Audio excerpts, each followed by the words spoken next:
All right. We are back. Let's go. Happy Saturday to everybody. Salute to all of y'all. Hope y'all doing well. It's a blessing to be able to wake up another day. We are here. Let's see what we got going on. Okay. We definitely in the colder weather. So it's currently 46 degrees on the East Coast, New York area specifically, going up to a high of 52. A lot of that going on, man. 52, 54, 54, 58, 50, 46, 40. Yeah, man. You know what time it is. We in that time. But good thing that did come out of all of this is that we did get some much needed rain for about a day and a half. So that's great. I mean, I'm sure our reservoirs really needed it over here. We might need more than just that, but I'm sure that helps. So that's a good look. Hope everybody's doing well out there once again. Appreciate all y'all. Happy Saturday. Shout out to everyone. Let me see what's going on with the Chizat.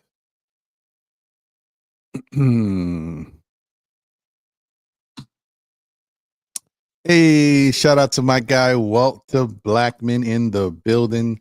Says, good morning, Ron and panel. Our team is starting to build that chemistry and we should be getting back Achua soon. That is correct. And I can't wait, man. I can't wait. I'm very excited for that, Walter. And, I got to have my morning cup of Joe or Joanne, either way.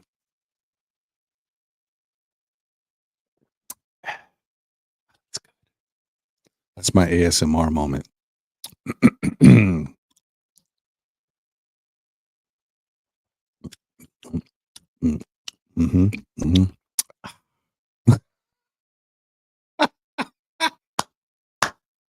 Sorry, don't mind me.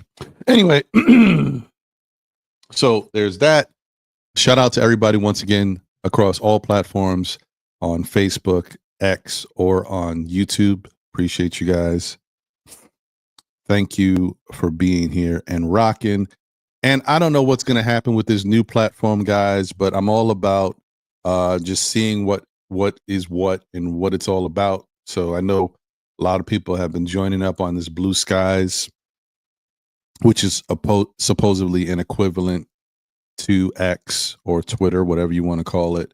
The bottom line is both these platforms allow for people to get their opinions and thoughts across, but the narratives are also tailored on every platform you are invested in, right? You may not see it, but it's there.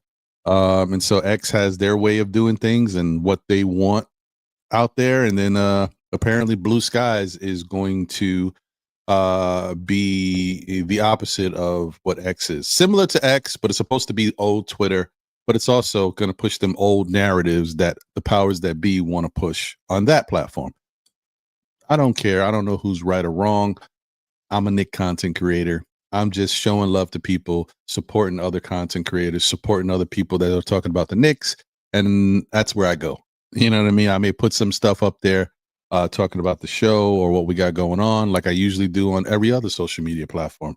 That's kind of the extent of where I'm going with it. So, but anyway, shout out to Walter once again. Appreciate you, Walter. Crimes Dad is in the building. What up, Crimes Dad? Appreciate you. He said, slam dunk the like button and subscribe or the Knicks won't win today. I like that. Appreciate you, Crimes Dad. Shout out to and also thank you for being a member of the SKF Army. Appreciate you once again for that. Thank you. Shout out to Angel Torres. Appreciate you. Salute, Ron Amigo. What's going on, Angel? Hope you're doing well, my brother. Lena Franklin is in the building. Let's go. What up, Lena? Hope you're doing well. Said, hey, Ron, is your Knicks friend Lena Franklin? I'm ready for Knicks today. Let's go, Knicks. Yeah. All right. Appreciate you, Lena. Hey, back to back. Darlene Bryan is in the building. Let's go. What up, Darlene? She said, hey, Ron and Still Nick fans. Appreciate everybody. I mean, well, she didn't say that. I'm saying I appreciate everybody. Good to see you, Darlene. My guy, Sha Powers is in the building. Salute, salute, salute. What up, Sha? Appreciate you, my brother. Hope you're doing well.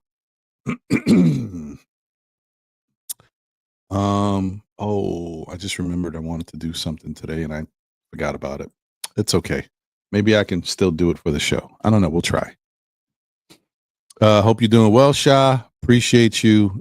Please, guys, if y'all haven't seen or, checked out Knicks Real Talk with Sha Powers and my brother Divine, what are you waiting for? Go show him some love, man. Nobody gets you as good for a Knick pregame as these fellas, man. Get you right, get your mentality right. Turn them frowns upside down when you listen to Knicks Real Talk. Salute to you guys. Let's see. Andios NYK is in the building. Salute, Andios. Appreciate you, my brother. Thank you, as always, for being here and supporting. Hope you're doing well. Please go support Andios on Instagram. Show him some love, man.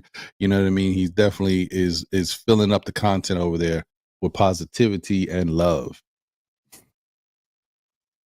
Prezi, the boss, is in the building. What's going on, Prezi? Said, good morning, SKF Army. Ron and John are always a good thing. Oh, sometimes it's just Ron, but I hear you.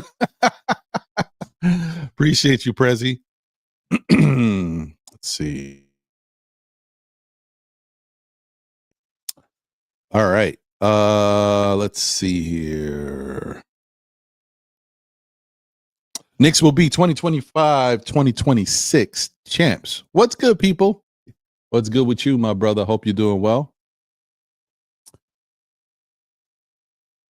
Hey, Arthur Sunny Breeze Newell says, what's good, Uncle Ron, Cat, and Cap duo? Facts. What's going on? Hope you're doing well. Good to see you. Haven't seen you in the chat in a minute.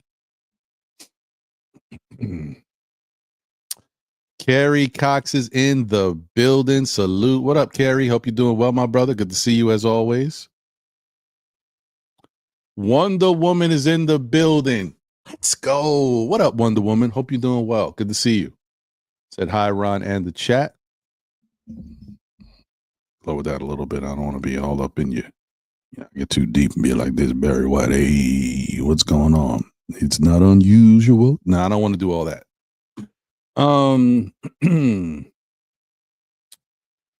Let's see. We got Keyshawn in the building. What up, Keyshawn? Hope you're doing well, brother. Always good to see you. Yeah, man. We ready. We ready. And by the way, guys, just in case you didn't know, I mean, some people, most of y'all do know, the Knicks have an early game today at 5 o'clock. Okay, so don't be going, planning your day Saturday. I'm going to do this. I'm going to do some cleaning, some errands. I'm going to go to brunch, chill, come home, rest, take a nap, wake up for 7 o'clock or whatever. You miss it. 5 o'clock Knick game versus the Utah Jazz. So don't forget. My guy, the Grandy Man can. What up, Sam? Hope you're doing well. He says, salute, blessings all. Good to see you, brother. Hope you're doing well. D-Ras is in the building. What up, D-Ras? Salute. Appreciate you. Says salute, salute, salute all. Salute, salute. Calbo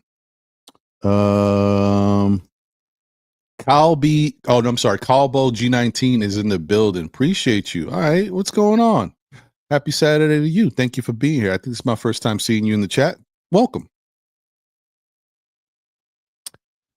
L, damn it, is in the building. Let's go, L. Let's go. Come on. Let's go, L. What's happening? Salute to you. Salute to the chat. Good morning, SKF fam.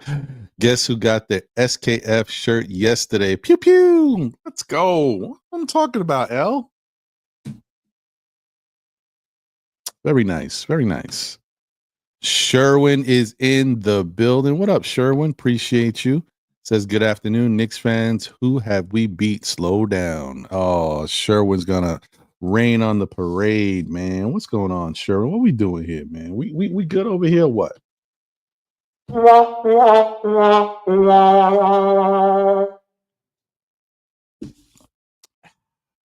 It's okay, Sherwin. I hear you, though. Listen, A win is a win is a win is a win. We got to take the wins when they come, whether who, and it doesn't matter who the opponent is. The point is, get used to winning, right? Get the whole thing about winning and going on streaks and all that good stuff. So by the time you play a better competition, you picked up some of that winning mentality and some of them closing efforts, things that the Knicks have struggled with in the fourth quarter, not closing out games and not doing what they need to do. You start to win a little bit, get in certain situations. Yeah, there's been some blowouts, but you got to go with whatever you got, whatever's in front of you, man. You just got to get the win. So hopefully, as they continue to go, they'll get some big wins.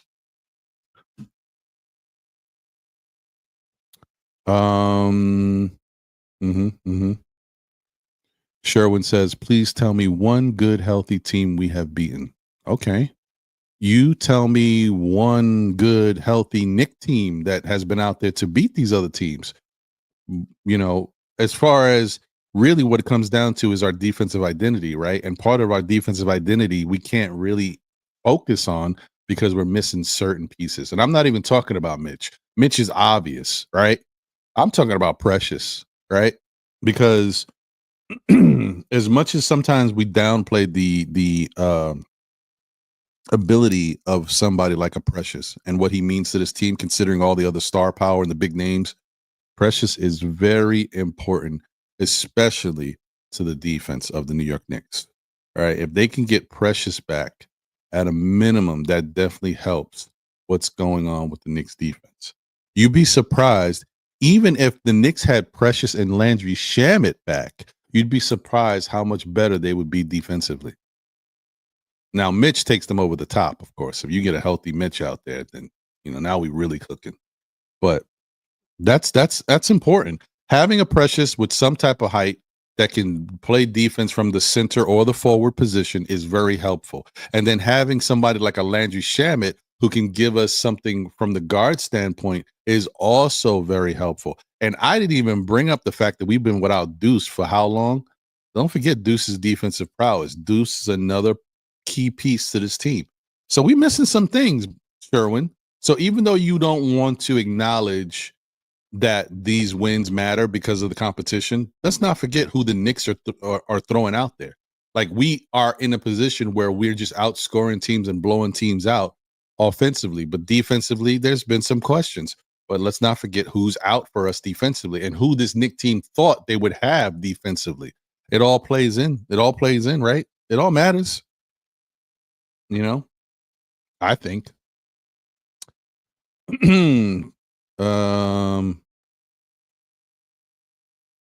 Lena says, I am ready for tonight's game when we are playing against the Utah Jazz. Let's go Knicks. Facts. Hey, there it is.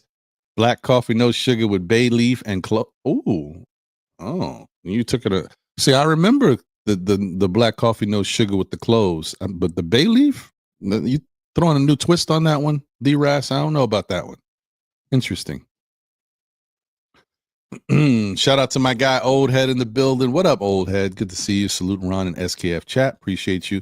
Hey, my brother Kareem in the building. What up, Kareem Grant?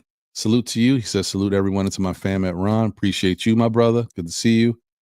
Vaughn Allen is in the building. Anytime Vaughn is in the chat, I'm excited because Vaughn is not always here. He's busy with life and everything he got going on. So I'm always excited to see Vaughn in the building. What up, Vaughn? Appreciate you, bro.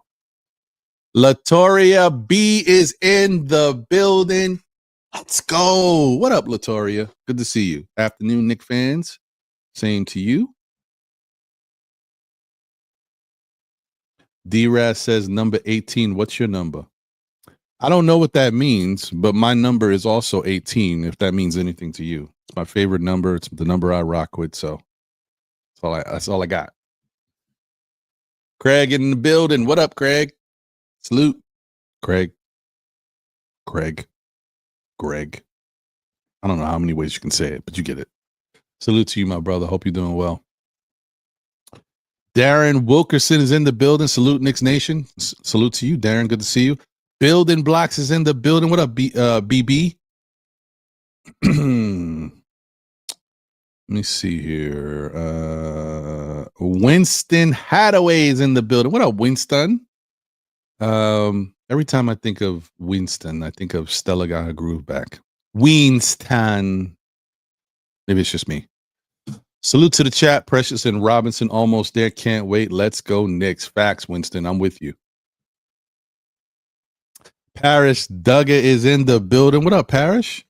Says, I can't wait to hear what trolls find something wrong with us now. Oh, Sims, you're the go-to bullseye.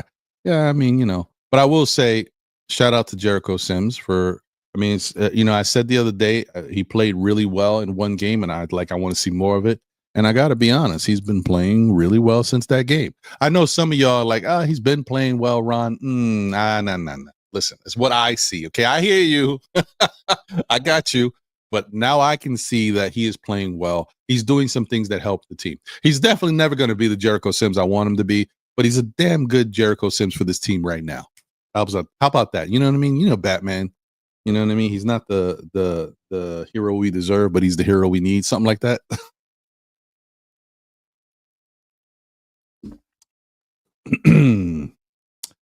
Hey, Jay, the chosen one is in the building. What up, Jay? Appreciate you. Says good morning / afternoon, Knicks family. Good to see you. Miguel P is in the building. What up, Miguel? Appreciate you. Hope you're doing well. Says salute to Ron in the chat. Yes. All is right with the world, y'all. Double A is in the building. What up, Double A? What's going on, my brother? He said, yes, I'm here today, my guy. Salute everyone. I'm glad to see you, bro. I hope everything is okay. I hope life is treating you well. It's always good to have Double A in the building. Salute to you, my brother. Annie K is in the building. Let's go, Annie. Said, hello, everyone. I was uncertain about the cat trade at first, but wow, this Knicks offense looks the best I've ever seen a Knicks offense look. And that's a fact. You ain't lying there. That's the truth. We have to accept that.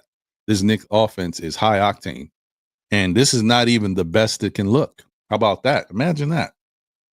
I ain't gonna lie. Like against Phoenix, the offense did look damn good. So I don't want to, say it's not the best it can look. That's pretty damn good, but it could look even better at times. Let's see. Hey, Deron Wayne is in the building. What's up, Deron? Another member of the SKF family. What's going on, my brother? He says, good day, Ron. Good to see you, bro.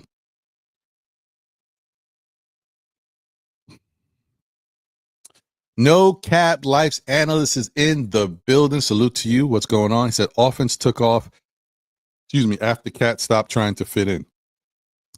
Cat is the most talented offensive player we have. A healthy Mitch will get our defense and offensive rebounding where they need to be. I can respect that.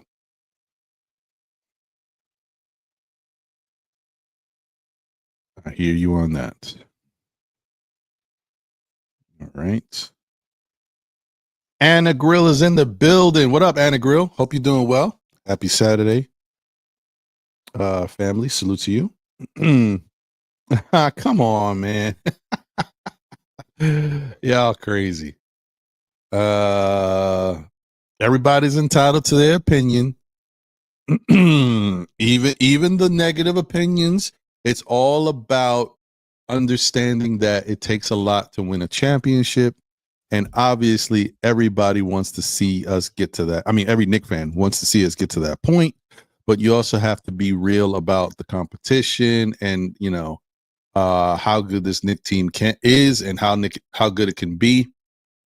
But that's, but we do need to also enjoy and savor the progression. You know what I mean? We do have to be like, okay, there's some things we still need to work on, but hey, we're going in the right direction. Could we say that at least? You know what I mean? We're going in the right direction. That's all I want to say. Things could be worse, and they definitely, they can be better. So let's just hope for the best. All right. So, listen, guys, let me do this. We got a lot to talk about today. The Knicks do play at 5 p.m. today, so that's going to be pretty dope. Early, get it out the way. You know what I mean? Let's go. Let's take care of Utah. This is one of those games where Utah is not that great, so this could be a trap game in some instances. But what I like about it, I assume that after the Knicks played Phoenix on Wednesday, they probably traveled. I'm assuming, I don't know. I would think they traveled that same night, right? And then flew to Utah or whatever, or got to Utah, however they did it, and then were able to rest Thursday, enjoy themselves in Utah, get some much needed rest. I'm assuming Friday they got a practice in because that's the way this whole thing shook out. They probably got a nice practice in yesterday, and that allows them to be ready for today's game. So I think the Knicks should be fine because they don't always get an opportunity to travel somewhere, get a day of rest, and then get a practice, and then the game is the following day. So this is a good moment for the Knicks. I would assume that's what they did, but I don't know.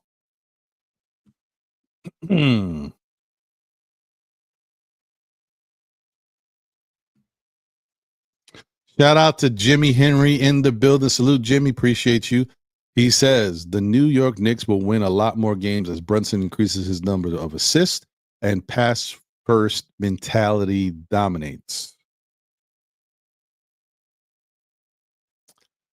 I'm gonna say, yeah, there's some truth to that, but I still think Brunson has to find that happy medium, right?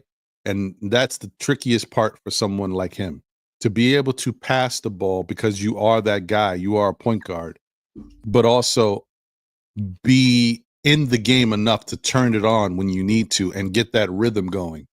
Because if Jalen Brunson passes the ball well, right, and gets everybody involved, and when it comes down to it, clutch moments when the defense gets a little bit more intense and you need a big shot, and certain guys just aren't used to getting those big shots, or they kind of, go quiet in the fourth quarters of games, and you haven't allowed Jalen Brunson to get his, and he has no rhythm, the Knicks can very well lose those games too.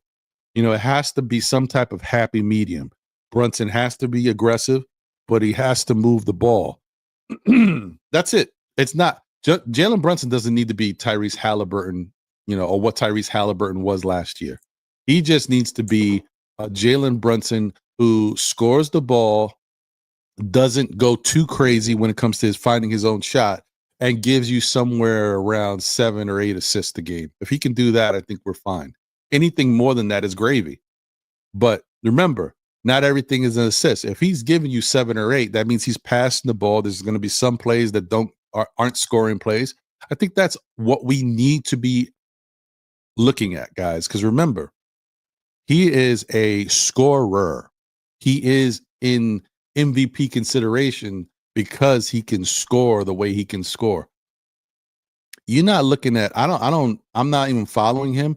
And I can tell you that Kyrie Irving is not averaging 10 or 11 assists a game. I know that. And you know what? Now that I'm saying it, I'll just look it up just to be sure. Because I know that that's not the case.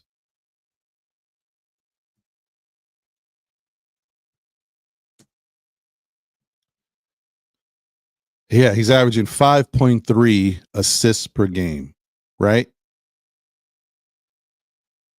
Let me see here. Let me just look at something real quick.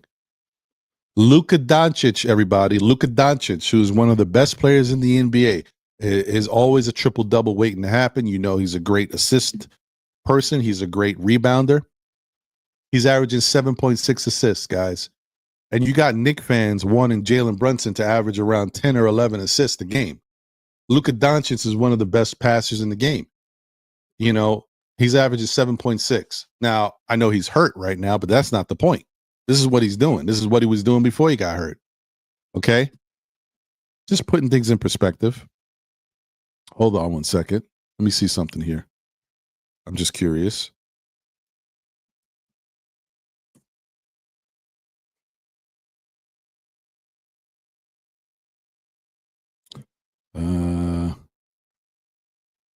Yeah.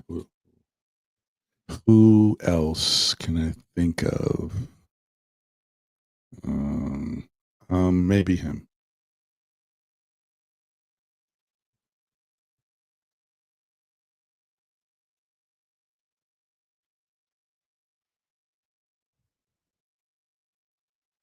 Okay. So now here is an example of a phenomenal play by someone. I don't like to give this kid credit. I don't like him, but he is balling, right? You know what I mean? He's playing really well. Rayford Trey Young is averaging 11.7 assists, and he's scoring 22 points per game, right? But Atlanta is 7-10. So would we you know, would we rather have Jalen Brunson score around 20 points per game and average 10 or 11 assists? Do you think that makes us a better team?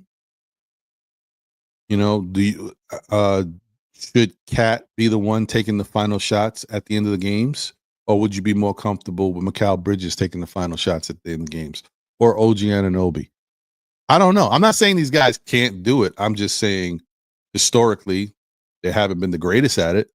But could it work? Yeah. So, but are we, if we do something like that, or if Jalen Brunson becomes that, are we losing what makes Jalen Brunson so special? Because let's not forget, guys, you know, for like a 2-month span last year, Jalen Brunson was averaging over 30 points.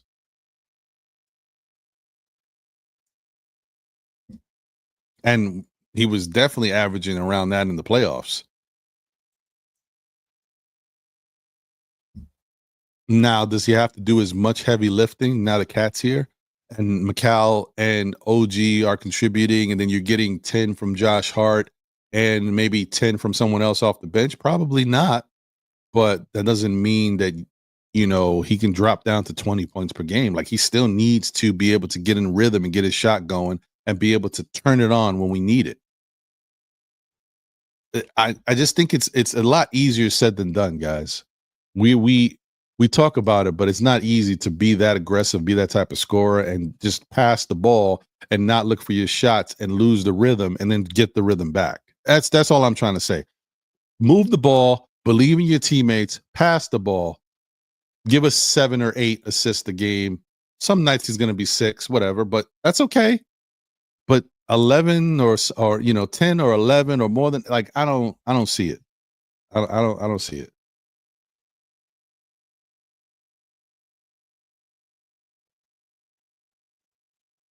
Let me see where we're at. Shout out to Billy Goat in the building. What up, Billy? Appreciate you. Said hit that like button, Knicks Nation. Yeah, you got it.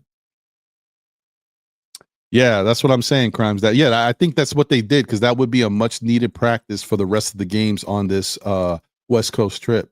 I think that's how it, I mean, I don't see how it wouldn't have played out that way. It makes sense, but who knows? Kerry says this should be a good game for Bridges. I hope so.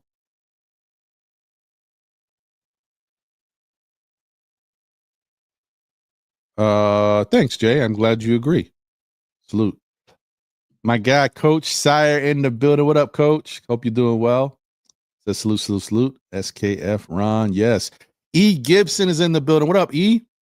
The JB is looking for his own shot a lot more this season. It is a matter of finding chemistry, building an identity, and playing consistently. I don't know, guys. I mean, we looked at some stats. I don't know if he's looking for a shot more this season, or if it just looks that way because of the fact that we haven't been looking like we have the chemistry, or because of the fact that some other guys have been struggling and we know that they're just not where they needed to be yet. Now, I will say OG looks like he's where he needs to be. Mikal is coming along. Cat has definitely found his game here. You know, he's comfortable. I think Mikal is still coming along. But I think that's part of the reason why it looks the way it looks to us, because I think Jalen always has been looking for his own shot.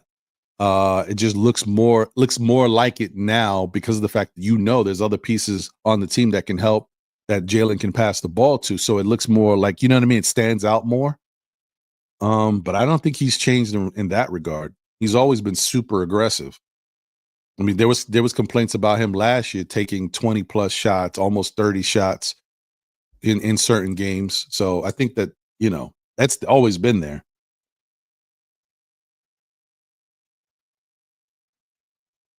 Mega NYK in the building. What up, Mega? Appreciate you. Salute, salute, salute. He says, salute and good afternoon to my guy SKF Ron and the chat.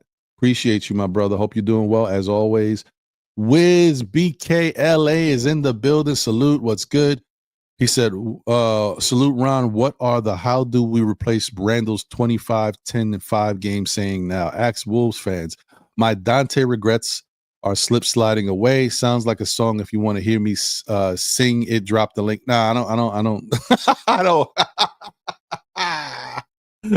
Nah, I'm good.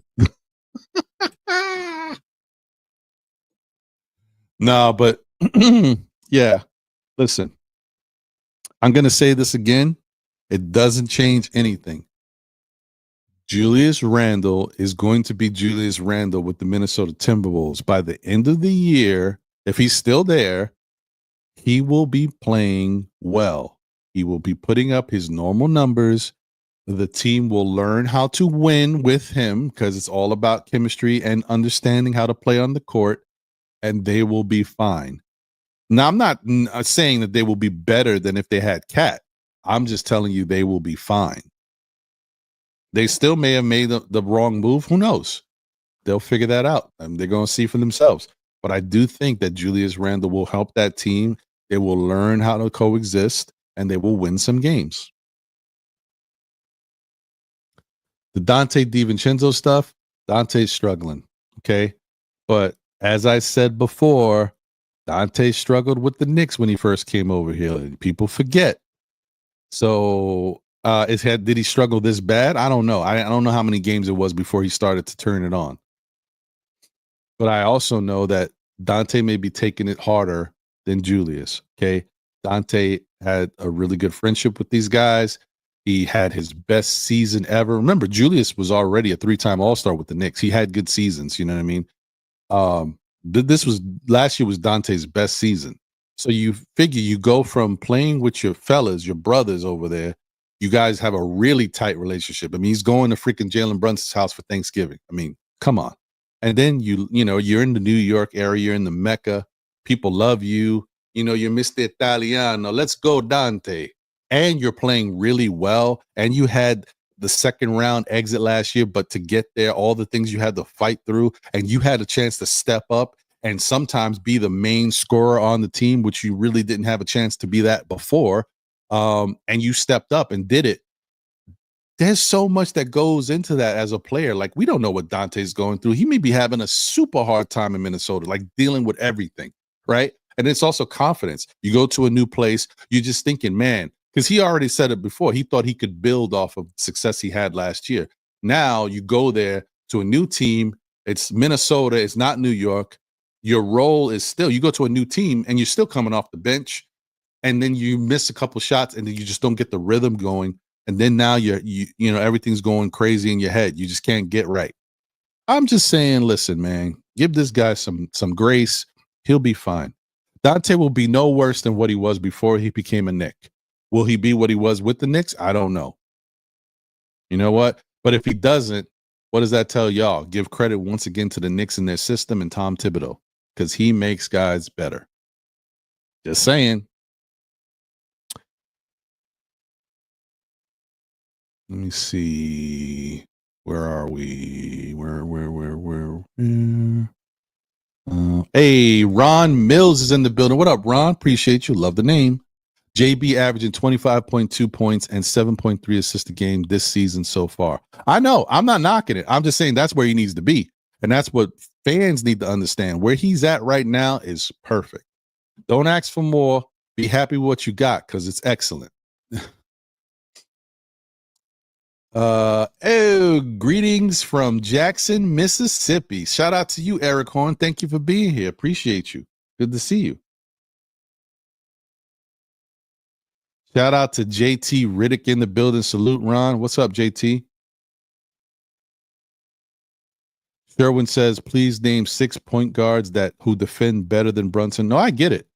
Listen, I'm not going to get into all that. I've already said it multiple times, guys. We sometimes ask a lot of our players more than what we even see in the rest of the league. Some of your superstars out there that you fall in love with can't defend to save their life, but they're good offensively. Their teams figure out how to use them efficiently and they make it work. Jalen Brunson is no different, but I will say Jalen Brunson at least does give the effort. He in the turnstile. He does stand in front of guys. He tries to, and then once in a blue, he'll make some nice defensive plays. Once you start sleeping on him, that's when he's like, oh, is that Jalen Brunson? Yeah, sometimes. Shout out to David Smith in the building, another member of the SKF Army. Salute to you, David. Hope you're doing well. He said, absolutely no excuse for Brunson not to have 10 assists per game with all of the Knicks scorers, and Brunson can still average 25 points per game doing it. He could, but you're also it's like the thing about Jalen Brunson is he scores a lot of his baskets in the paint area, right? He's working hard to get those baskets. For him to average 25 points per game, you know how much work he's got to do to get these shots? I'm not talking about this last game against Phoenix because you can't expect him to be that hot from 3 all the time. Is he a good 3-point shooter? Yes, but that's super hot, right? He's going to be somewhere in between that. You know, if he takes 6 threes, maybe he'll hit 3 of them, 50% here and there. But for the most part, it's like taking 6 threes and hitting, well, no, maybe more. Taking like 8 threes and hitting 3 of them. You know what I mean? Which will still give you a decent percentage. Sometimes he'll hit 4 of them and give you that 50%. But it's hard to say that you can expect him to be as hot as he was from 3 in that Phoenix game. He does do that, but he scores a lot in the mid range or in the paint area. Taking the defense's best shot when it comes to bodying him. And to be able to pass the ball like that and then not stay in the rhythm is just difficult to do. I mean, I already said, like I brought up Trae Young's Rayford, Trae Young's numbers. 11 plus assists is incredible. And he's scoring 22 points per game. But I've also seen some games where he's lost in the sauce because he don't have no rhythm either. And Trae Young, he takes some wild shots and it goes in for him, but, bless him. I just think that to play winning basketball for this current New York Knicks team, they have to find that happy medium for Jalen Brunson. He has to move the ball and believe in his teammates, but he also has to remain aggressive. It's the style of play because remember, not only is it the fact that he's one of our best scorers, he's our most clutch performer, but he also scores a lot of easy points for us. Like his points in the paint at that almost 50% clip when he's really going well, that's important to the team. So, I don't know. I hear you guys. I know. We want to continue to see what we've been seeing. We're getting spoiled now with this 30 plus assists in games. Really nice. So I hear you. But all I said in the past was Jalen Brunson just has to trust his teammates and move the ball. He doesn't have to be the guy to get the assist, right? So he don't need to have 11 or 12 assists for us to be having 30 plus assists and moving the ball and playing well. He just has to trust his teammates and move the ball around. Other guys can get the assists. So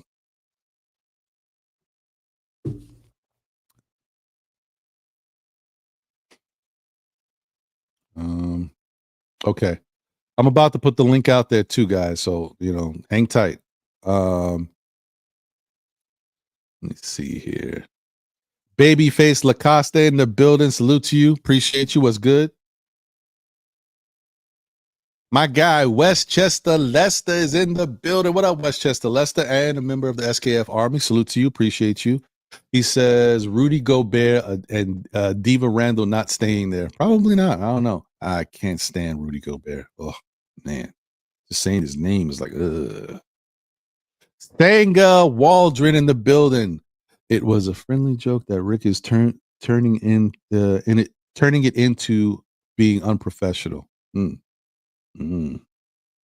Oh, it must be a Rick Brunson thing. I don't know. Shout out to you, Sanga. Good to see you. D Block in the building. What's good, D Block? Salute everyone in the Knicks community. My brother Ron, what's good, bro? Hope you're doing well, man. Appreciate you. All right. Okay, y'all. You know we got some stuff to get to.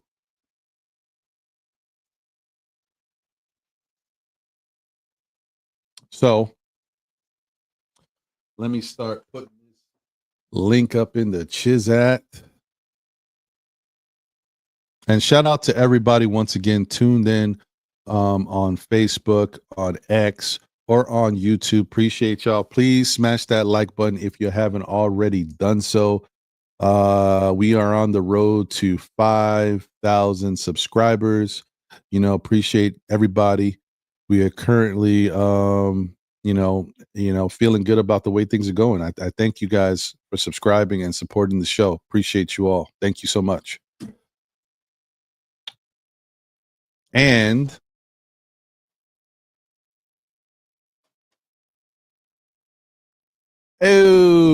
hold on. Stop the presses. We are really lit now, folks. Geraldine McIver is in the building. Let's go, Geraldine. Salute to you. Hope you're doing well. Appreciate you. Hope the family's well. Good to see you in the chat. Always a pleasure. Geraldine is one of my day ones. Appreciate you. When we had, 3, 4, 5, 6, 7 subscribers, 7 people tuned in. Geraldine was one of them, man. Appreciate you, Geraldine.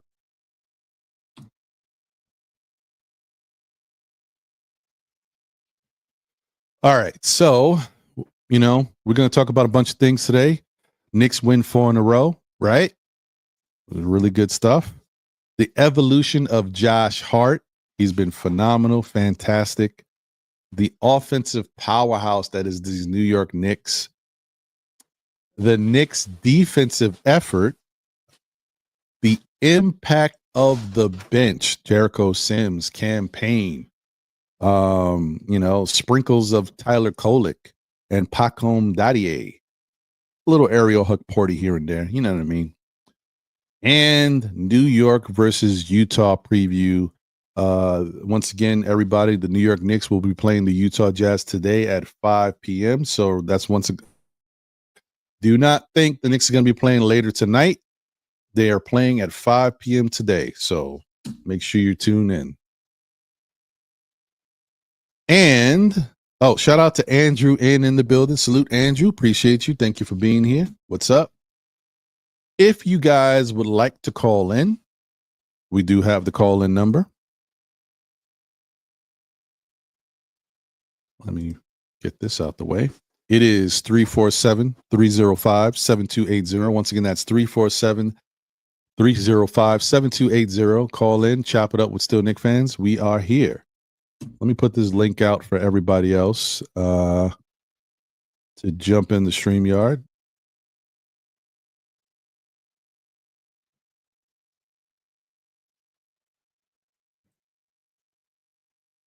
There you go. The link is out. Appreciate everybody. Thank you, as always, for being here and rocking with the squad. Okay.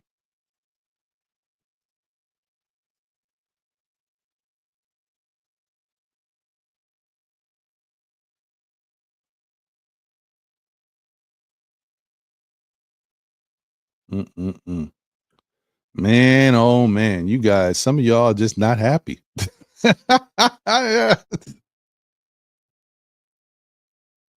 Oh man, I don't know what y'all want to see. Well, I know what y'all want to see. Y'all just want to see it happen against the better teams in the league. Y'all want us to play Boston again and whip on Boston. Y'all want us to play Cleveland again and whip on Cleveland.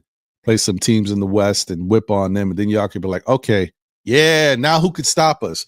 I don't want to pump out my chest. You know what I mean? I just want the Knicks to win. I don't need that. I did that when I was in high school in the lunchroom, defending and fighting against the rest of the Knick haters, all them Bulls fans in the lunchroom. Like, yo, I got 4 books. But anyway, I used to be fighting with them. Like, yeah, my Knicks are good, man. I know that you got Jordan. It's cool. It is what it is. Nah, I'm feeling good about it, man. I'm feeling good about this Knick team. You guys, we just got to be patient.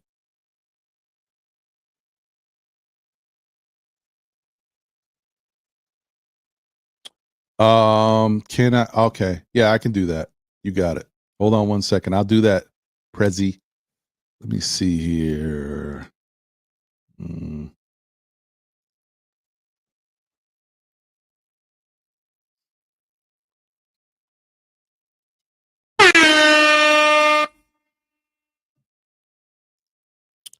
Oh man, you know what that means. We got us a super chat. Shout out to Paris Duggan. Thank you for the generous super chat. He says Dante and Randall already wore out their welcome in Siberia. Is it me or does every team get rid of Dante? It's been what, 5 teams now, and Julius got me. He got his hands up. Listen, I basically got his hands on his head, like, but like I said, guys, Dante is not like what Dante is doing is not unlike what Dante has done. Dante has had ups and downs at other spots where he's been.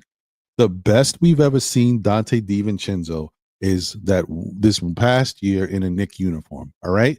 But there's a lot of things that go into that. As I said before, our coach, even though we won't want to give him credit all the time, Tom Thibodeau is a good coach who finds ways to get the best out of players. And Dante bought into that. Okay. He did. He was playing his best basketball under Tom Thibodeau, whether he wants to believe it or not, whether he's mad that he got shipped out and believes Tibbs is the reason. You played your best basketball in Tom Thibodeau, right? Now, I don't discount the fact that he also was in one of his best, most comfortable situations to be able to play with his brothers, man, like his homies. I don't doubt that that was great.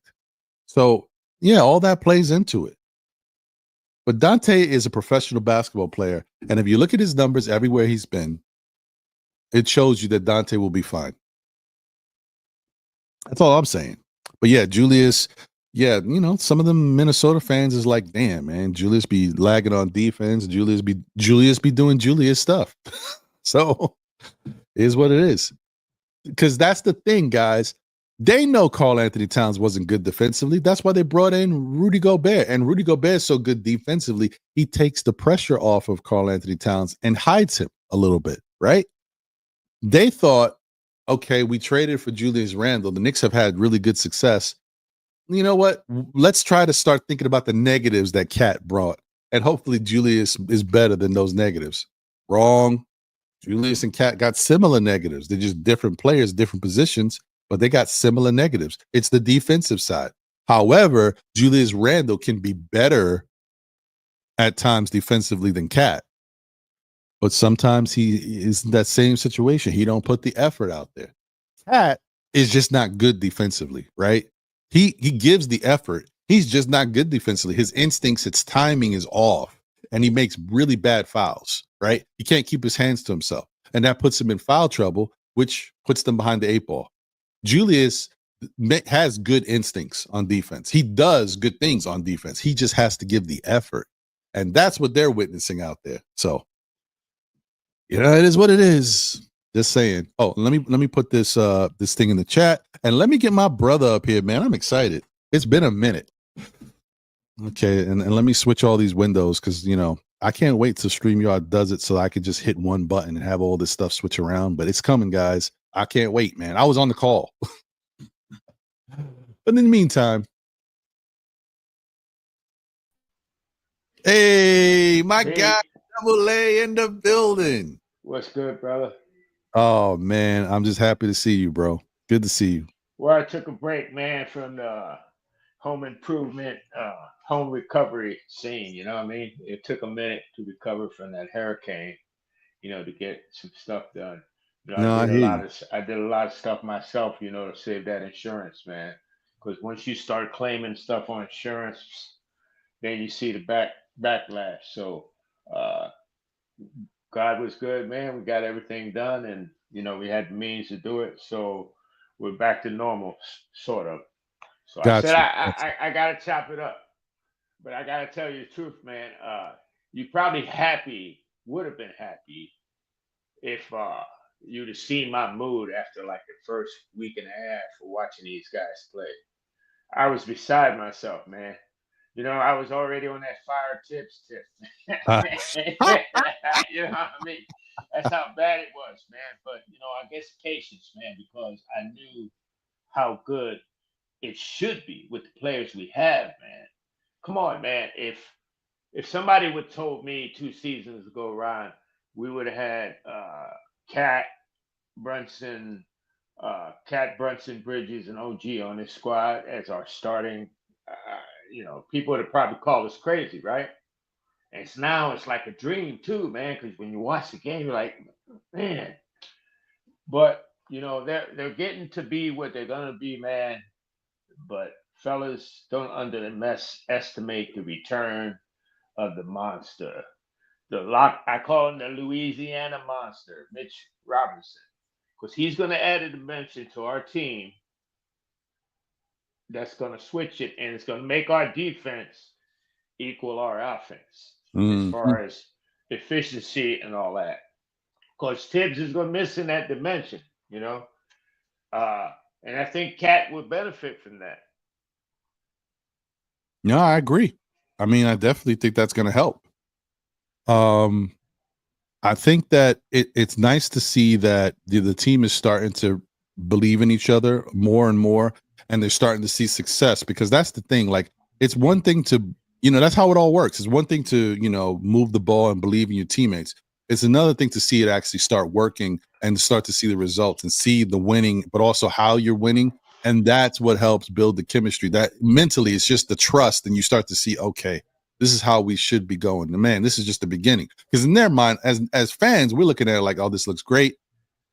They're starting to click and all this stuff. And they're thinking they're like, we haven't even touched the surface yet. We can be so much better, because that's, as a player, you always think you can be better.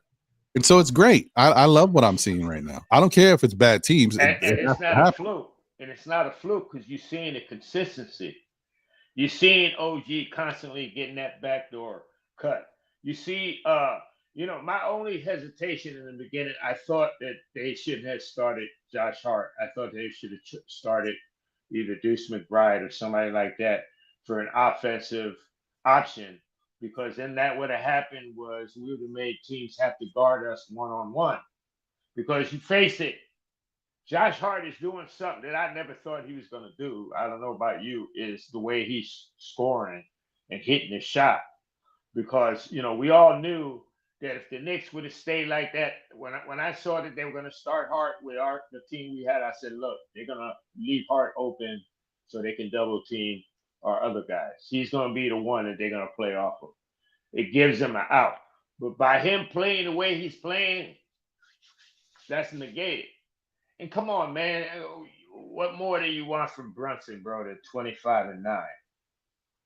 Do you know our leading scorer for our championship, Knicks? You know how much he averaged? 21 points a game. Willis Reed Mhm. was our highest scorer, leading scorer on our championship team. You're going to see that type of formula now. And this is what I'm seeing, because in the beginning, it was kind of lopsided, man. I was seeing Brunson with 24 shots, Cat with 18 shots, and then it was OG 5 shots, Right. Bridges 9 shots. But now it's like evenly distributed, man. And the efficiency, and just like I thought, because people thought they're not going to be happy because it's going to be less shots to go around and all this. But I knew, because of the high percentage shots that they're getting now, because of the single coverage, because you can't double off of Cat, you can't double off of Brunson, you can't double off of OG, you can't leave even Hart open no more. So the shots that they're getting, Ron, are higher percentage shots. So you're going to see more efficient. OG scores 20 points, but bro, he takes 9 shots. That's a good point. That's a good point. And as they continue to play and get more comfortable playing this way, things are going to become even easier, and they're going to figure out more ways to score easily, which is going to help them stay out of situations where they go down big to their opponent. Is going to help them be able to extend leads easier because they get easier shots. That ball movement thing that they got going on right now is something that we have not really seen them do Oh no. In a long time. They've done it here and there, but those are like sprinkles, like wow, Because the way they were playing is our two scoring options was right. Randall and Brunson. We knew either Randall or Brunson. Most of it was a more you can bet either Randall or Brunson were going to take the shot when he came down the court. It was going to be either one of them. Sprinkle in a few shots for everybody else, right? But now it's like spread out. But you know how Mitch helps, and it's not only block shots that Mitch helps our defense, Ron. Mitch helps our defense because of his offensive rebounding. All right. Teams don't get a chance to break on us as much. Teams don't get a chance to, take off, because we're getting more shots.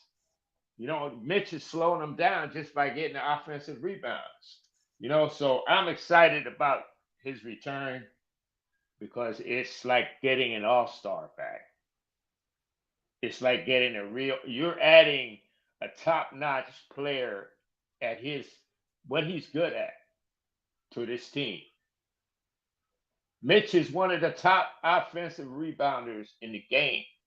So we're adding one of the top offensive rebounders to the game. So how can you not be excited? And he only has to play part-time right now. I listen, that side of it, that is, I agree that looks great. I mean, if we can just get him back sooner than later. I mean, we kind of know when he's coming back, but hopefully it happens around that time and there's no setbacks. Yeah. But first things first, man, getting Precious back, getting Precious back is big too, bro. Yeah.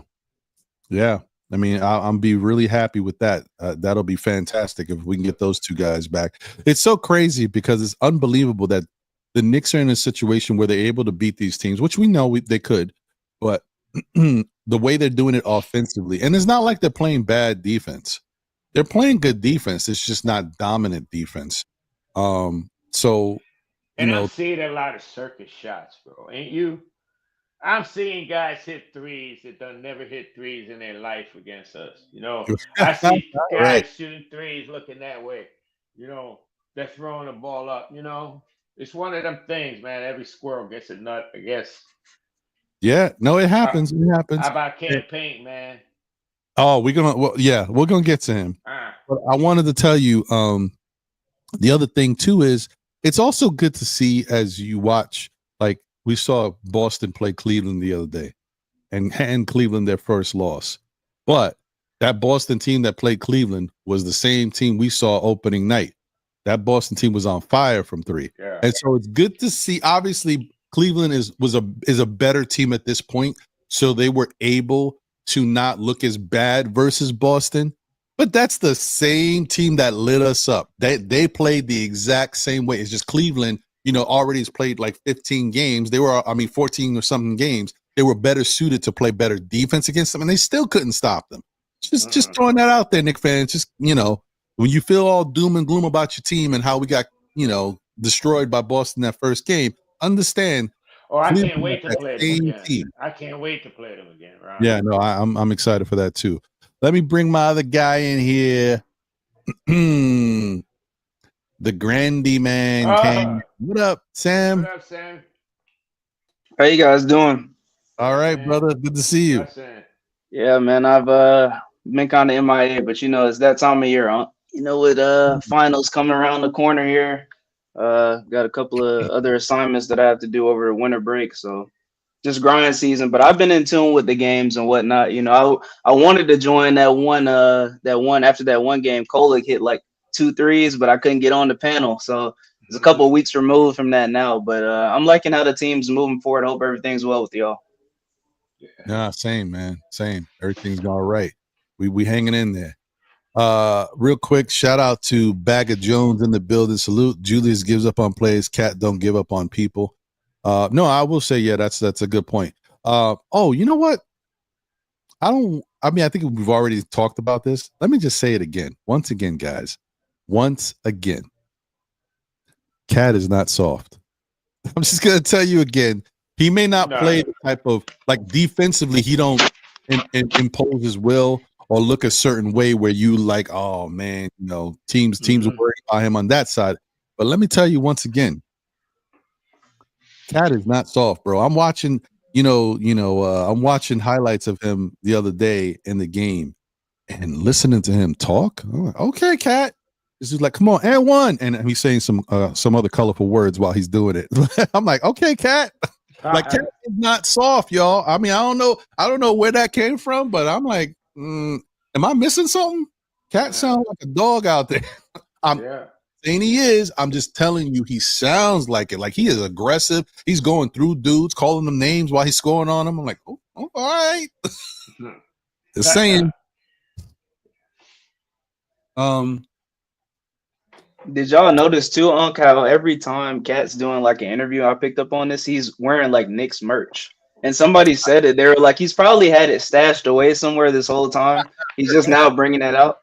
Right. Because he's got some stuff that, I mean, of course, these guys with money, they get exclusive stuff. But he's got some stuff I haven't seen in a minute. And I'm like, okay. Yeah. Cat, closet Knick fan, man. Listen, he may not want to big it up too much, but we see it, Cat. Shout out to Doug Fresh in the building. Too many scores on our team. No, what? You mean too many scorers on our team? I don't know. Are you saying we need more defense? Let me see. Did he say anything else about that? Maybe. Oh, okay. He says the blockness monster Mitch and rebound, offensive rebounds good. We are on target. Okay, I got you. I see what you're saying. All right, we do need a little bit more. Yeah, we do need a little bit more on that defensive side in order to be more effective. This is true. Shout out to you, Doug Fresh. Appreciate you.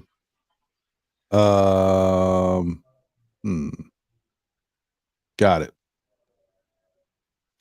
David Smith says the secret to the Knicks' success this year: stay healthy, play unselfish basketball, be all in for an NBA title, and not care about stat padding. I mean, that's fair. I mean, that's what you would hope from any team that's trying to win a championship. So I'm, okay. I see nothing wrong with what you're saying on that. Shout out to my guy JJ in the building. What up, JJ?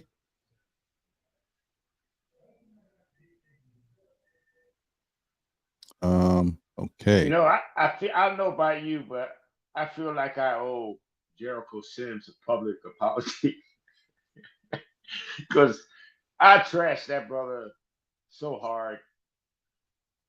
Yeah, fellas, you know that I trashed him so hard, man. Poor Jericho, and it was not him, man.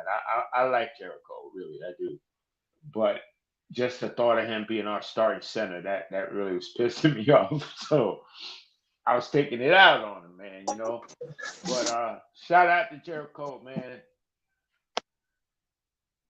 I should have known, Jericho. I should have known. Yeah, no, I mean that's fair, bro. I get it. It is what it is, man. Shout out to my guys, Shaw, Knicks Real Talk in the building, and my guy Jay, the chosen one in the building. Salute to you, fellas. Hope you're doing well. Good to see y'all. Happy Saturday. Let's go, Knicks. Yes. Hello. How we doing? Chilling, man. Another day. We here to talk about these Knicks and hopefully get another victory. Like, keep chopping down the competition. Keep going step by step. It's surprising how quickly things happen when you think about it, because you go from, a little losing streak, playing these teams, wondering what's going on with our identity, then just kind of cleaning up a couple little things and just getting back to some winning ways. And then we already won 4 in a row. Like, time, it happens quick. Yep. So how do you guys feel about this, man? We won 4 in a row. We're in a position, if we do what we got to do out there, to easily win 5 in a row versus Utah today. And you know what? Hold on. Let me just see something real quick.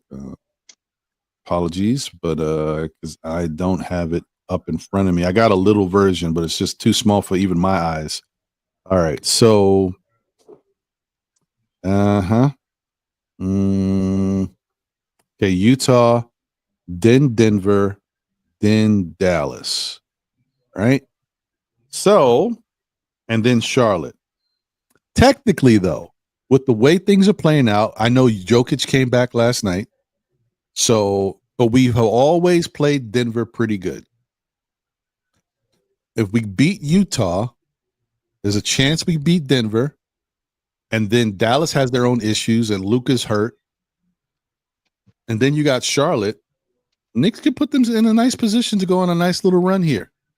Yeah. I'm not saying we have to. Even if we lose one game in this little stretch, it's still very nice. But if we could win them all, even better. What do you guys think about the fact that we might be able to go, 8-0, or should I say an 8-game winning streak? What's your thoughts, Double A? Yes, I see it. I see it totally possible if we keep playing the way we're playing. I don't see why not. I look at this team as, man, we're a problem. Because last year, if you look at what we've had, when we were Randall and Brunson, right? And then when Randall went down, Dante stepped up, and it was basically Brunson and Dante as our offense. But this season, bro, you got to pick your poison with us and improve it. Brunson can have an off game, and we can still blow you out. True. Sha, what'd you do, baby? You little people now, man. Yeah, I've been messing around. Oh, there you go. My bad. I've been messing around because in the last couple episodes we've been doing, I haven't been able to get my background up. So I went and bought me a new green screen, and I tried to turn it sideways because it looks like the screen is not. I didn't get a big one. I just got a cheap one. I hate to say it like that. And I'm trying to make sure now. That's why you see I'm looking like I'm leaning to the side. You see, I got the gangster lean over here. Yeah, that's what it is. I'm not sitting. That's what I was trying to do. Well, you know what? I'll be honest, man. Sometimes when you can't get Sorry, shift the whole camera. Yeah. I'm trying to finagle it, but I'm here. Yeah, no, you all right though. I mean, the green screen look crispy. It ain't got no what do you like, white noise things or anything? It's not the word. Glitches. Mm-hmm. Glitches. Yeah, the fuzz. I thought there was a Shaw Powers Funko Pop. Those little Funko Pops. That's what it looked like. He said, what happened? You shot your little people. Yeah. I'm gonna fall apart right now. I just woke up. It's too early for this. I'm on the ledge. Shot. So how you feeling, man? You think the Knicks can win 8 in a row? Yeah, I mean they're starting to get it together, man. If they continue doing the things like I be preaching this stuff out, man, about how they play good defense, hit your free throws, control the pace, grab rebounds, shoot over 40% from 3-point land. I mean 36% from 3-point land, and they're really starting to get it together. And another narrative that everybody talk about, we haven't played teams that are 100%. Well, no one's played a Knicks team this year that's been 100%. We have not been 100% this whole year. We are missing Mitchell Robinson. We haven't had Precious Achiuwa the whole year, and we're missing Landry Shaman the whole year. And the ancillary players that we have, Payne and Deuce, that's been out a couple of games. So we haven't been healthy this year, and we're starting to get our groove. So do I think that against these teams that may have some players out and stuff like that? Sure.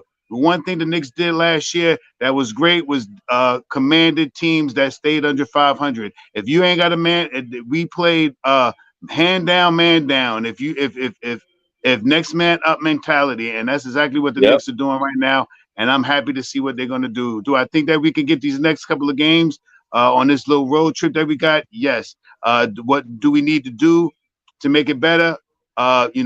Continue to get those 30 assists a game, because it looks like everybody is looking for each other now. And another thing, about the defense on the team. Yeah, we may not be giving up 120 points, but that's in spurts. And some of these games that we give up those points, anyway, to make a long story short, we got every player in our starting unit getting about two steals a game, 1.3, 1.7, 1.5, 2.1. All these guys are getting steals in the game. And if you remember some of these games, we got 30-point leads. We leaving teams. We had almost 50 points in the first quarter to 20 points. So that's a case of great offense with some good defense. And right now, I think we're somewhere around 17. I think before the break, we'll be somewhere around 15. Mid-season break, the All-Star break, I think we'll be up by 12, 15, somewhere in that range. And by the time we get towards the end of the year, once again, Precious back. Once again, if Shaman is going to come back, there's things out there that this guy McCullough may be coming back soon. He's on his cusp of coming back. Precious Achua, Deuce McBride, and all these guys that we missed, I think we could be a better team, and they're continually to grow together now. This is one thing that happens with Tom Thibodeau's teams. They start off sucky in the beginning of the year. You're ready to trade Tom Thibodeau and Josh Hart and DiVincenzo. We're ready to trade. Mikal Bridges. We're ready to trade everybody. But by end of December, going into January, we're like, dang, we got a good team right here. It's too late to start saying that. We had a good team. This is a brand new team that just got to bring it together. No, that's a really good point. Really good point. I agree with that 100%. Wait. Know what that means? You know what that means. That's right. Let me shout out my brother, Paris Duggar. Thank you for the generous super chat. He said, Brunson knows he had to get himself perfect, so we're an impossible double threat to stop. Brunson is a master. I'm not going to say there is anything wrong with that. I think we hold Brunson to a really high standard. I mean, listen, he helped change the dynamic of what this team looks like, and we're building around him. So yeah, he's got to be. It is what it is. That's why he's the captain, because he can take it. You know what I mean? He can deal with the harsh criticism. He also knows that he's in a position to be a difference maker. And I think this team is always, listen, no matter what we say, no matter who we add to this team, I've said this multiple times. When you think about Jalen Brunson's value and his impact, this team goes as Jalen Brunson goes, because he's anybody that can't see the reason why we are starting to blend together is because Jalen Brunson is becoming the captain. If you look at the way he's playing, Jalen Brunson is getting everybody going before he looks for himself. The Phoenix game, he came out aggressive and whatever because he knew he had to, because he had that young guy done on him. He didn't want to give that boy any momentum. He wanted to let him know from the jump street what time it was. He's got to be that way. He's got to be a threat, because that's only going to add to his efficiency as a passer. You know, if you're a threat to score or whatever, you know what I mean, people are going to play. If they know you're going to pass all the time, they're going to play off of you. All right. So Jalen Brunson's advantage is that, you know, he's an excellent scorer, and people got to get used to every once in a while he's going to hit that 30-point mark. But for the most part, Ryan, we're looking at it, what's got to be. And I mean, how can you complain if we're winning? How can you complain if Brunson don't have to score 30 points for us to win? I want to really quickly piggyback right off of what you said, Double A. The beginning of the season, if you notice, Brunson was playing the way he played last season. Aggressive, going to the basket, gotta score the basketball. I gotta get the shot off. I gotta get the 3-shot. And you notice that he didn't get into that rhythm yet. That was the big thing about him coming in from last year, still thinking that he had to do the same thing that he did last year. He doesn't have to do that with this team this year. Right. Indeed. You're absolutely right. Because as I said, if you looked at the spot score at the games in the beginning of the season, you saw he was dominating the shots. Right. And you know, OG wasn't involved as much. Bridges was getting 9 to 10 shots, but you know, that was it. But it was mostly Cat and Brunson. But once he decided to switch it up, it's money, man. And how can you complain about how he's playing, though? This is what I don't understand, Ron. some fans are like, "Oh, he should be like averaging 20 assists," But you got to imagine, you got Hart. Hart is averaging almost a triple double a game. Every game. He's averaging assists. Bridges is averaging assists. OG, I mean, these guys all are passers, man, and cutters and shooters. Man, I'm happy, man. Y'all ain't gonna take away my happiness. That's fair. I don't know what I was saying, but I think that I'm just saying I'm echoing the same sentiments that Oh, that was the last point I was going to make with regards to that. Yeah, I said before, like some of these teams that right there on the cusp of being championship contenders, but just can't get over the hump. To me, I think Brunson is that missing piece. Like you got good defensive teams, good offensive teams, but you need that X factor. I think Brunson is that guy. Not only does he give you great efficiency in scoring, but it's the clutch factor. He doesn't have to be the guy who, I mean, for the Knicks, yes, but on another team, he doesn't have to be the guy to take the final shot, but he has to be one of the guys out there in the court. When you need a final shot, he can take it if you need it, or maybe he puts the other guy in a better position to get it because of the attention he draws. And so that's why I think Jalen Brunson is the key for any team, but definitely for us. Our championship team, if you listen to Walt Clyde Frazier on his broadcast, he said it one time. On the Knicks championship team, any one of those 5 guys would take the last shot. Any one of them guys would take the last shot. And you're going to see that with the Knicks. I see it. Any one of these guys, I trust OG taking the 3 in the corner. I trust Bridges taking the 3 in the corner. I trust Cat taking the 3 from the top of the key. I trust Brunson. So now you got 5 guys that can kill you with a dagger. That's a good point. Can I go backwards really quick to go forwards, and then I'm going to switch to the computer and get off the phone. All right. So I want to go from a place really quick where you started. I was going to jump on, but I was just getting my coffee right, and I can't do anything without getting my coffee right. Oh, wait, hold on one second, Jay Chosen. You know what that means? Read this real quick because, this ain't going to change our narrative, what we're talking about. Just shout out to Crimes Dad. Thank you for the generous super chat, my brother. I appreciate you. He said, happy Thanksgiving to everyone. Thanks, Ron, and everyone who goes live to bring this stream to us Knicks fans. It's a great time to be a Knicks fan. Appreciate you, Crimes Dad. Thank you so much, my brother. Continue, Indeed. my guy. All right. So, Shot took a little bit of what I've been wanting to say is also, in the beginning when we were I was joking around calling him Jalen Anthony or, Carmelo Brunson. That was him really just living off of last year's energy. But to take it further back, right, to the numbers that you read, and I really hate, I don't use the word hate. I think it's horrible, but I really dislike the name you used too, and I know why you didn't like to use the name. That he just, his attitude is so Trae Young. Those are great numbers, but we don't need Brunson to have those numbers. And I think that has been one of the most false narratives that I've heard over in this platform, other platforms. We don't need him to do that. I think everybody on this team, just as Double A said that anybody could be the last shot guy. Any one of our players, Cat does something different, but definitely every other player, and maybe even Cat, are good for 6 assists themselves too, 7, 5, whatever it is.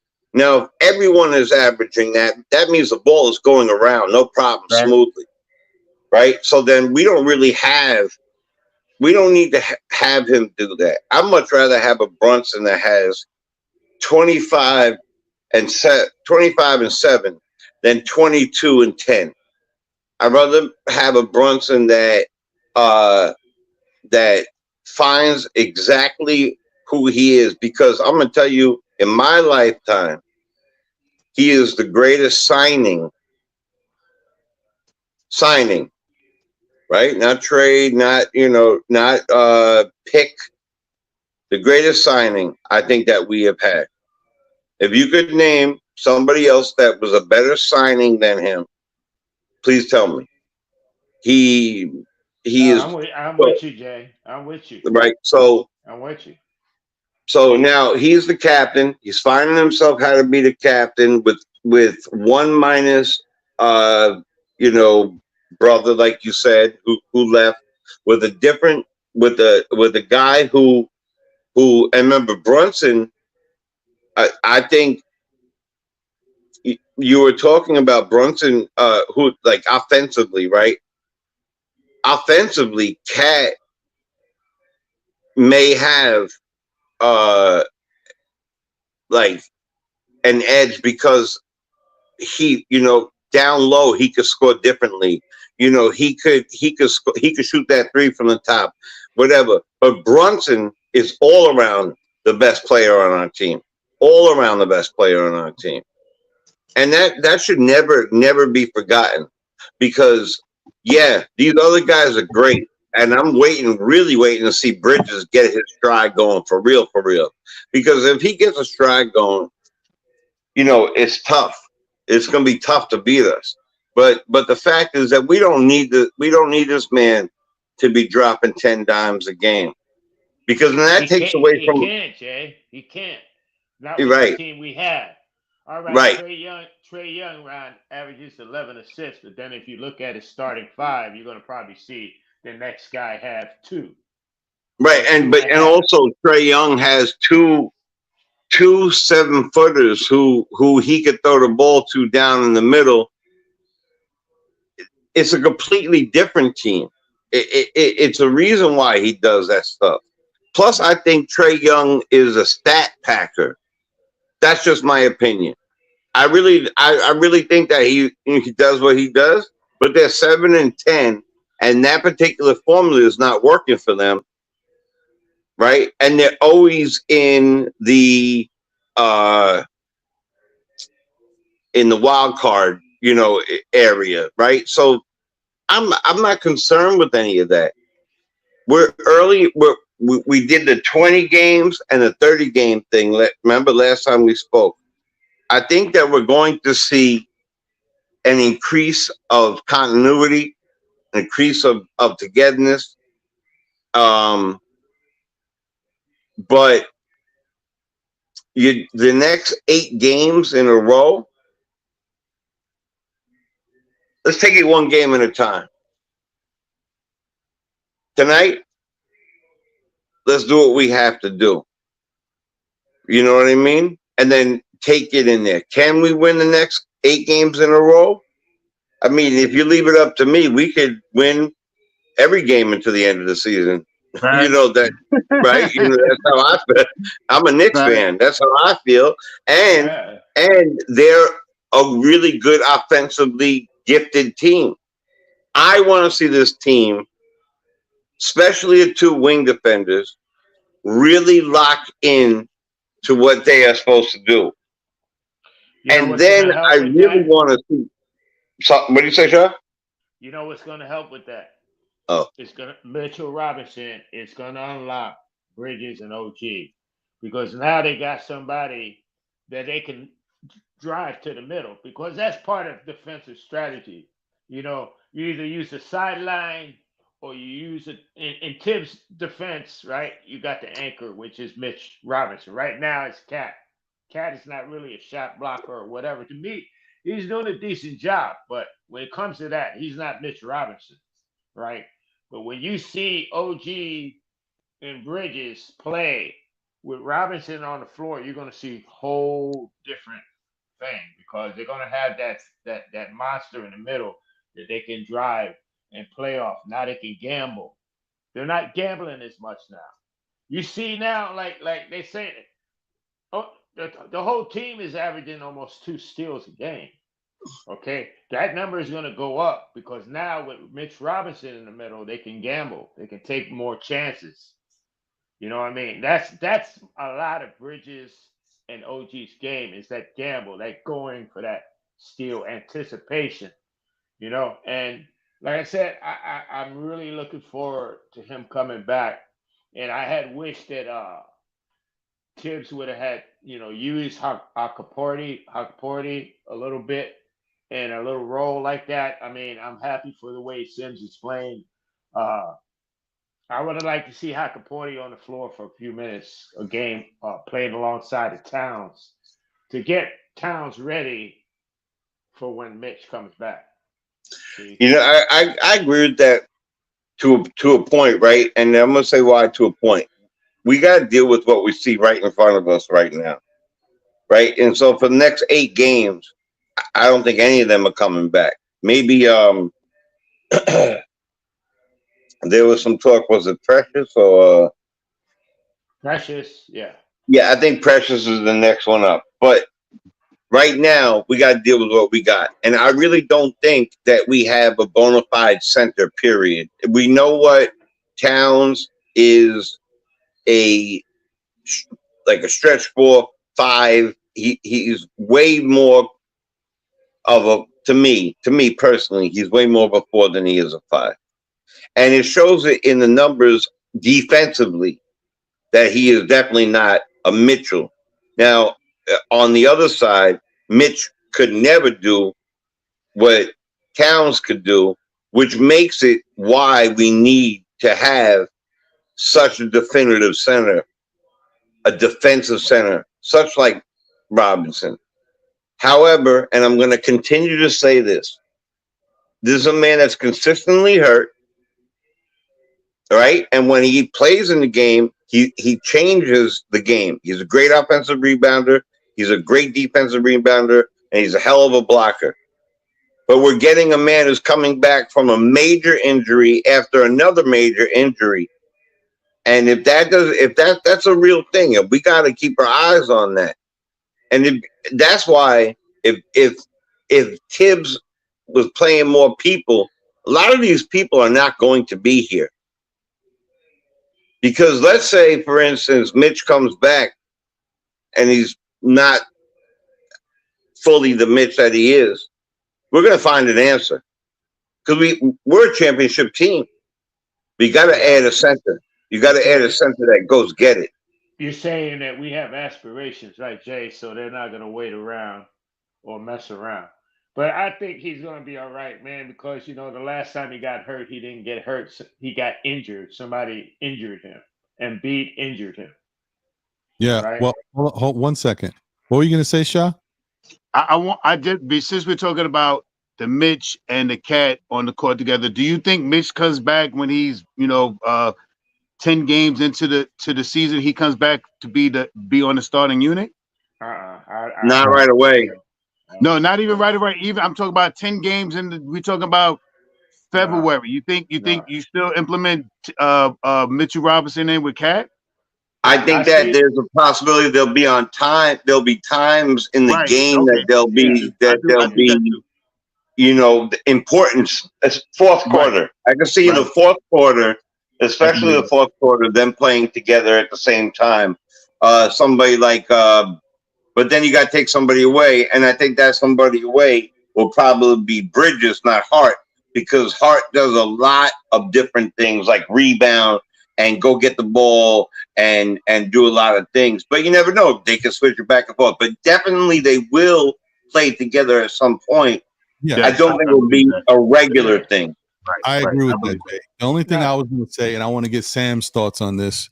I'm switching over, Ron. I just want to say.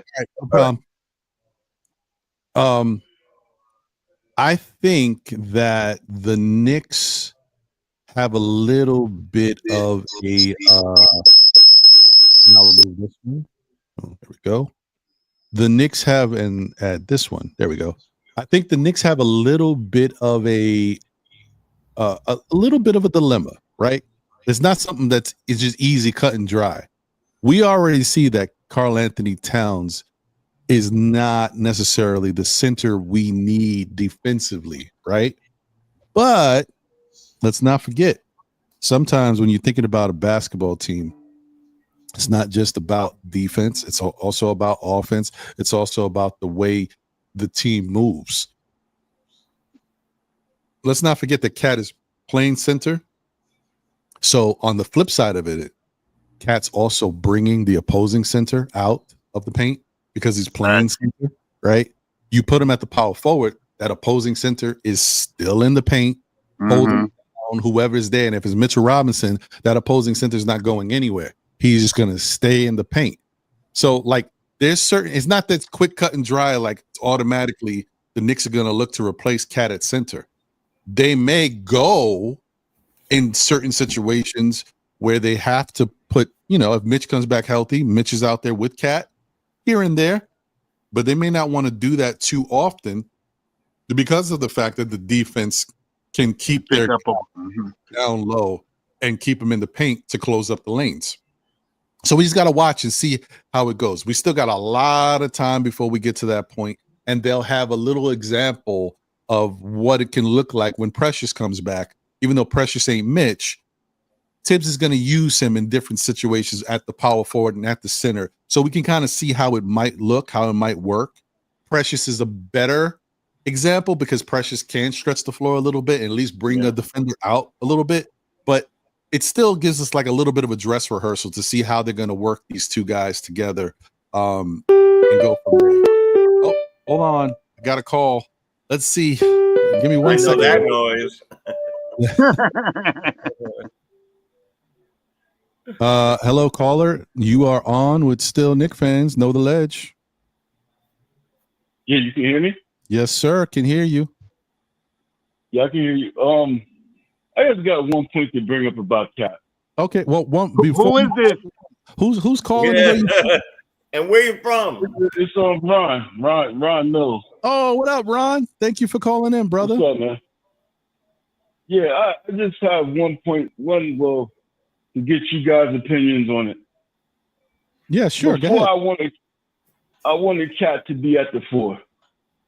Mm-hmm. But now that I look at it, I'd rather Cat be the center because he's more aggressive in his rebounding and scoring. I think You know, you're that's kind of, it's funny you called in. I mean, you probably was calling in right when I was about to say that. I agree that the Knicks have a situation where they got to think about it. It ain't cut and dry. Let's just take Cat out of the center because Cat is benefiting this Knicks team by playing center because of all the things he can do. It's a little bit of an issue on the defensive end, or should I say it's not as big of an issue. This is something that we're not used to, guys. As Knicks fans, we're not ready for this usually because we are a defensive team. That's the Tibbs identity. We're not used to having the team that can put up 140 points. You know what I mean?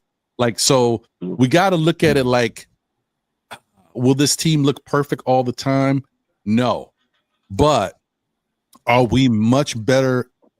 Are we in a better position to deal with the teams like Boston or the teams like Indiana that when they're hot, if we happen to be hot, we're right there with them. You know, the problem is a lot of times we played these teams and we weren't ready because it was the start of the season, or they were hot and we couldn't hit anything. We were not hot.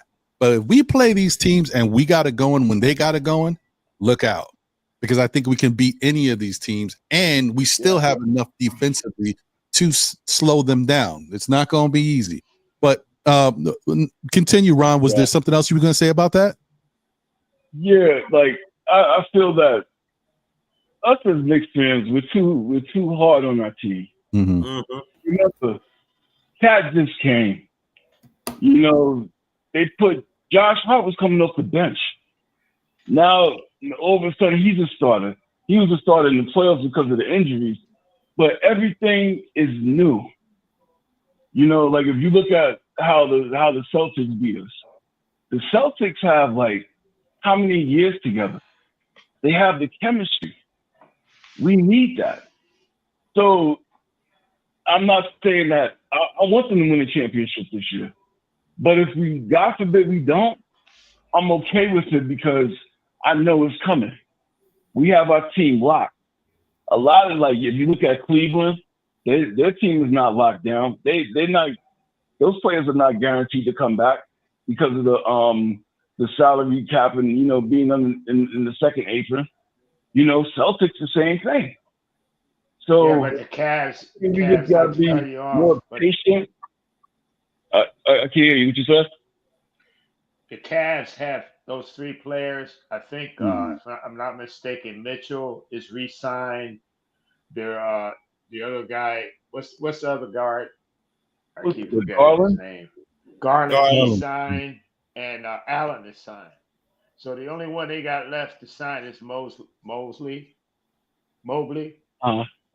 So, you know, they're in decent shape. Yeah, but forget I Cleveland. still think they're hot right now, but we can beat them. Oh yeah, I know we can beat them. This is holy crap! Are you seeing what Cleveland's doing? This is an anomaly more than it is a showing of who they are, in my opinion. And it's not because I'm a Knicks fan. I'm a basketball fan. I think that what the Cavs are doing is more of an anomaly than a truth. Let's just say, right? You right. know what I mean? Man, I think just saying, I think the Cavs are just doing what other teams haven't been able to do because there's been issues. Everybody, and we talked about this multiple times already. The league is a little upside down right now, guys. There's a lot of teams that have hurt players, especially in the East Coast. Oh my There's a lot of teams that don't have their roster where it needs to be, you know, and there's some good players that are out right now. And so teams are getting fat playing these Eastern Conference teams. The Cavaliers came in with the same lineup, basically, and they came in with most of their roster being healthy, and they just been able to, you know, go to town on these teams that have been struggling. Good for them. And that's why I say, like, I understand when people in the chat are saying, like, listen, you know what I mean? Let's watch what we got going on here because, you know, it looks good, but let's look who we're playing. That's fair. But understand, look who the Cavaliers played. Look how they got it doesn't matter, bro. This is the NBA. You know what I mean? You got to beat up on these teams. So, if you sleep, you know, any team in the NBA can whoop you if you sleep. You know that. Correct. You don't come correct, any team can whoop you, man, especially That's with that 100%. 3-point line. 100%. And the reason why Boston whooped us is because they had 2 things going for us. Number one, familiarly, their lineup, they played together, they won a championship. Number 2, they were shooting out their mind. They'll never equal another game like that against us in a row like that. I mean, they caught us, man. They caught us new. They caught us that we weren't familiar. They caught us. They did. And before I let Ron go and get whatever his final words might be, let me just say, guys, there's some teams that have played 17 games already. There's only 4 teams in the entire Eastern Conference that have a 500 record right now. There's a lot going on right now. I'm just saying, once again, so when y'all want to downplay stuff, understand that same thing we downplaying is what these other teams have benefited from. Boston, Cleveland, the teams in the West, they've been beating up on the East. Okay, there's been a lot going on. So just give the Knicks some grace. Let us get our chance to beat up. And we are just beating up on the East. Now we beating up on who? We got a West Coast trip here. If we leave this West Coast trip, I think it's a 5-game West Coast trip. If we leave this West Coast trip winning 5 in a row, great. If we win 4, we go 4-1. I'll take it. Listen, come on, man. Like, you can't be mad about that. So let's let it all play out. We'll be all right. Ron, anything else you want to add before I let you go, my brother? Yeah, great words. You know, I love your platform. Definitely a fan. And guys, we just gotta be patient. You know, I'm 45 years old. I've never seen the Knicks win a championship in my lifetime. I hear Close to it, Game 7 in '94. You know, but we know what happened there. But we just gotta be patient. Stab me in my chest, man. What's coming? That stabbed me in my chest, man. And 99, bro. They stabbed me in my chest. It's gonna be okay, Double. I know you're gonna be all right, brother. Yeah, you know, but we gonna be at the parade together, man. If it's not this season, it's next season. But it's coming. I feel good about it, brother. I hope we all able to see it together. I hope we around for it. And listen, I'm going to take off work, even though I could just go downstairs, but I'm going to take off work because I don't care. My boss is going to have to wave to me from the window. Yeah. Take care of yourselves.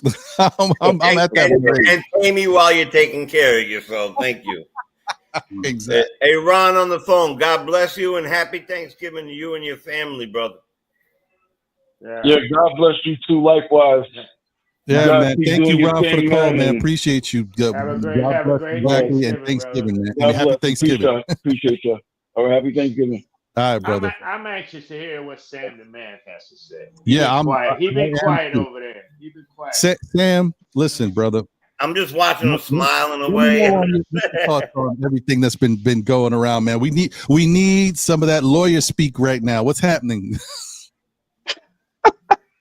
Well, I don't know if I have any legalese for you. I'm not gonna do that because that's annoying. But I will say I agree with most of what's been said. I mean, there's not much left to really pick off the rib bone here. But I think personally, I'm loving what I'm seeing from the Knicks team. I'm interested to see how it goes when we get fully healthy. Obviously, you can't really control guys getting in and out, getting hurt, which is why, like, pointing at what you're saying, Ron, these West Coast teams are just beating up on the East.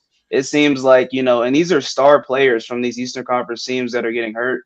I know Cade Cunningham's been playing well all season. He just got hurt. We've seen pretty much these other teams, it's always a guy that can go. For me, I think personally, since you guys touched on it, I think Mitch is probably going to come off the bench to start it off. And honestly, I don't really see a problem with him remaining on the bench because of how well the first unit's playing. I think if you have a bench of him and Precious coming off, I mean, I don't see that being too much of an issue. If anything, that pretty much would help us solidify leads with our paint presence. So I think kind of more to what you guys were saying too. I think it will be a matchups type thing with Tibbs. Like if you're playing a bigger squad, maybe you do a lineup with Mitch and Cat is starting, but you only do spot minutes with Mitch. Like he wouldn't be playing, obviously, the minutes Cat would be playing, but he might be starting off that game if you're playing a bigger squad.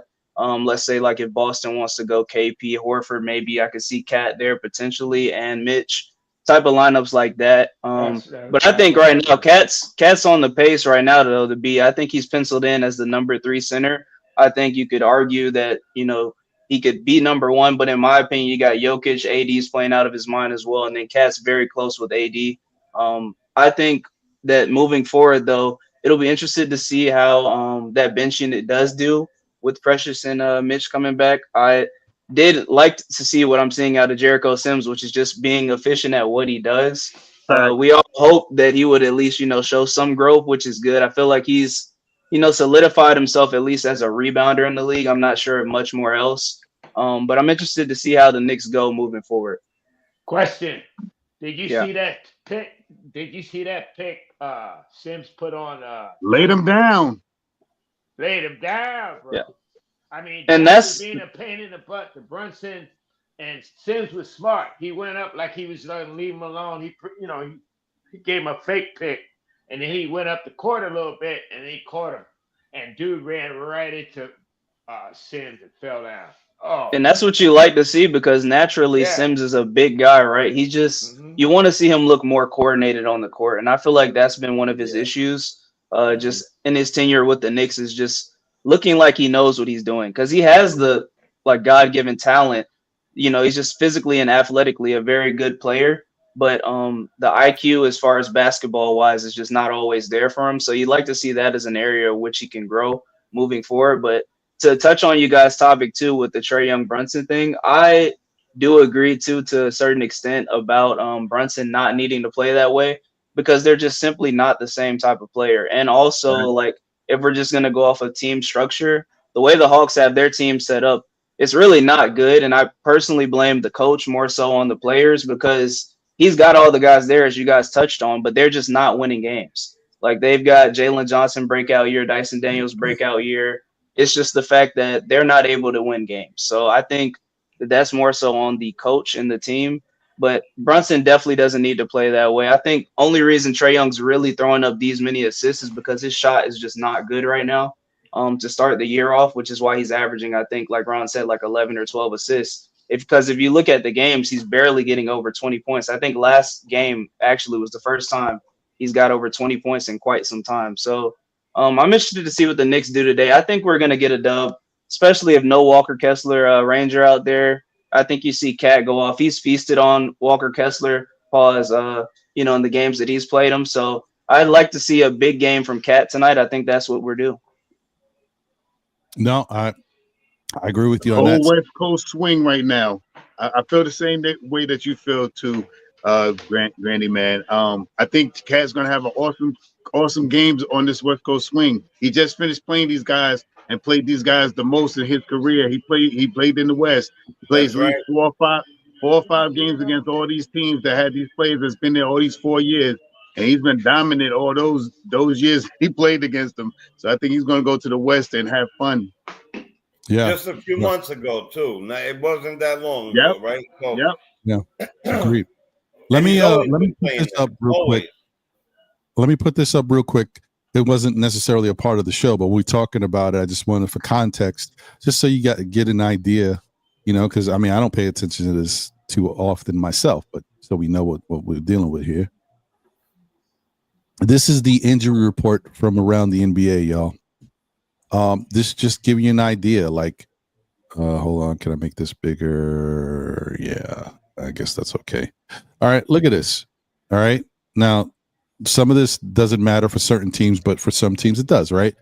Atlanta Hawks, don't worry about them. They're not missing anybody really substantial. Right? Look at Boston. Look what Boston's doing, and Al Horford is day to day or whatever, but Porzingis is still out. This shows you how good Boston is. That's a problem waiting to happen. Anyway, so the Nets, Bogdanovic is out. Okay, whatever. Charlotte, it doesn't matter who's out. Forget it. Yeah, it's true though. It's true. It is true. It's sad to say. But the Chicago Bulls, they have a rebuilding team over there, a bunch of young guys. They're not ready for nothing. But then you still got Lonzo Ball out. Patrick Williams is a good piece for them. He's out. So, it's barbecue chicken. People cooking the Bulls. Here's what it is. You got the Cleveland Cavaliers. Now, for the most part, everybody is day-to-day. They'll play. It is what it is. Max Strus has been out, though. But, for the most part, they've been good.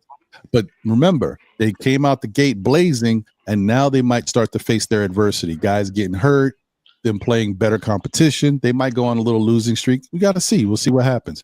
Dallas, we already talked about. Luka's hurt. Dante Exum is out. Okay, but Luka is the key there. Then you got Denver. Aaron Gordon is out. Aaron Gordon is a big piece of their team. DeRon Holmes is a nice complementary piece, but Aaron Gordon is a huge piece. Then, as Sam brought up, Cade Cunningham is out for Detroit. And Detroit actually, even though they're not a good team, they've been playing pretty good. Playing good ball. Good. And they got good young players. Correct. Golden State, not too much going on there. Look at Indiana all of a sudden. Ben Shepherd, Naismith, Nembhard, Isaiah Jackson, Wiseman. Naismith and Nembhard are the ones to really talk about, but that's not good. And also considering Tyrese Halliburton has looked crazy lately. I don't know what's going on with that young man. He does not look like himself. So that's not good for Indiana, right? Clippers. I'm just going through the West Coast teams but this is really to highlight the East Coast teams. You get my point. Oh my God, Los Angeles, Bronny James is out. No, I'm just joking. Let's continue. He's out? Oh my God. I got to take him out of my lineup. Now, Memphis, like I said, I'm talking about the East Coast narrative, but Memphis always got some issues, man. John Moran is out. He stays getting hurt. Then Marcus Smart is out, whatever. Zach Edey, the young rookie, is out. You know what I mean? Like, they got some issues over there too. Miami's been struggling because they've had guys play, but guys have been banged up all year early for them. Jimmy Butler hasn't been the same. Terry Rozier's been, hurt in and out of different games. Jaquez Jr., who was a big part of their team the past couple, he's the day-to-day. Josh Richardson, I don't even know if I haven't even seen anything about Josh Richardson, so I don't know how he's been doing. But and by the way, really quick, that Memphis team. Can you imagine that Memphis team being healthy? Oh yeah, I mean, really, they got a lot of good pieces. Sorry, they have a good squad. I get it, bro. Then Milwaukee. Like, Milwaukee is so lost right now. They're trying to figure it out. They're trying to get back to their winning ways. But once again, and this is what surprises me. Chris Middleton is out. That's a shocker. And they gave this guy an extension, if I'm not mistaken. Am I not wrong? Like, you want to know the crazy thing about that too? Because I'm here, so I know a little bit more on that. It's actually all him now. Why he's not playing? Like, he's physically able to play, but they said recently that Chris Middleton's basically telling the team, like, I just don't feel like completely 100% to go. So he's already been given like the green light, like technically to suit up. He just doesn't feel good enough to play, and like now that's forcing them to play guys like Taurean Prince, who nobody wants to see on the court. Like it's getting rough. So like honestly, they just got on a winning streak, but before then, you could argue that some moves are going to be made in Milwaukee where Giannis might be out of here. Oh, geez, that's bad stuff, man. That's bad stuff. For Brunson and Towns, I heard. No more. Yeah, no. Right. then you got Minnesota. These guys are all day to day, no big deal. New Orleans. Oh man, shocker! Zion Williamson is out. What? Get out of here! Oh, first off, I got to get him out my lineup. Pelicans and Zion Williamson is out. CJ McCollum is out. Herb Jones is out. DeJounte Murray is out. Jose Alvarado is out. What are we doing over there? It was worse. It was worse. They did have Ingram and Trey Murphy out. They just got back. So it really was worse than that. It was worse than that. You're right. The whole starting lineup was hurt at one point. That is horrible. Now we think the Knicks have issues. Pelicans got some. They ain't even winning like that. But all right, whatever. Then we got Has Zion ever played a game? Dude, yes, he played at the beginning. He played at the beginning of the year and then got hurt ankle. I was being a little facetious. But he's got a really nice tattoo. Yeah, he did. Good for him. Of course, you know the Knicks issues. Miles McBride is out. Mitchell Robinson's out. Precious Achiuwa is out. And just those three guys right there, all key pieces to the Knicks. And they're all out, you know. Oklahoma City, they got their little issues. Chet is out. We know what happened to Chet with the iliac hip fracture. Poor man, that's an issue. Jalen Williams, I didn't know he was out. That's an issue. Now, wait a minute. Which Jalen Williams is this? Is this because they have two? Yeah, it's I think that's the big. Is that not the center? No, that's not the center. I think this is the big guy. That's the rookie that just came in last year or something like that. Yeah, I don't think that's... Yeah, the one with the big afro, the nappy afro.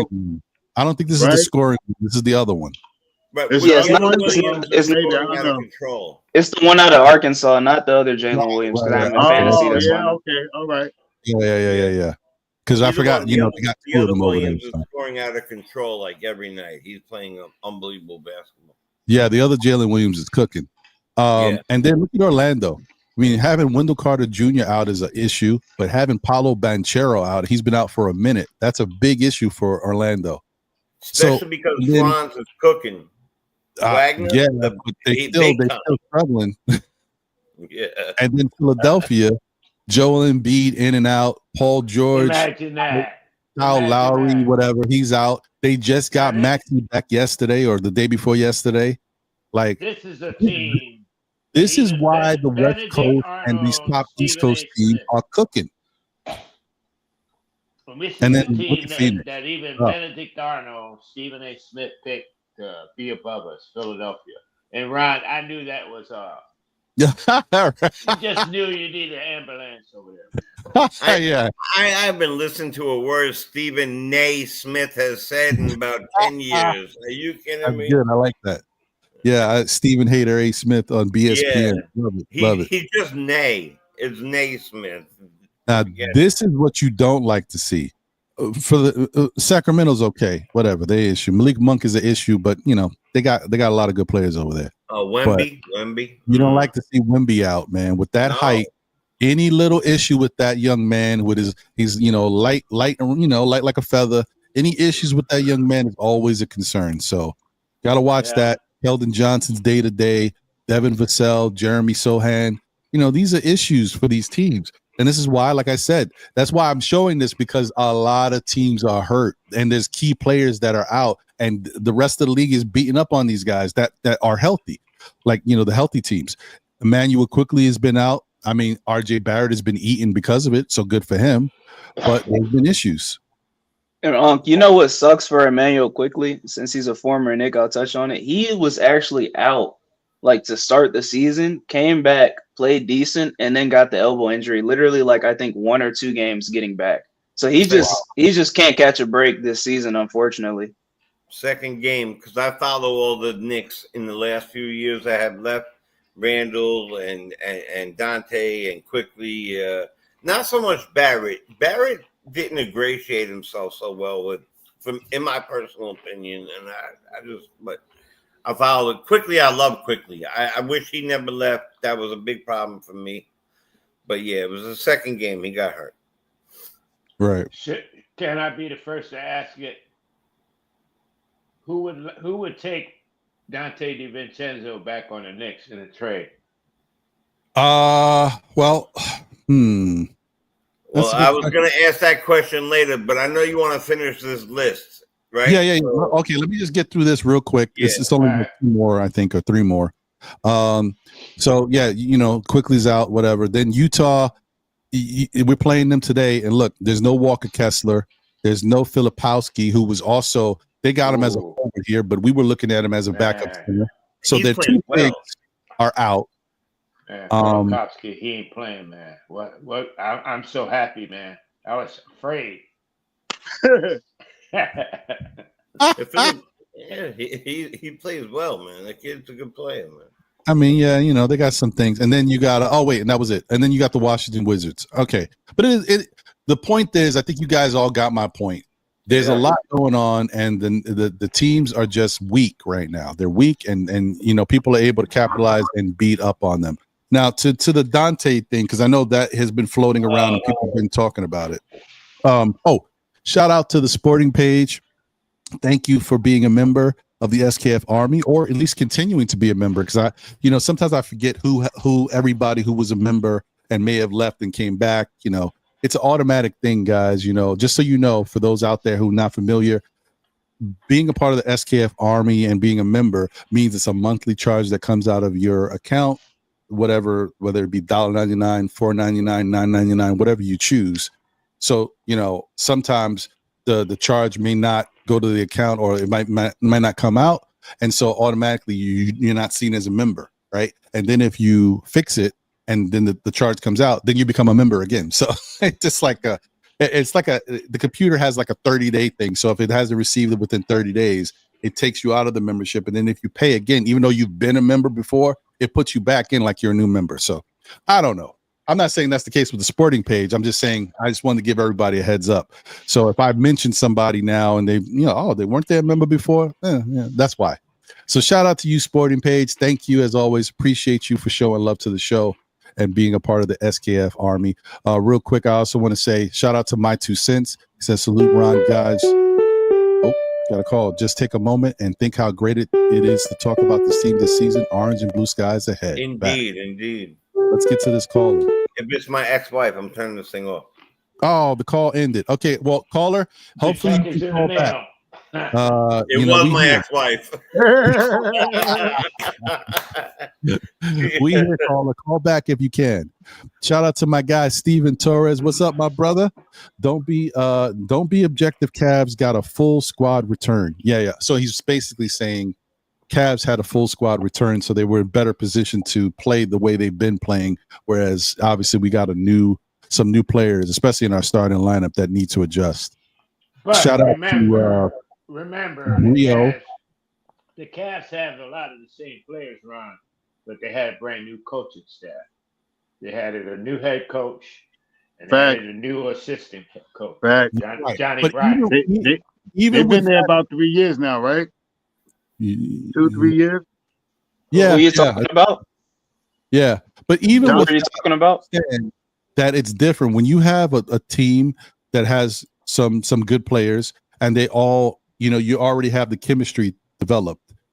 When a new coach comes in, all they try to do is build off of what you were doing.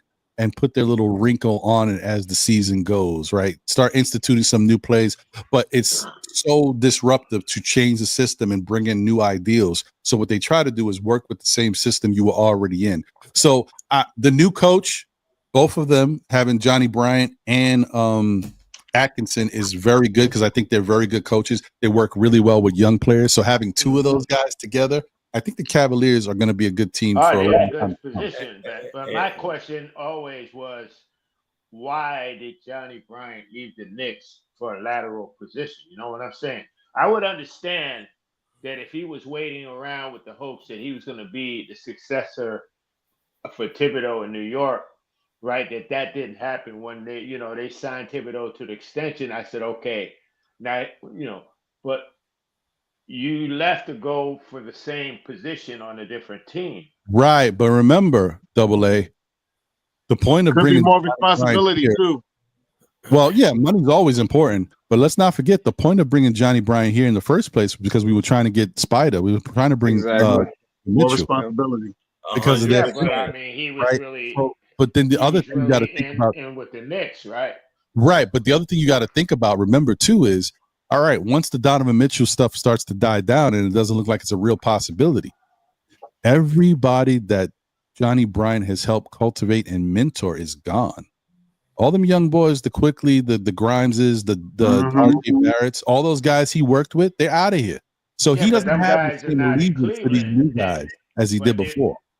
Right, but what I'm saying is it's lateral because them guys ain't in Cleveland either. No, but Donovan's there. And Donovan is his guy. Donovan's the main. If there's anybody around the league that you like, that who's Johnny Bryant's guy, it's Donovan Mitchell. Right, so I believe that.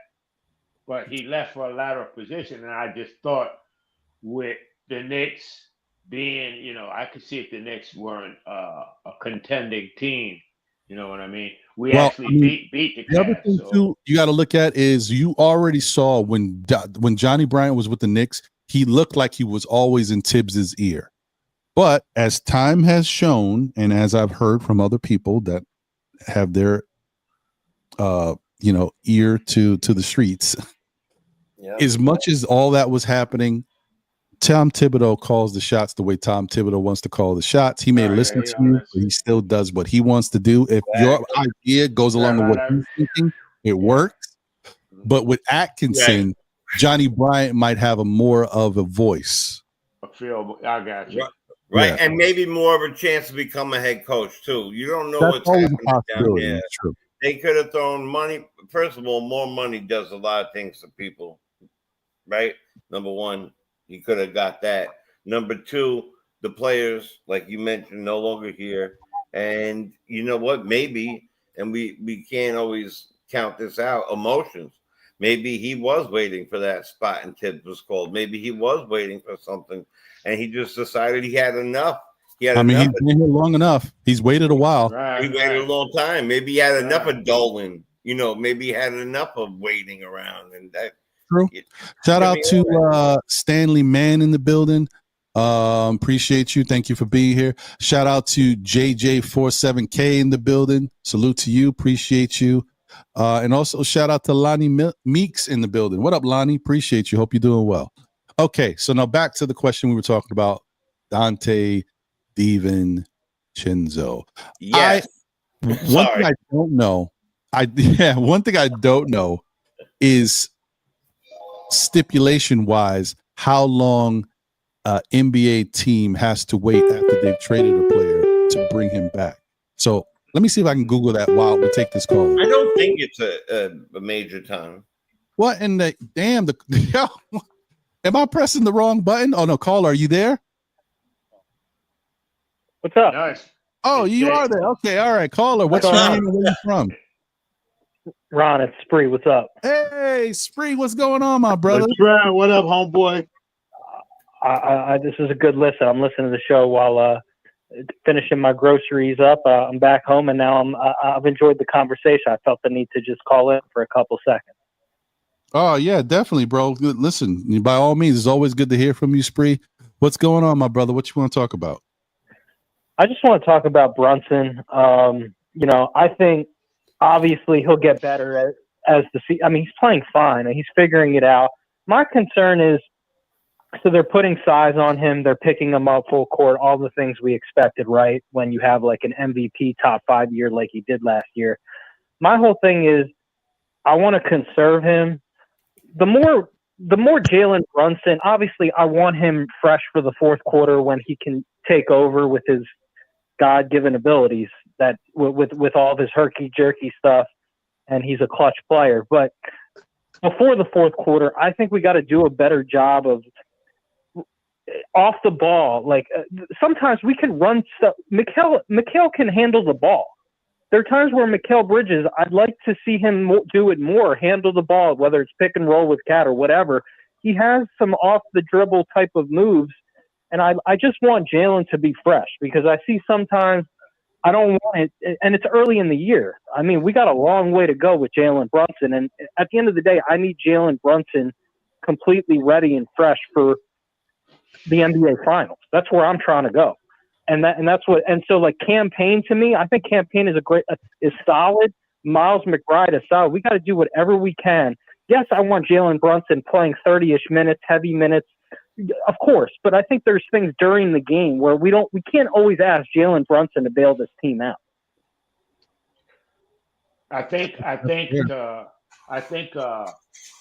Thibodeau listened to you, because last game you seen him play Brunson along with Campaign.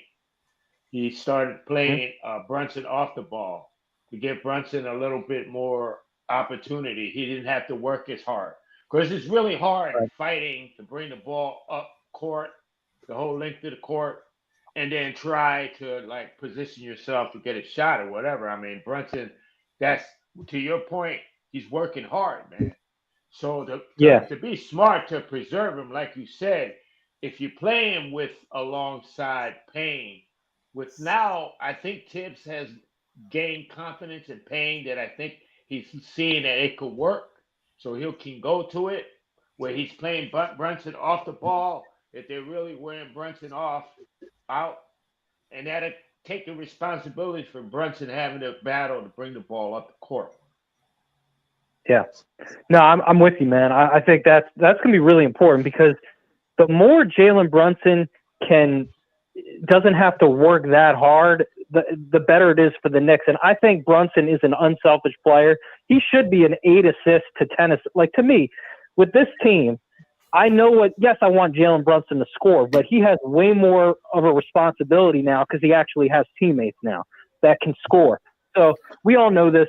The one other thing I just want to say with Cat, do you guys ever get scared when he goes to the basket and does these hard line drives, and he's very quick with the move? Do you guys ever get scared that he's going to hurt himself, like near the stanchion? Like, I get very concerned. Yeah, I think we all kind of probably have a little bit of concern with it. Not just him and OG. They're always on the ground, B, and I'm like I'm not. Yeah, really. I mean, like, aggressive play is good, his knees, but it's like concerning. There are times when he does those hard line drives, Ron. It's not like Julius Randle. Julius Randle is a little bit slower with his dunks moves, but Cat, to me, his explosion ability off when he does that pump fake, he gets his knees very close to that stanchion. I'm just trying to say, protect yourself or do whatever. I know it's basketball. Things are going to happen. I get it. But I'm not going to lie to you. I get scared.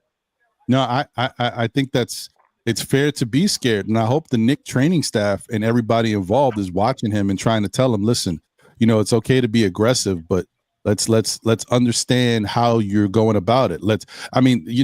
Remember that whole thing. There's certain types and lines of work where you got to learn and practice how to fall.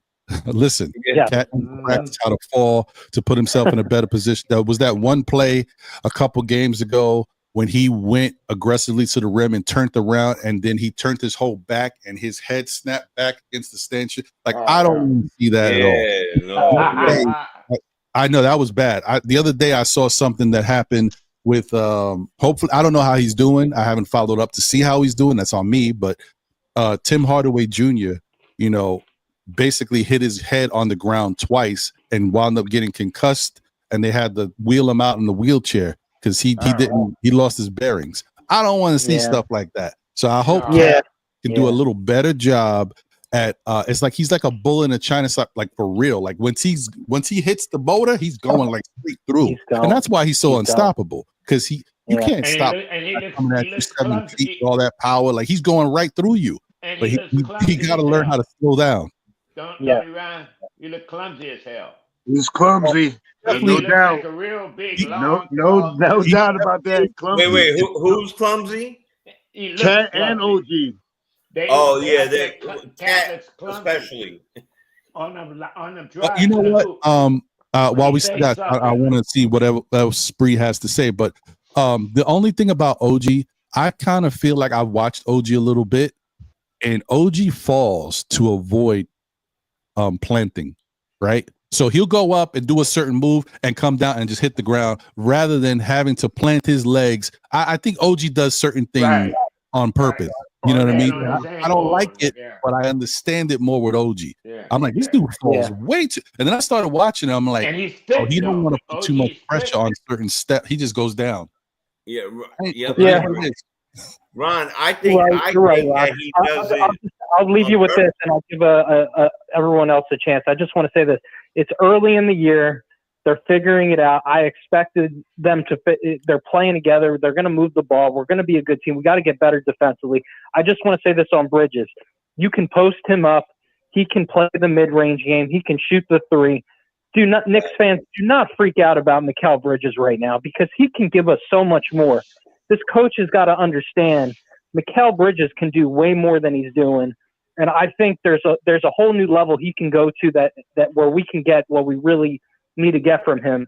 And it's just, again, it's going to be a long season. We just have to hope Thibodeau. There's no reason to keep Brunson in the game with 2 minutes left when you're up 45 versus the Wizards. So just calm down. Let's get to the playoffs when it really matters, and let's figure this thing out. You guys have a good one. Enjoy the game today. Thank you, Spree. Have a great day, man. It's a pleasure. Happy Thanksgiving. Peace. Yeah. So can I say something really quick, Ron? Yeah, I think yeah. OG has experienced, especially last year. With I'll be right back. Continue, Jay. all right, with the injury he had, I think falling is part of his protection. Memo.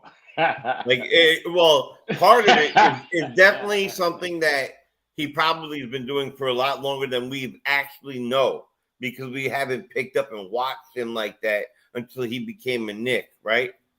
But then let me tell you, it's like PTSD or something else, right? Once something happens to you, you find a way to cope with it. And it maybe falling is one of the ways that he copes with not being hurt in a certain way, like landing on his ankle the wrong way. He rather land on his side or whatever. And that, I mean, that's dangerous to the elbow, the neck, all that other stuff. But I think he just falls. He falls a lot, you know. And I think Cat is just clumsy. But when it's time to get busy, he's not that clumsy. Right. I think he most definitely uses those 23-inch sneakers that he wears. I think he wears. I think he most definitely uses those 23-inch sneakers very well. Yeah. Those two steps to the middle. Once he puts the once he put 1-2 dribbles down and he takes those steps, he gets far, man. I believe he's a little clumsy. Two steps on the top of the key, Shaw. Yeah, right there. He take those 2 steps. I'm a little I'm not so worried about Cat being, but he is a little clumsy because you see him rolling around. But the one that I worry about the most is OG. I mean, because that's the history of him being prone with injuries and stuff like that. That's the one that I want to try to hopefully keep him on his feet and not and do that fall technique like he's a fall guy or something like that. You know what I mean? Tuck and roll. Son, tuck and roll. You know what I mean? Tuck and roll. So that's more what I want to see from OG, because I think OG has showed a lot this year.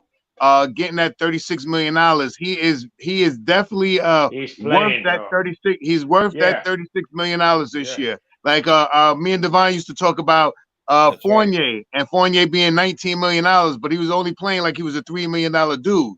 You know what I mean? Right. You know what I mean? This dude right here, he is playing well. And His it wasn't like assist, that in the beginning. right? His assist is up now. When Brunson was His dominating rebounding the is up ball now. again. And he's knocking down that 3-point shot and There making you go. baskets. He is a big improvement this year. Because in the beginning, I was like, why we pay this dude all this money, man? He's Yeah, scoring he's well worth that money now. 7 points, you know. Shaw, you want to know? Share the rock. Go ahead, brother. What do you want to say?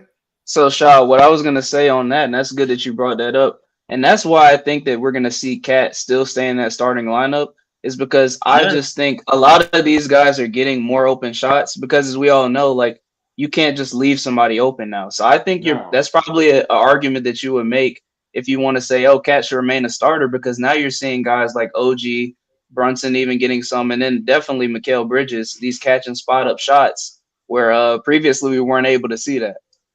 Like I was saying, you know what I said, Sam? What you doing? What you doing over there, J Boogie? They're gonna have less shots. I hope you're not driving like that, Jay.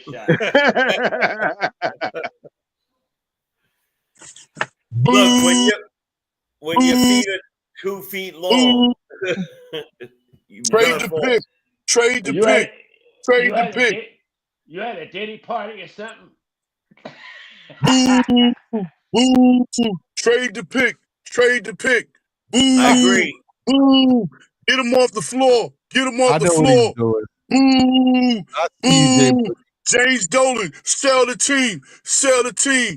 Boo. Boo. Stop buying tickets. Don't go to the game. How far have we come from that point? Y'all remember those days? Right. I want to just remind everybody where we was at back then. Trash bags at the drafts, trash bags at the games. You know what I'm saying? It was just boo this, boo that. Look how far have we come now. Man, I'm going to tell y'all, I don't know what y'all talking about, but the league is in some very serious trouble. You know what I'm saying? Some very serious trouble. And, you know, I think Triple A said something about Boston when they beat us. That was the best thing that could have happened to us. We got our butts whooped on opening night in front of everybody. But guess what? After that game, I'm quite sure them guys went back and watched the footage, watched the tapes, realized, you know what I'm saying, what they're doing, following their footsteps. Because we are trying to play 5 out, right?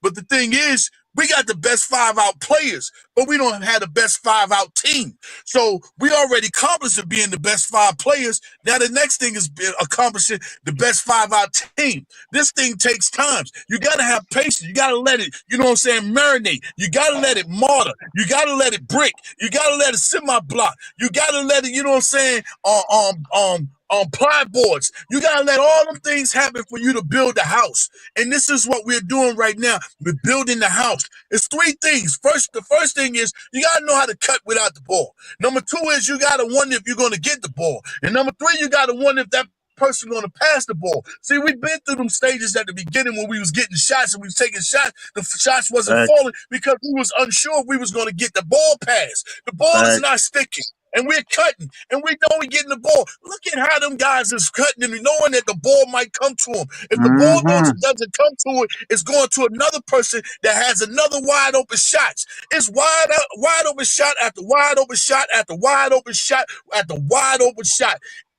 And so early in the season, them guys have accomplished that. They accomplished how to move without the ball. They accomplished the freelance and know they're going to get the ball. They accomplished and know that, you know what I'm saying, our point guard is putting us first, you know what I'm saying, figuring out when can he take shots, when can he close, when can he do. Everything is affiliating right now in front of our eyes early on in the season. Sure, we got some other things we can work out. Sure, we got some other things we can do. Sure, we got some other things that's going to better the team. But right now, what we got going on, this is an offensive team that doesn't care who's on the floor, who's in front of you. And right now, I'm quite sure they can't wait to see Boston again. They got something they want to prove. They probably still going upside their own noggin. Yeah, Cleveland ain't beat us. We blew that game. You know what I'm saying? We was blowing them out the doors, and we got relaxed and calm. So I don't really care too much about what Cleveland is. I just need Boston. I ain't worried about nobody else. But now that this team know how to play with one another, cut with one another, get them open shots, everybody's happy, everybody's cheering, everybody's there for one another, feeling good for each and every one of the team is on a mission. And again, the league is in serious major problem. I thought Thanksgiving was getting ready to come this Thursday. I think Halloween is getting ready to come out again because it's getting spookier and spookier and more scarier and scarier. The only problem that we have right here, right now, is we waiting for them three defensive specialists to get back. We need to realize we ain't got Deuce on the floor. Realize we ain't got Precious on the floor. Realize, you know what I'm saying, that Mitch is trying to do any and everything that he can do to get back. And of course, I love to see Mitch back because, you know, putting Mitch next to, you know what I'm saying, Towns at certain times during the game, that's a different look on for how you're going to play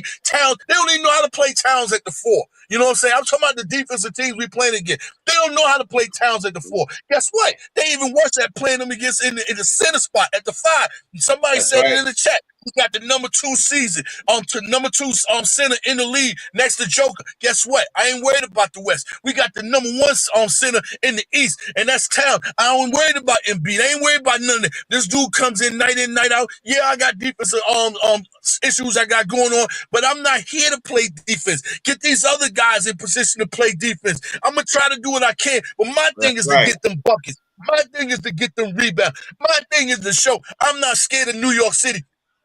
I am home in New York, Midtown, Mr. A-Town. When I say A-Town, I'm not talking about Atlanta. I'm talking about Anthony Towns is in the Midtown Mecca of New York. New York Knicks, stand up, man. We got it. Man, I'm telling you, the league is in serious problems. I'm telling you. And we get ready to mollywhack a lot of things. All this Utah thing, get them out of it. We blowing them out of the building. We mollywhacking a lot of things that's in front of you. You thought it was just I'm going to tell you. KD was shocked and surprised, you know what I'm saying, when he seen how we was polling against Phoenix. Yes, he was taking footages and pictures and everything. Y'all didn't see that, but he was taking pictures on his phone. Looking at, I can't believe the Knicks is doing this. I can't believe the Knicks is who they are. I can't believe this is not the team that I turned down before, but I couldn't leave. We don't want you to ever even think about ever coming over here. And Leon Rose is not finished yet. That's the point. He is not finished yet. He's still surveying. He's still trying to figure out, what do I need? Can I make another move without taking away what we got? What else can I do? Stay tuned, man. The New York Knicks are here. It's a problem in the league. Wow. Well, good afternoon. Wow. Well, good. Yeah, and agreed. And building a house, you start with the foundation. And my brother just spit it up good. I gotta applaud that. That's facts. Yeah. Man, appreciate y'all, man. God bless you guys. Happy Saturday. Happy day of life. Shout out to the chat. Subscribe, share, like to Mr. Ron Show. Appreciate the love, everything that he provides, everything he do. Same thing, you know what I'm saying, with my man right there with the Mr. Shot Powers and what him and Divine do. Any and everything that they do on their own. Make sure you're there. You subscribe. You appreciate their show. You know what I'm saying. Shout out to Double A and everybody up on the board. Shout out to my man Sam. I am.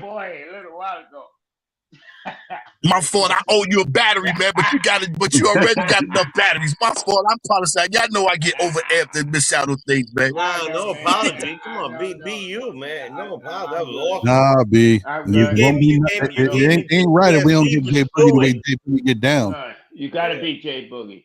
All I thought about when you did the booing was people with the brown bags on their heads and shit sitting on the stand like damn, I thought you was watching a Giant game or something.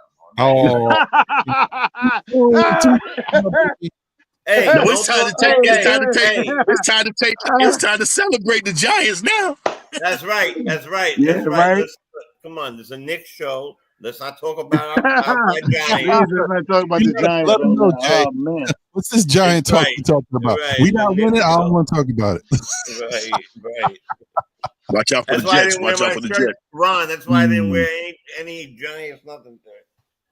Yeah, root for the number 1 pick. That's what. Yeah, whatever. As long as it ain't that I ain't gonna get into it. Don't do it. It's a show, Ron. It's don't your do show. it. Don't do it. Don't do it. I'm good. All right, we all right. We okay. I'm baby steps. I'll get back to who I am as a person. Give me some time.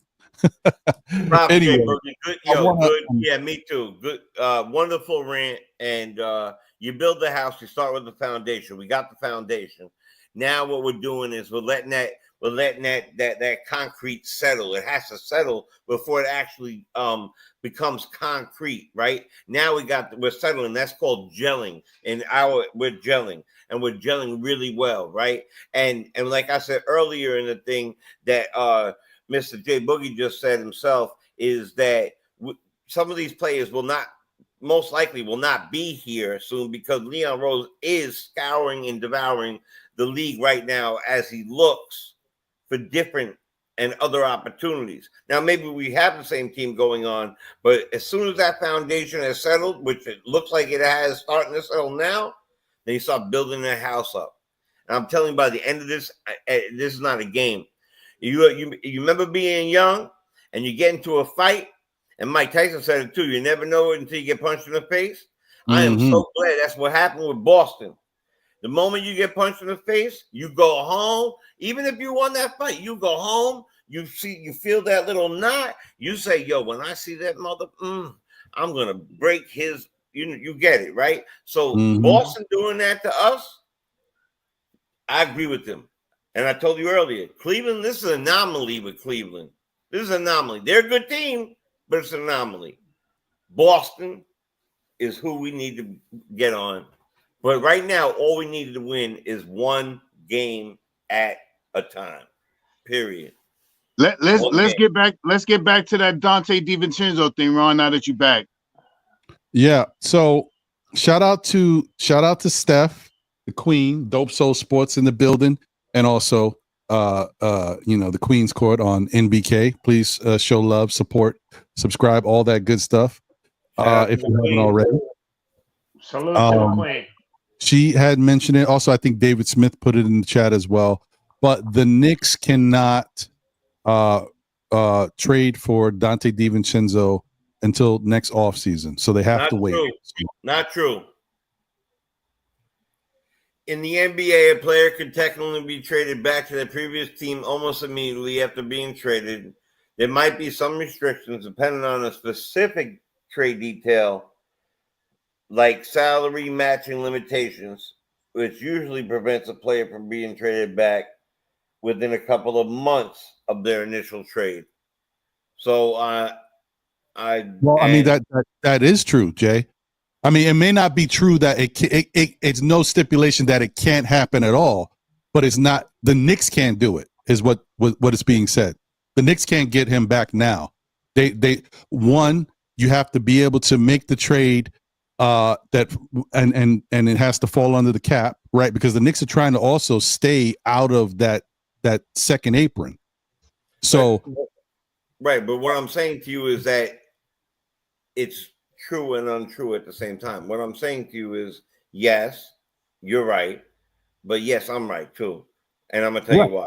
And I'm not trying to be right on purpose. What I'm saying is possible that it could happen. It's just not going to happen right now. So the point is to make sure that the Knicks fan knows we're not getting Dante back right now. If we want to get him back, we could possibly get him back at the end of the season. But now they're not set up to get him back. Well, there isn't, and here's what my point is. There isn't any specific time period. There's no law against it, is what I'm trying to tell you. There isn't a restriction against it. There isn't. It would only be monetary, right, Jay? Right.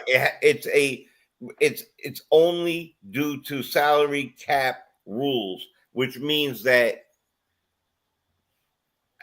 I'm just saying because we're talking about it, right? Right. I would like to have DiVincenzo back.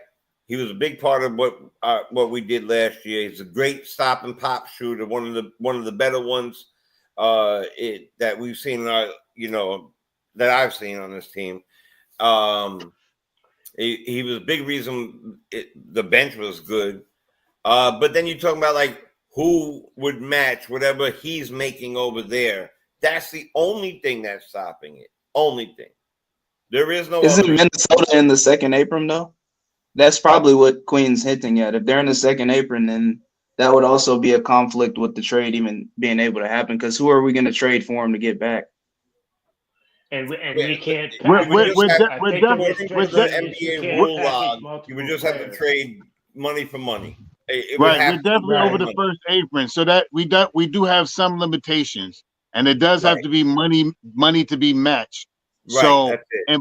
in both instances, yes, because right now if we make a move, we don't have a player. I don't know if it can go as is it player for player yet, but there was a stipulation, especially in the second apron, that it has to be money for money. So if you train a $40 million player, you got to get a $40 million player back. There's no exception. You can't do two players to make $40 million. There you go. Right. Now the first apron, I'm not 100%. I don't remember if it has to be almost something similar to that. But if the money works and both teams are under the second apron, maybe perhaps it could happen. I'm not 100% sure on either, but I know that second apron is not where the Knicks want to be. And in order to make the move, we would have to give up 3 players. And now we're looking at another to fill the roster back out to get back to 15. So that's a stipulation as well. 100%. And let me tell you, I think the way around it is the fact that you would trade a player, you would trade 2 or 3 players for 2 or 3 players, but the one player would match the one player. Does that make sense? Like one of the players you're trading directly for that player, and then you're making a trade around him. However, the question isn't about let's not make the question if it's a right round. Let's not make it is it doable, right? That's the question was, do you want him back, right? That was the question. Well, yeah, I mean, do you want him back, and if we can get him back? But I think I see where you're going, and I think so the only thing I'm trying to avoid, honestly, and maybe I'm overthinking it, is that I just don't want to see like for the next 7 days a bunch of Knicks shows talking about Donte DiVincenzo and how we can bring him back to the team, if realistically it doesn't make sense for us to be able to bring him back to the team. You know what I mean? Because here's the other thing. If the Knicks can do it, whether they can do it or not, besides the point, Minnesota is looking to trade him. Yep. So Minnesota's going to want something back to replace him that works better than what they had with him. So that means we got to wind up giving them some. We already gave them Donte. You think that Minnesota's just going to say, oh, yeah, we'll take, give us Landry Shamet, who's working on his shoulder. Give us this other guy. Like, they're going to want something. So I'm like, sorry, Donte. Listen, if we could get you back in another way, I'd love it. But I'm not giving up more from this team and weakening this team in another way to bring you back. I get it, but you know what I mean? Like, I don't know. Yeah, that definitely. The way the campaign is playing, the way he's bringing that second unit together with his scoring and his assists, and like I said, Tom Thibodeau is trusting him now to a point where he's playing Brunson off the ball. You see where Phoenix was really beating Brunson up, so he decided to give Brunson a break by playing him off the ball with Payne. So there's a lot of trust there, and I think Payne is giving us something we were lacking. Even having Deuce McBride, Deuce is great. I think playing off the ball, hitting that off spot up shot. That's his game. But Payne is bringing an element that we have been lacking for a while. Is that playmaker to come off the bench and give Brunson a rest, or to come in and play Brunson off the ball. Which I hope in time we're going to start seeing Kolek develop into that role where he's playing the point and Brunson is playing off the ball. Right. What if we were just hypothetically speaking, man for man and cost wise? I mean, we giving out more money and we receiving back Dante's contract. I think Dante's contract is about $20 million, somewhere in that range, somewhere $17 to $20 million. For the life of the contract, right? But what's his per year? I think his per year was around 12, right? Yeah. Oh, 12? Because I mean, just saying, like, I'm just throwing it out there since we're talking about it. Not that I want this to happen, but if there was a play that we can put together where we could give out more money to get back, would y'all think about Josh Hart? Sorry, he's making 13 a year. Go ahead. No, not Josh Hart. No, I wouldn't. Okay, I'm just throwing it out there because there's no. I almost had a coronary just now. If you're talking about Minnesota, That's what I want. I want Josh Hart and Deuce Right. McBride or something like that. You know what I mean? No, I'm not no. taking Landry Shaman. I'm not taking. I'm not taking Mitchell Robinson. Right. I want Josh Hart and Kolick. Yeah. I would That's do what I want. Deuce. That's what I want. If I'm Minnesota. Jalen Brunson is the leader of this team, point blank. That's the general. That's the leader. That's our point guard. Along with him in Towns, those are our two all-stars. Those are our two big names. And when you talk about the New York Knicks, the heart and soul runs through Josh Hart. His name is not Hart just for a name. His heart is because that's who he is and that's what he provides. He provides a great big giant heart. You talking about Josh Hart is not going anywhere. He's stamped in this city. I'm just letting y'all know that. You know, the thing about Dante, that story is over with. The Nova Knicks, that's out of here. Thank you. That's in Nova 3. That's it. That's not going to never happen again. They're not getting ready. You know what? Dante got 2 more times to come to New York this year. Number one is going to be, if he's continue on playing with Minnesota, he got a game, he's going to come back. And number 2, Rick already said he'll be at the house for Thanksgiving. That's it. He's not coming back here. You know what I'm saying? They're not looking to go back and get this dude. You know, unfortunately, we wouldn't even be thinking about this type question if old boy wouldn't have got hurt. Old boy that's out with the shoulder thing going on. If Deuce is not hurt. You're thinking about that. Don't we got 3 guys coming off the bench that can provide and do enough what we have to have done for this team to continue on coming together, being together, and getting better as a whole. We don't need Dante. That story, let that saga, that story, let that end. That's over with. You know what I'm saying? I already said it before. As soon as the trade happened, I broke a record that y'all would never hear. You know what I'm saying? I did a Nova song. The beat and everything, sampled, you know what I'm saying, Casanova and everything, and made it old Nova. You know what I'm saying? That I broke that record. Dante is gone. He's up out of here. We are forward along. We got a new team. We looking good. We looking beautiful. We can't bring these guys back right now. We can't bring these guys. We don't even need to think about that. We don't need to be thinking about injuries and all that. Think positive. Just think when you watch the game and you viewing the game, enjoy the game. Forget if somebody get hurt. I don't even think like that. I'm looking for them to ball and hoop out. You know what I'm saying? Because it's bad enough if we had to deal with it, but I can't go into the game looking and thinking, I wonder if these guys get hurt. He doing this, he's out of control and all that. Nah, they balling. That's what they doing. You know what I'm saying? Injuries happen with everybody. Enjoy, appreciate, and love the game and love the team. Has been as has been. I understand. Once a Knick, always a Knick. No, you got to be a retired Knick to be back in this building. We got a whole bunch of retirees on the sideline. But all that Dante, he ain't coming back. Dante is mad and upset because he wanted to be a starter this year. As soon as he got the word in the trade, excuse me, as soon as he got the word in the trade, he wasn't going to, what we was getting ready to do, he knew he wasn't going to be no starter. Now he's over there in Minnesota, he's not starting. Dante's looking to be, where can he go right now and start for somebody? You know what I'm saying? He's a bench role player that had an exciting season last year for the New York Knicks because we was injured and he was hurt and nobody was practicing for Dante game in, game out last season. They wasn't. So he was doing what he had to do and what he could do, you know what I'm saying, doing games as a sleeper. Now he's not a sleeper. He wants to be a starter, but he's not going to be here no more. Yeah. And so before we move on, let me just add, once again, guys, if y'all haven't already, please smash that like button. We got 154 people watching across all platforms. Support the show. We got a good one today. We got a great panel. We really chopping it up and having great conversation. The other thing, too, and subscribe.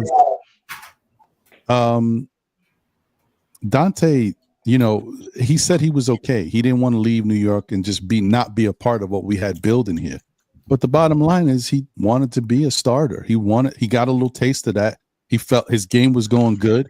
He excelled at it. He wants to be back there. He wants a progression in life. He's not like a young player like we just got out the draft, been here 2-3 years. This dude has been in the league like 5, 6, 7 years. I don't know how many years, like 6 or something like that. He wants to take that next step. So let's not forget that's 1, right? And 2, we don't talk about it that much, but when we do talk about it, y'all know Tibbs is petty. Dante didn't leave here on the best of terms, and he made it be known. And remember, even when the whole thing happened with him and Jalen and Rick Brunson, he wasn't talking about Rick Brunson. Rick Brunson jumped in it because he wanted Dante to shut up, but he was talking about Tibbs. Dante ain't never going to be Facts. again. Facts. Thinking about it, I was like, You know what, though, Ron? The question was wonder- if you want him back or not. And I look at our bench, and all I thought to myself, it would be nice to have a 3-point shooter on our bench. It was a hypothetical question. Of course. Yeah, no, there's nothing wrong with asking the question. Jay, everybody's asking the question right now. It's all over the place. So there's nothing wrong with the question. Right. I started thinking about it. You got Tibbs. Right? Yeah, It's not but you know what? realistic. It's But you know what? hypothetical. Right. But you know what, guys? Look, tell the truth. Dante, to me, won the starting shooting guard position with his performance last season when he took over for Grimes and how he played in the playoffs. Because, come on, when you play in a playoff series, they do have time to game plan for you. And it was a couple of games that he won single-handedly in the playoffs for us. So going into the season, the Mikal Bridges trade to me came out of right field. I never thought that we would be able to trade. I never thought Mikal Bridges would be on the New York Knicks. I actually thought Dante DiVincenzo was going to be our starting shooting guard because of how he played last season. So it was shock to me. But if you ask me if they upgraded by going to Mikal Bridges, hell yes. So that being said, now you become dispensable, right? Because what we really needed is what we got in campaign was somebody that can distribute the basketball and fill in for Brunson. And right now, like you said, Boogie, we got that guy Shamit. Eventually, he's going to come back. You got Deuce. Deuce earned it. He's back. So it's really nowhere you can play DiVincenzo. That is another big issue. Like, it's about you bring Dante here, but our idea of what Dante would bring to us is fine and is true. If he came here, he would definitely be another option off the bench that could score and when he's going good can get hot and really help the team. And he plays really good. He plays solid defense. Right. But are we going to get that? Are we going to get the same Dante? Even if this is not happening, I'm just saying, will we even get the same Dante we had last year? Because part of the reason that Dante is struggling in Minnesota is he ain't getting the same love he was getting here in New York. And when he comes to New York, if he came back here, he ain't gonna get the same love. I think you just hit the nail on the head right there. That was the nail on the head right there. The love. That's the key. Sometimes you get a player, he does what he does here, you appreciate it, you love it, and that person leaves and whatever, you get him back and it ain't the same. A la Alec Burks. We had Alec Burks here, but we knew exactly what he was, but he had some really nice days here. He came to New York again and he looked crazy. Now we later find out that he was hurt and dealing with some stuff, but it just wasn't the same Alec Burks. And that's what happened. Tim Hardaway Jr. For however many times he came back to the Knicks. Like, sometimes it just happens. A player is here and it looks good in a certain situation, and then the second time around, not so good. Who's my point guard that I love to bring up? Raymond Felton. First time around, Raymond Felton. Second time around, not so much. So it kind of is what it is. Anyway, all right, guys, let's move on. Let me get to somebody that was brought up that we talked about, and it kind of plays into this whole thing. Right. Before I do, though, let me just give a quick shout out to everybody in the chat. Shout out to Corey Lindsay. Appreciate you. Thank you for being here. He said, salute, Ron. The situation is crazy that Dante doesn't want to be in Minnesota. Do you think he wants to come back to New York? I think he would love to come back, but he's not coming back. That sucks, but it is what it is. Shout out to Travel Vibes in the building. What up, Travel Vibes? Shout out to Randu in the building. Salute. My guy, Drip Moore, the preferred barber of Still Knicks community. Let's go, Drip Moore. Appreciate you, bro. I'm gonna read this. Todd Barbie's in the building. What up, Todd? Appreciate you. Hope you're doing good as always. I gotta get up from here, Ron. Allah Wise is in the building. What up, Allah? Appreciate you, my brother. Peace, Lord. Peace, Lord. So Steven Torres said, keep it real. We not better than Boston with Porzingis. I know y'all simmering over that one, but let me just say, if I was going to be honest with everyone, and Steven, to your point, I agree. Steven's a Boston fan. But I'm serious. I agree. We are not better than Boston. Does that mean we can't be as good as them? I think we can be. When we're healthy and they're healthy, I think we can be just as good as Boston. But I'm not going to say that we are better than them. But you got to be better than a team, you got to beat that team consistently. We haven't shown that yet. And we love our roster, right? We love the offensive firepower. We got the production. Boston already got that. We love our defense, what it used to be, and we're trying to get back to that. Boston already got that. So I'm not going to be one of them Knicks fans that says we are better than any team in the league until we show it, right? We got to show and prove. But Boston especially, because Boston, we already talked about, some of us don't really believe Cleveland like that. Boston is real. So I think the best way to understand your opponent and take care of your opponent is to respect your opponent. Boston is the best team in this league, and we are hoping to be as good as Boston. Do we have the type of pieces that can fight with Boston? Cat can go right along with Porzingis, right?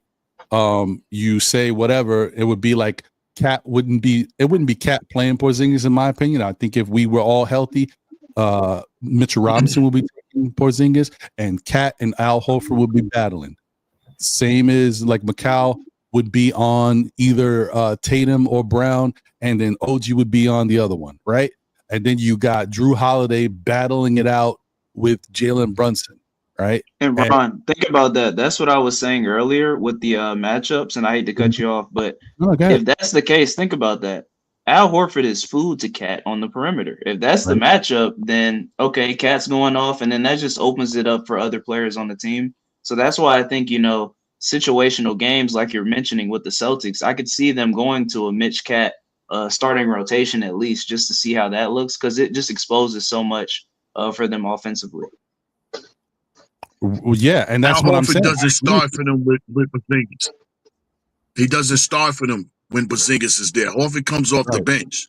You know what I'm saying? So I mean, me personally, I would keep Towns matched up with him, because you got White, Holiday, Brown, and Tatum. Porzingis. That was their five. You know what I'm saying? Yeah. So Horford comes off the bench. So if they bring Horford off the bench, I'll probably come off the bench with Mitch. But I just want to reference to that right there. That's why when I said that we got the best scoring five, I meant that. 1, 2, 3, 4, 5 right now on the floor. We got the best scoring five it is on the floor. But and I referenced to Boston. We don't have a better team than Boston. You know what I'm saying? Those are two different things. Being able to score and being able to make the right decisions at certain times always eliminate somebody that can score. It always does that. You know what I'm saying? And they have guys on that team, on that floor, that know how to play winning basketball at the peakest time it is on the court, where you think, you know what I'm saying, their level is not that high. Their level IQ of their game is that high. And that's where I want us to be there. But far as scoring 1, 2, 3, 4, 5. Oh, no, ain't nobody scoring like our five right now. But we got to be able to make those winning plays like Boston at the keyest moments of basketball at its highest peak, meaning championship plays. That's what we have to learn and know how to do, more than anything. So, no, I mean, I think that's a fair point. And I agree with that. I do think that Boston has better defense than us, though. I think we may want to act like we still got that same type of defense, but I think our team has changed a little bit. Can we get closer to that once guys get healthy? Yeah, I think Precious would be big, and I think even getting Deuce back is be big, and Mitch is another level. But once again, Boston, say what you will about that team, even with Porzingis out, they still are playing good on both sides of the ball, and they're better than us defensively. And they have guys that are like top-notch defensively. I talked about this before. I don't want to keep praising him so much, but it is what it is. Like, Jason Tatum is a really damn good defender. Like, we talk about Brown over there. Jason Tatum, you look at the defensive categories and statistics, he's right there in tops in the league. And he's not even the one that people talk about. They talk about Brown. Yeah, he's one of the best players there is. And it's different for them because we think we got that too. Let's call a spade, y'all. Why don't we talk about it now? Do I think he'll be fine? Yes. Do I think he'll get back to where I think he was? Yes. But Mikal Bridges' defense is not looking like what we thought it was going to look like. Just right now, I do think it'll get better. And I think that the way Thibodeau's defense works, when certain things are in place, it's going to allow I think it hurts Mikal more than it hurts OG. Remember, I talked about us not having a solid big man that's a rim protector in Tibbs' defense specifically. And it forces Mikal to run around and OG to run around and not stay home with their man. I think OG is a phenomenal defender, and I think he can do whatever. So that I don't think it's really affecting OG as much. I think it's affecting Mikal. Mikal doesn't look as good defensively right now. He'll get there. I can't say somebody that I've seen play defense for so many years all of a sudden can't play defense. So I know he'll be fine. But it's just something we got to work on. But we'll get there. We'll get there. Let me see. Here we go. I wanted to talk about still young in the season too. I think we got a caller. Hold on. Let's see what we got from the caller. Shout out to you, caller. You are on with Know the Ledge, Still Knicks fans. What's your name and where you from? What's up, guys? My name's Mike. I'm from New Jersey. What up, Mike? Appreciate you, man. What's going on? What up, Mike? Salute, Mike. Thanks for taking my call. First time caller, big time fan. Just wanted to make a really quick point about Cat moving to 4 and Mitch moving to 5. I think there's a lot to consider there. First off is who would go to the bench. If you're asking me, Josh Hart's going to the bench. You're losing rebounding, you're losing assist. And Josh Hart is able to shoot now, so you're losing shooting. So you're losing a lot there. And the defense and rim protection from Karl Anthony Towns, I think it's kind of overhyped. Just last year on the Timberwolves, he was on the number 1 ranked defensive team. So he adds value. And you look at the Timberwolves now, and they're not as good defensively. So if you can build the right system around him, you don't have to necessarily put a 5 next to him. You just have to, like you said, with Bridges has to step up, OG has to step up, and they should be good. But yeah, I just wanted to add that point for you guys. And, keep up the good content. Oh man, thank you so much, Mike. Appreciate you calling in and look forward to hearing you in the future, man. Thank you for rocking with Still Knicks fans. Yes, sir. All right, brother. Appreciate you. Blessings, Mike. Blessings. So yeah, I mean that's a good point. I think that's kind of what we were talking about and looking to understand, like what makes more sense for the Knicks with Cat. I think these stats are a little blown out of proportion, even if they're true. Like him, giving up 91% at the rim is wild. That is a crazy number. But you got to also understand that Cat's in a position where he's definitely fighting with himself right now. He's fighting with himself because he got some bad habits that he needs to really control and reel in. All right. His hands, he doesn't have great hand placement. He definitely reaches too much and picks up these ticky-tack fouls that he gets. Like, it's ridiculous. Like we talk about it. I'm like, Cat, what are you doing? Why would you even put your arm out? The dude's past you. Like, what are we doing? But that's a part of Cat, right? And it's the same. It's not like this has followed him. It's the same thing that Anthony Edwards was talking about when he was getting interviewed in the last playoffs. Like, if Cat stays on the floor, we can win. And Cat was having a problem staying on the floor. I think he's been doing a much better job with the Knicks. He did get fouled out once here, and he's had a couple times where he's had 5 fouls. But I think for the most part, he's been doing a pretty good job. We need to continue to have him out there on the floor. And sometimes Cat, I don't know if somebody's talking to him on the bench, But I know when I'm watching Cat, sometimes Cat plays Olay defense because he's trying not to get fouls and he's trying to stay on the court. Okay, so we got to figure out a better way throughout the season for someone to continue to work with Cat on his defensive positioning and just how to react out there and to try to stay out of foul trouble. All Cat really needs to do, like they teach you in big man camp. And I only knew this because at one time I was taller than everybody else. That was a long time ago. Stay with your hands up. You know what I mean? You know, a lot of times these guys get into fouls because they don't keep their hands up. They're reaching and then they're putting their body into it at the last minute. Just stay your ground and put your hands up. Even if you don't jump, you don't lunge forward, you are deterring the other player, especially if they're smaller than you. So that's all you can do sometimes, especially when you're trying to stay out of foul trouble. These guys, they stop reaching. What were you saying, Sha? Jericho Sims. No, and Jericho has been doing a much better job at that as of late. I got to give him credit for that. You know, we get on credit a lot, but I got to give him credit for that. He has been doing a much better. I'm watching. He's doing a much better job of that. And his rebounding. Listen, Jericho Sims had 6 rebounds in 13 minutes. So I got to give him credit for that. I like that type of activeness, and I think his confidence is building. So I like to see it. I'm not gonna keep saying, as much as I like what I saw from Ariel Hukporti and I want to see more of it. Listen, if Jericho is giving me some of the things I want to see from Hukporti, I'm not going to be like, oh, just bench him just to give me another guy out there. Everything matters.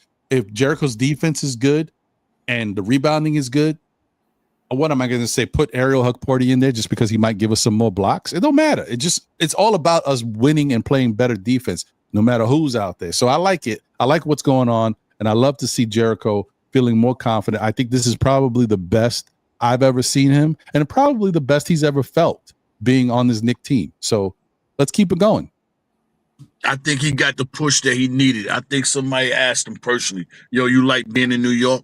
And I know he said, yeah, because who wouldn't love being in New York? You know what I'm saying? Around us, amongst us great, beautiful orange and blue fans. But I believe he told me, yeah, I love being in New York. But, dude, you need to do something because dude is in positioning right now. He's trying to push you out the door and get your spot. I hope somebody reminded him and told him that and had that conversation with him because you're right, Ron.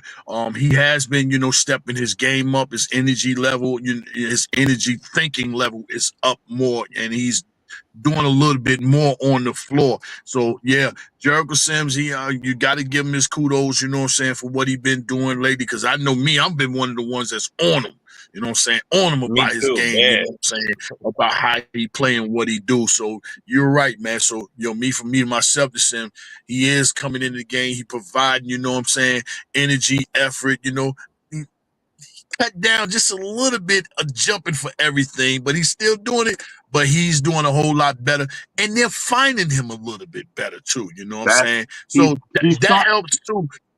Being there and knowing that, guys, if I'm doing the right thing and I'm making the right cut and I'm in the right position and my hands is ready, it is a possibility they will give me the ball, you know what I'm saying, where I need to have it at. And then you see him doing the dribble handoffs, he's moving his feet. And the thing about him on the defense, especially, he's been able to, you know what I'm saying, switch off and stay in front of the guards.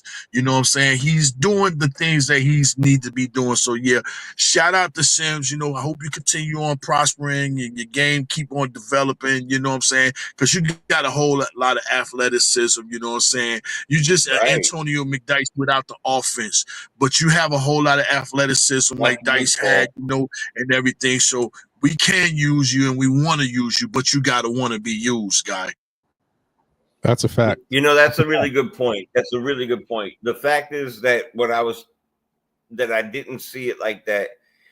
I always thought that he played lazy, right? That I had a problem with that, or nervous, like one of the two. One of those two things came to my mind. But I believe that he is coming in. Now he's seeing everybody's playing the way they're playing, and that he's a guaranteed to come off the bench. Remember, for years past, he wasn't guaranteed to come off the bench. He was at the end of the bench. He was hardly coming in. He was coming in for garbage minutes. Now he's coming off the bench. There's no Mitch. There's no My Precious. There's no any of the big guys. So he's got to come off the bench. And now that he's got to come off the bench, and maybe to Boogie's point is that somebody also asked him, hey, do you like New York? Do you even like basketball? Are you ready to play? You're coming off the bench for a fact. This is what you got to do. And I really believe that somebody did reel him in like that, did put their arm around him like that, and say, look, bro, you could jump out of the gym.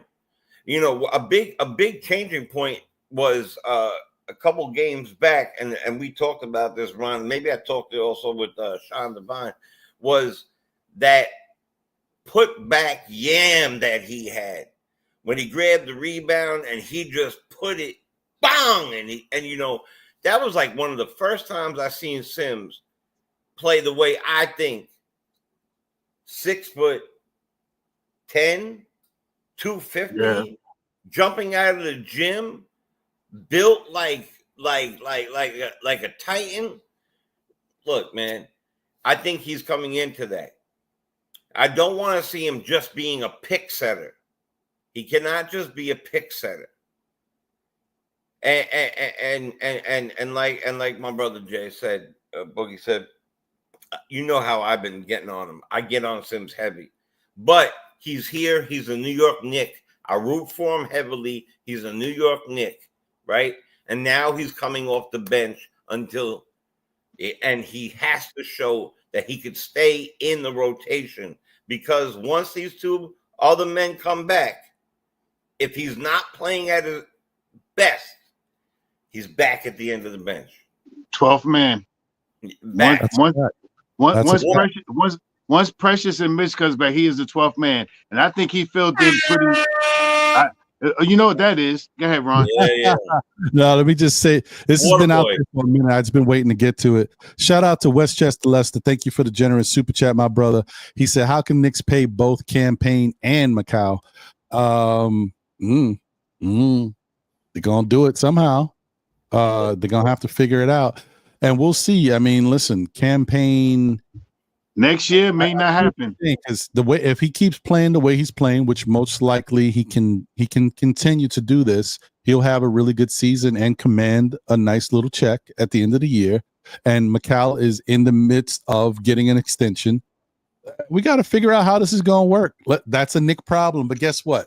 It's really not something we got to worry about until the end of the year. And if we win a championship this year, it is what it is. Let's go. It is what it is. Go right into that second. Yeah. So let's see how this year plays out. But I hear you, brother. Appreciate you, man. And shout out to Ron, my guy. Shalom. He said, Shabbat Shalom, my brother Ron. Panel blessings to all praises to the Most High.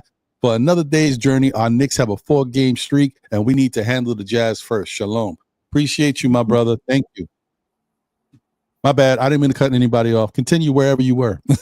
Nah, you good, Ron. I was just gonna say God bless to everybody. I'm getting ready to crank this truck out. You know what I'm saying? I spend my hour with y'all. I gotta log out for an hour. I spend my time with y'all. This Saturday. That's what's up. Yeah, I needed to rock out with y'all. Rock with the chat and everything, because y'all all my secondary family, and I appreciate you all to the fullest. Even when, I'm not able to be around, it's just know I'm somewhere listening, and, it's I breathe orange and blue to the fullest, so I just want to say, y'all have a marvelous weekend. Let's get another win at 5 o'clock. Hope everybody's in the greatest form of health, blessing, health, happiness to everybody. Anybody going through anything, we don't pray that you go through it. We pray that you get through it. And shout out to you for having that phone ringing, you know what I'm saying? Yeah. You deserve to have that phone, because I do believe you would answer that, you know what I'm saying, that YouTube channel phone more than you answer your regular phone, man. God bless you. I can't say that, Jay, bro. He does answer mine. I don't know. Once in a blue moon, I'll hit him that much, but every so often. I appreciate you. Thank you as always. You're one of the greatest, man. I got something to play in a little bit because we on it, but I know you got to go and I got this caller. But after the caller, we'll get to it. I appreciate you, Jay. God bless, man. And shout out to all the callers, man. Yes. All right. Well, happy Thanksgiving to you and your family. God bless you, Jay Boogie. You are live. What's your name and where you from? What's up, Ron? It's Stephanie. Hey, Brooklyn, New York. Queen is building. Let's go. Dope Soul Sports. You see it? What up, Steph? I'm good. Great show. I have to tune in more often. I gotta dedicate some time on Saturdays. This is a really, really good listen. I appreciate you and the panel. Shout out up there, Jay, the chosen one, and Jay Boogie, who just left. I wanted to piggyback off of the other caller, and I'm actually going to do a video, hopefully in the next few days, on this about what's the Knicks' best chances of winning the championship. Is it with Towns at the 4 or Towns at the 5? And for me, I've been pushing back on Towns at the 4, only because I feel like, don't get me wrong, our offense has to improve. That's not what I'm saying. But the pick your poison offense that we have now with Towns, not baseline extended where he would be at the 4, because there's only so much you can stretch the floor when you at the 4 and you go, because of the baseline is there, obviously.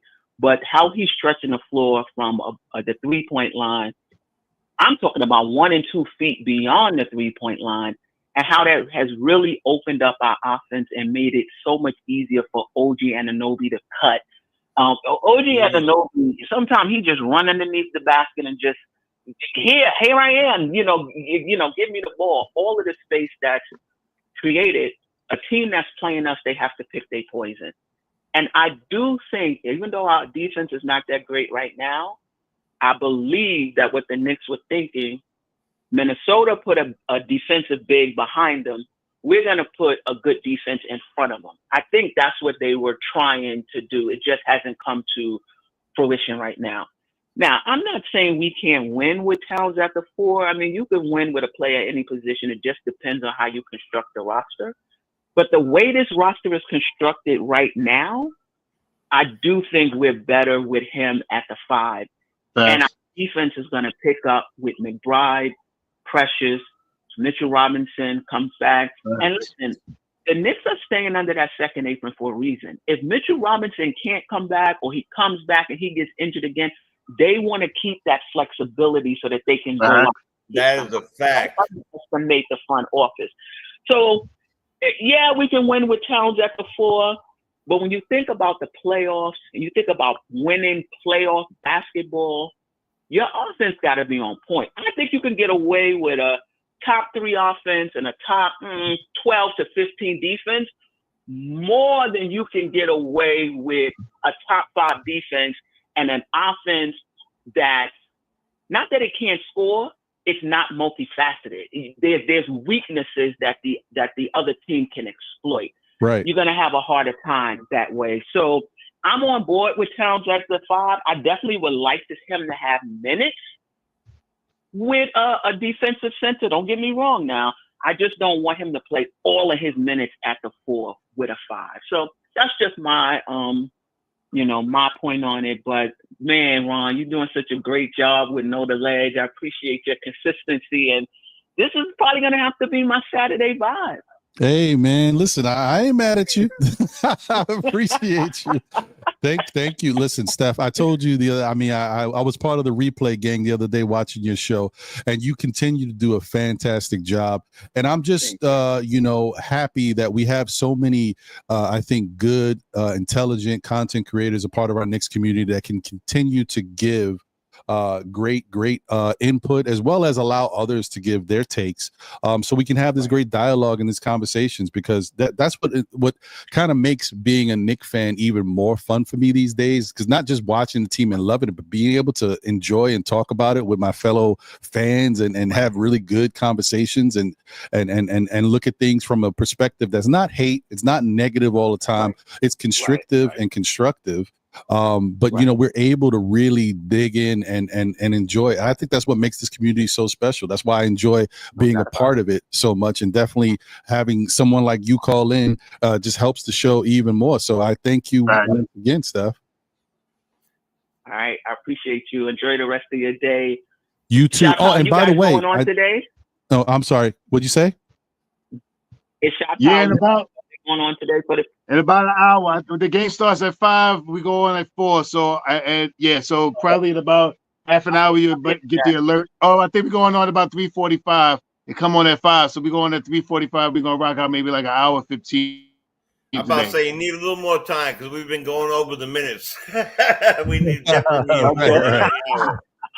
so I just want to say thank you to everybody once again. Thank you to Steph, and please, guys, continue to support Steph. Steph is, not only holding down Dope Soul Sports Talk, she's also doing the Queen's Court. She's been doing midday shows, lunchtime hour with Steph. It's pretty dope. So you get your nice little. What's that called? The other one? You hear some Knicks. So please support her and show some love. Well, she just got a new subscriber. I just did it, Steph. So I just subscribed to the dope. Thank you. I appreciate it. Yes, I appreciate that. We're all family. We're all family. Yes, we are. More than you know, Jay. Sure. More than you know. Have a great rest of your day, Steph. Looking forward to chopping it up with you. And one day, Steph, I'm going to figure out a way to get you on SKF Weekly on Monday. I know we always conflict, but one day I got to get you. Well, I moved the show to 7:30 just so it doesn't conflict with your show. Oh, I moved it to 7:30. And thank you. Yeah, and you're very welcome. We don't always do it, but the aim is to have a 90-minute show, and I be having my little shot clock right on the side to try to keep it to 90 minutes. So, there'll be a time I could definitely come on for sure. Okay, cool. That'll be great because you were definitely one of those that I have not been able to get on, and I definitely want to chop it up with you as well. But I think we also, I don't know how many people know, and they should know the Steph story and how you got involved with this whole thing and why your Knicks fandom is what it is. So I would love to have you on. We'll work on it. Yeah, just let me know. You got it. Then. Appreciate you. Take care, bye, Steph. Guys. God bless. Happy Thanksgiving, Steph. Thank you. Yes. Thank you. All right. Man, this has been a jam-packed show. I've been loving it. This has been great. The panel's been fantastic. The callers have been great. We've been getting a lot of good comments and good action today. And I also want to apologize to the earlier callers. Spree, appreciate you. Mike, thank you for calling in. Ron, thank you for calling in. I just decided to put up the, who the caller is. I should have did that for you guys as well, but I appreciate all you guys.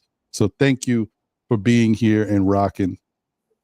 And yeah, I think Steph has a good point. Like, it's one of those, it's not cut and dry, man. We got to see what makes a lot of sense for this Knicks team as going forward. Like, it's easy to say Cat's hurting us defensively at the center position. Let's move him. But maybe that's not necessarily the case. Maybe we got to think about it differently. And to Steph's point, what she was saying about how, it's important to be able to score and be effective offensively. I brought up the fact that, we've talked about it in the past. When we played Indiana last year in the playoffs, we were winning pretty comfortably and we looked like we had the series until OG got hurt. Right. Oh, yeah. And then, automatically people are like, damn, OG's out. He can't stop anybody. He was our best defender. And we automatically point to, man, we lost because we didn't have OG, which is true. But it's not necessarily because he wasn't able to defend anybody. OG also chipped in his little 15 points or whatever. And let's not forget the game he got hurt, he put up 20-something points. So those points add to our firepower and what we had out there. So it wasn't just defensively. Losing him offensively was a big loss. So a good point by Steph as to offense, especially in today's NBA, is very important. So shout out to my guy Keyshawn in the building. What up, Keyshawn? What's going on, everybody? How y'all doing? Salute. Good. Salute. Definitely dope to have you here, man. What's your thoughts on everything we've been talking about?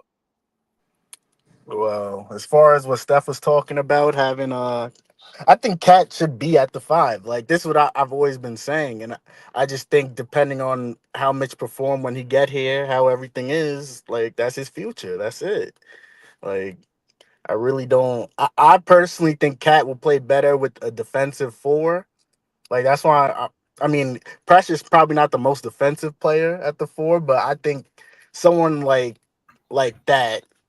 Well, ideally for me, I think someone who played perfect next to Cat, as I said before, like Patrick Williams, or like just someone like because with Jokic, he has Aaron Gordon next to him. Jokic ain't a defensive stalwart or anything. He has Aaron Gordon next to him, who's gonna take on the defensive challenges down low, and who's gonna protect the paint and things like that. So I think like Cat needs someone like that next to him at the 4. How tall is Gordon? He's only like 6'8". Right. So don't we have that in OG? Nah, but OG's not. He doesn't play like a big. Like Aaron Gordon plays like an actual big. Yeah, man. yeah, you're right. OG plays more wing. He's more of a wing defender than in the post. 100%. My man Juan, brother, how we doing, man? What's good, bro? Damn, I didn't get back to you. I'll get back Knicks to you fan? today. No, he said I don't know if you heard Jay. He was like he didn't get back to you. He'll get back to you today. Yeah, I got him. I heard. Oh, okay, cool. Shout out to shout out to New Lord in the chat. Appreciate you, New Lord. And also shout out to my guy Robert Woodard. Good to see you guys in the chat. Appreciate y'all. Thank y'all for being here and rocking with us. Also shout out to Vertify. At the Vertify, I don't think I've seen you in the chat before. Appreciate you. Thank you for being here. Hopefully you subscribed. If not, think about it. We'd love to have you as a subscriber. Please smash that like button to everybody out there. We got 145 watching across all platforms. I don't know what we're dealing with the likes. Where we at? We had 93 likes, y'all. 7 more to get to 100. So if you haven't smashed that like button, please smash that like button for the show. Appreciate it. Salute to everybody. Yeah, shout out to Nick Yak in the building. I see you, Nick Yak. I feel like I don't know if sometimes when you're doing the show, especially when you've been on 3 hours, like was Nick Yak here earlier? I don't remember. But if you was, shout out to you, brother. Yeah. Yo, Ron, can you pull up Westchester Lester's comment saying Mitch 5 and Cat 4? Yeah. Mitch 5 and Cat 4 isn't better defensively that way. I think he's saying it is better. Oh, it is better defense. Okay. My thing is, you can think it's better defensively that way, but let's talk about the offense. How would the offense run? And people are gonna say, oh, Gobert and Cat coexisted. True, but at that time, Cat would just sit at the corner. But when Gobert would get out and they would put it in a Nas Reed or what's the dude's name, McDaniels, that's when Cat was able to be the Cat that we're seeing now. That's correct. So, especially on offense, when it's a close game, teams are just going to foul Mitch. Is Mitch going to be able to hit these free throws? Is Mitch going to be able to help run the offense and make sure that it's not stagnant or make sure that it's fluid? So he can do his dunk. There's questions with that. So it's not just defensively. Well, what about this one? A lot of people said, because positions, is more for fans, right? Like, in matchups. So like on the offensive side, they can make the matchups where Cat is posting up on a 5 or going on the 5, but on the defensive they can make the switch, can't they? Or would that get too confusing when they get on defense? You know what I mean? Like Mitch can guard the 5 when he's on D, and then Cat, when they pull up on the offensive side, he can just ball up on the 5 on the offensive side. Isn't that a possibility? Yeah, it depends who we play, though. I think some of that. I think both of those things are true. But for me, the offense seems to me to run a little bit better with Cat at the 5. And if we're putting Cat back down to the 4, now he has to play guys that are a little bit smaller than him. In Minnesota, he fouled out more games playing the 4 than actually playing the 5. That's where I think, and I think he'll have a little bit more. I don't want to say he'll have more problems if he goes down to the 4, because if we're talking about on defense, Cat would play the 5 and Mitch play the 4, or are we saying that Cat's going to play the 4 on offense and on defense? No. I'm saying on D you have Mitch guarding the 5 because he's a better defender on the 5, and then when you're actually pushing the ball for offense, then you have Cat play, his natural position on offense. I don't know how that would look or work. You know what I mean? You have to make switches all the time. Like, is that too much? I'm going to be, in my opinion, I think I'd be more happy with Mitch staying at that 5 with Precious, and let this start. This starting unit right now is averaging like 100 points a game, man.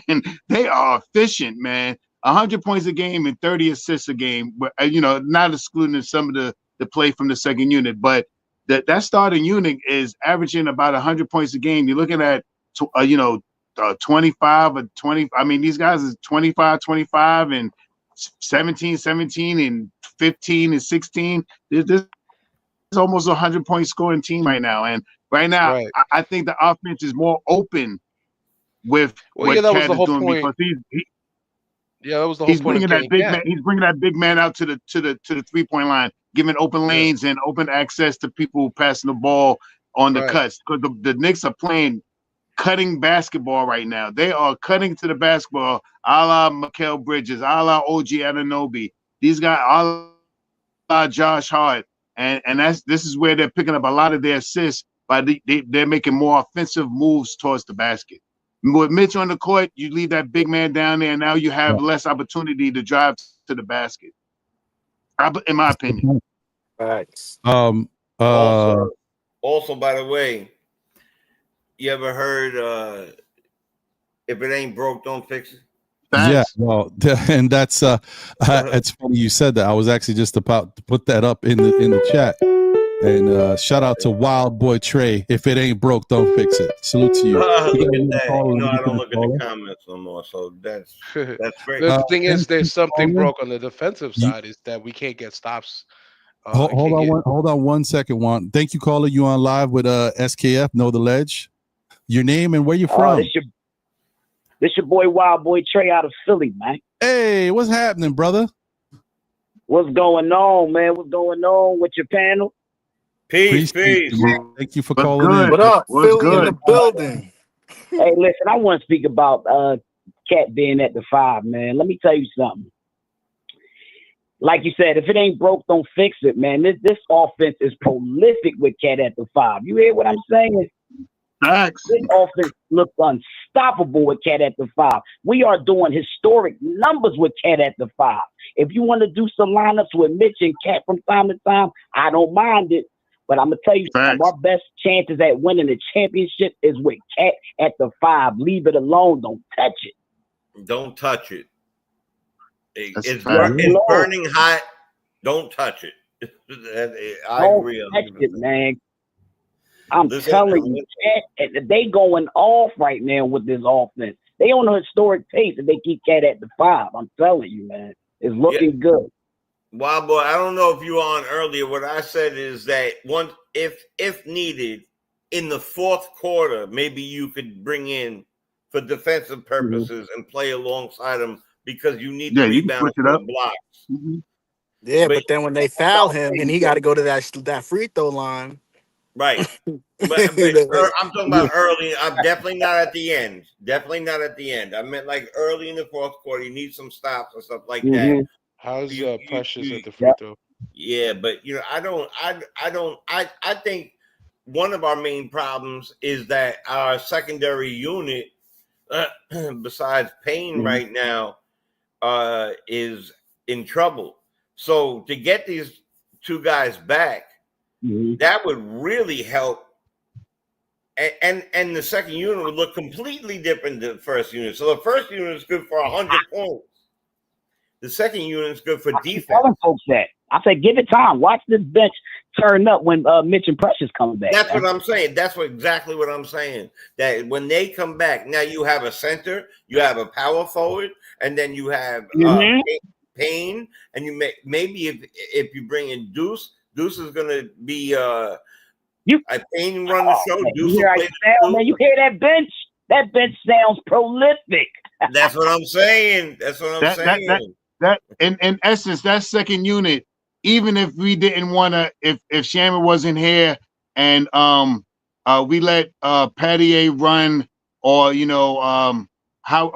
but with Deuce, Payne, Precious, and Mitchell Robinson, that is a solid. That if you add a Patty or if you add a Shammer in that thing, that's a starting unit in the NBA. That could be a starting unit in the NBA. So that second unit is going to benefit. This is another reason why I always emphasize once we get this second unit intact, the third unit will have enough time to play good basketball because the first and the second unit will get the lead. The second unit will hold the lead. And then down the quarters, if we up 20 points, 25 points, we can have the Pattiers and the Tyler Colics and the Hooker Parties come in and fill in those in the minute games. 5 minutes left in the game. We can put them in and let them burn out that last 5 minutes. We're up 27 points. Shouldn't have no problem of holding that lead and stuff like that. That's what I see this team going to, and I think it's coming real soon. They say Mitchell Robinson is traveling with the team now. Professor Chu have been traveling with the team. There's estimations that Deuce may play tonight. I can't wait to see all this stuff come into fruition. I'm telling you right now that Deuce, that Payne, Deuce, Precious and mid-second lineup with maybe a Daddy in the three. That sounds delicious to me. I really do. It's really good, really good. And also, have you noticed that Campaign has been shouldering some of the offensive load, obviously with Deuce not being out there. But notice how man, listen, come on now. My boy got the green light. He don't see a shot he don't like. But notice how the defense is starting to kind of play up on Campaign a little bit. But that's also because, sometimes he's out there and he's like the option, depending on what's going on. Yeah. No Deuce. Especially the last 2 games. No Deuce. They try to lock him down. They know he's the offense on the second unit now. Deuce is not there. The two of them can play off of each other, and it definitely helps us be a lot more dynamic. Shout out! Listen, once again, we listen. How long are we going to continue to do this, y'all? We do it all the time, every year. Shout out to the front office once again for seeing something where we don't see it, because people, as soon as we got Campaign, Leon, like, come on, give it up for Uncle Leon. I wasn't one of those people that said that, because the way he played the Philly in the playoffs. Oh, I know. I was with you on that. He lit us up a little bit here and there. I like Campaign. He got the playoff experience with Phoenix. He was in the finals with them, right? Yes. He looked like a 6-man candidate right now. He's a dog. He's a dog, man. He's a dog. He's been a dog all his life. Right, and also we just fans got to trust Rose at this point. I don't know if the comments are common, but I still see fans like, "Oh, I don't like this." I'm like, "Yo, man." He looks. I think he looks at the fit. He looks at the players that played with each other. That's why we brought in Bridges. That's why he even brought in Campaign, because he played with Bridges. And Shamet. And Shamet, he's you gotta. I don't know. I trust Rose at this point. It seems like every trade, every move he makes, seems to work out. So I have Rose we trust. Right? Yeah, we got no choice but to trust him, because it works out. Even the ones where we say, I don't know about this one, but when was the last time we heard about that? The only move we can say that was a little funky was bringing in Kimba and Fournier. But outside of that, and okay, all right. And if some people want to bring up Cam Reddish, but Cam Reddish was just a flyer on the wall. You just taking a shot in the dark, and you had so many picks. You did have to give up a first round. But you know what? What happened? You take a first round, you take Cam Reddish, and you bring in Josh Hart. Josh Hart, yep. It's chess, not checkers. That's a move. That was a move that was made for the next move, which was an excellent move from the So all those things, even Fournier and Kimba worked out for us. You know what I mean? So Yeah, let me get ready to wrap up, because I want people to be able to enjoy their time before the Knicks game starts. I also want Shah to be able to get something in his stomach before he goes live. He's about to do his thing. But let me just say once again, Wild Boy, appreciate your call, man. Thank you for calling in. Appreciate y'all, man. Look forward to more talks with you, brother. Oh, I'm coming back. You just believe that. All right, sounds good, bro. Take care. We'll holler at you. Y'all too. All right, y'all. Later, bro. So yeah, man. We are definitely in a good time right now. I can't wait to see what continues to happen with this Knicks. Before we okay, hold on. We got another caller. No, that is. Oh no, that's not what you know. That's not that one. Caller, you are live with SKF. Know the Ledge. Your name and where you calling from. Hello? Hello, hello. Oh, wait, was that you? Movies? Sorry. Was you calling by accident? Hello? Hello? Can you hear me? Yes, I can hear you. Oh, okay. Caller, what's your name and where you calling from? My name is Shaquan Allen. I'm calling from Austin, Texas. All right. Sounds good. What's going on? Yeah, I was just calling because I was just trying to, get my point in on the Knicks. Really just wanted to give them a shout out. I know I heard a lot of the people in the off season talking about how, they prefer Randall over Cat, crying over that trade, Dante, but I'm really happy of their performance so far. Cat's been playing great. Oh, and one second, caller, before you continue, can everybody hear him okay? Not that much. He's really low. Yeah, is there a way, can you speak a little closer into your phone, into the mic? Yes. Can you hear me better now? Yes. Okay, yeah, you good. Continue, my brother. Yeah, what was I saying? Yeah, I'm happy with their performance. I really think that we can do something big this year. So definitely looking forward to this game coming up, and hey, let's keep this win streak going, man. But yeah, I just hope the folks that doubted Cat, I just wanted to know how the Crow takes down. I know they eat.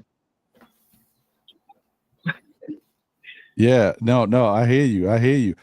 So were you someone who was a fan of the trade prior? Like, would you a big fan of Cat before we traded for him? Yes, I definitely was. I was a big fan of Cat back in Kentucky with him and Willie Cauley-Stein, Devin Booker. I always liked Cat.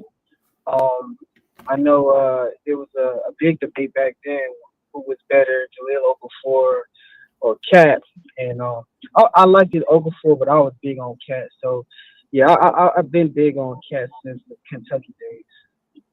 Oh, dope. Well, listen, man, I'm glad that things have worked out, and people are starting to understand, more about what Cat is and who he really is to this game and how he's special. It's funny to say this because he's been in Minnesota. He's a 4-time All-Star, but you'd be surprised that even with all the accolades and with knowing where he fits stat-wise against other players in this league, when you play in a small market, it's a real difference when you come to a big market and people get to see you more on a bigger stage. So, yeah, I think this is great news for Cat, and it's great news for our New York Knicks, and hopefully they can continue to get better, and we'll be able to witness this and enjoy it as fans. And I appreciate you giving us a call in. Was there anything else you wanted to say before you go? Yeah, I just want to say appreciate your time with this show, man. I love your platform. Listen to you every time you're on. And just keep up the good work, man. Appreciate y'all. Love my Knicks family. And let's go Knicks. Thank you. Let's get it. Thank you, bro. Thank you. Once again, this caller was Shaquan.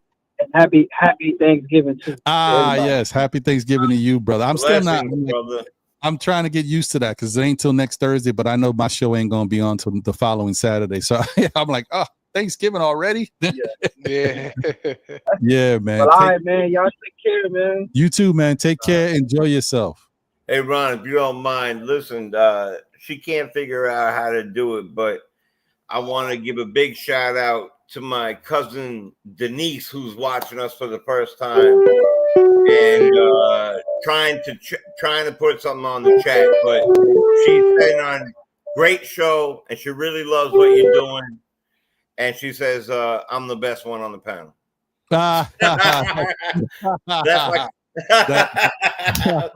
Shout out to your cousin, man.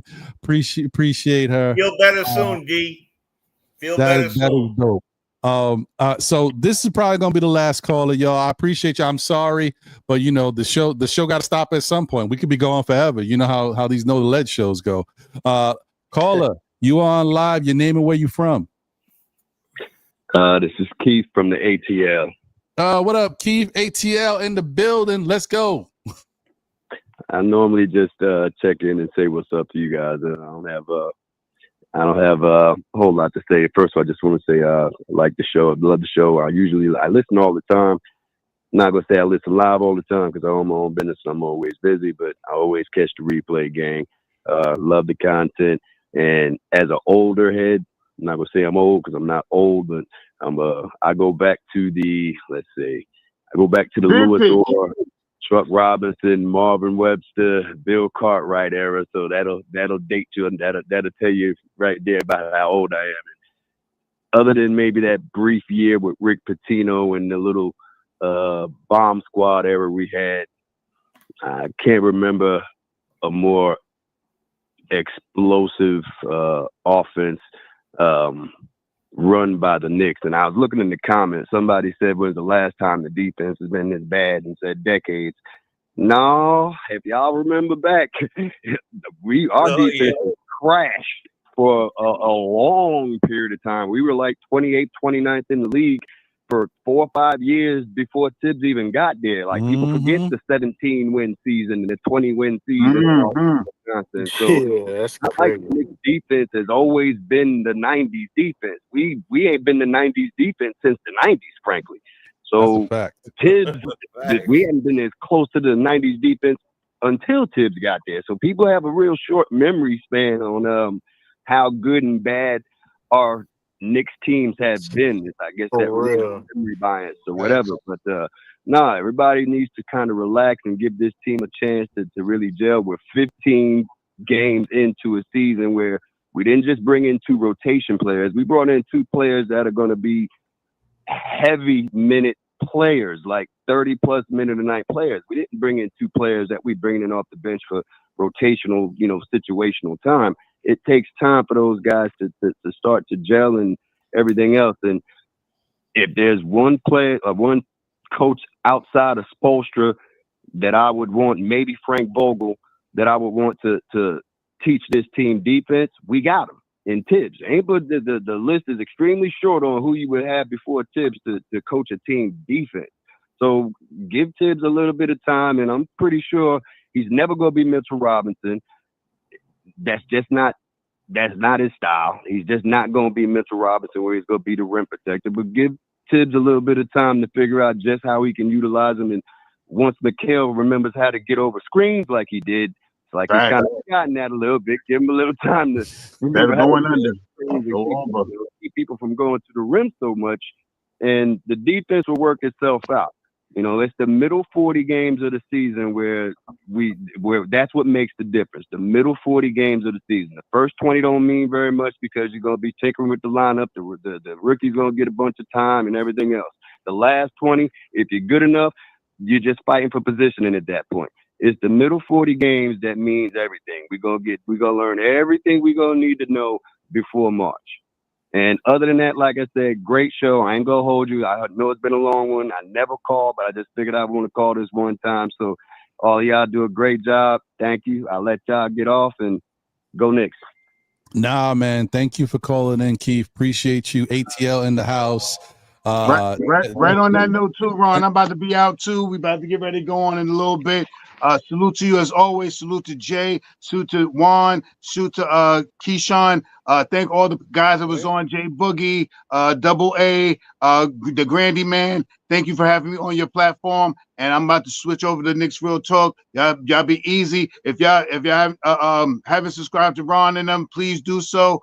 Hit those likes buttons before you get off the show today. If you didn't do it when you come in, hit it when you go out. I'm out of here. I'm going to Knicks Real Talk. Peace. All right, brother. Peace. See you soon. Yeah.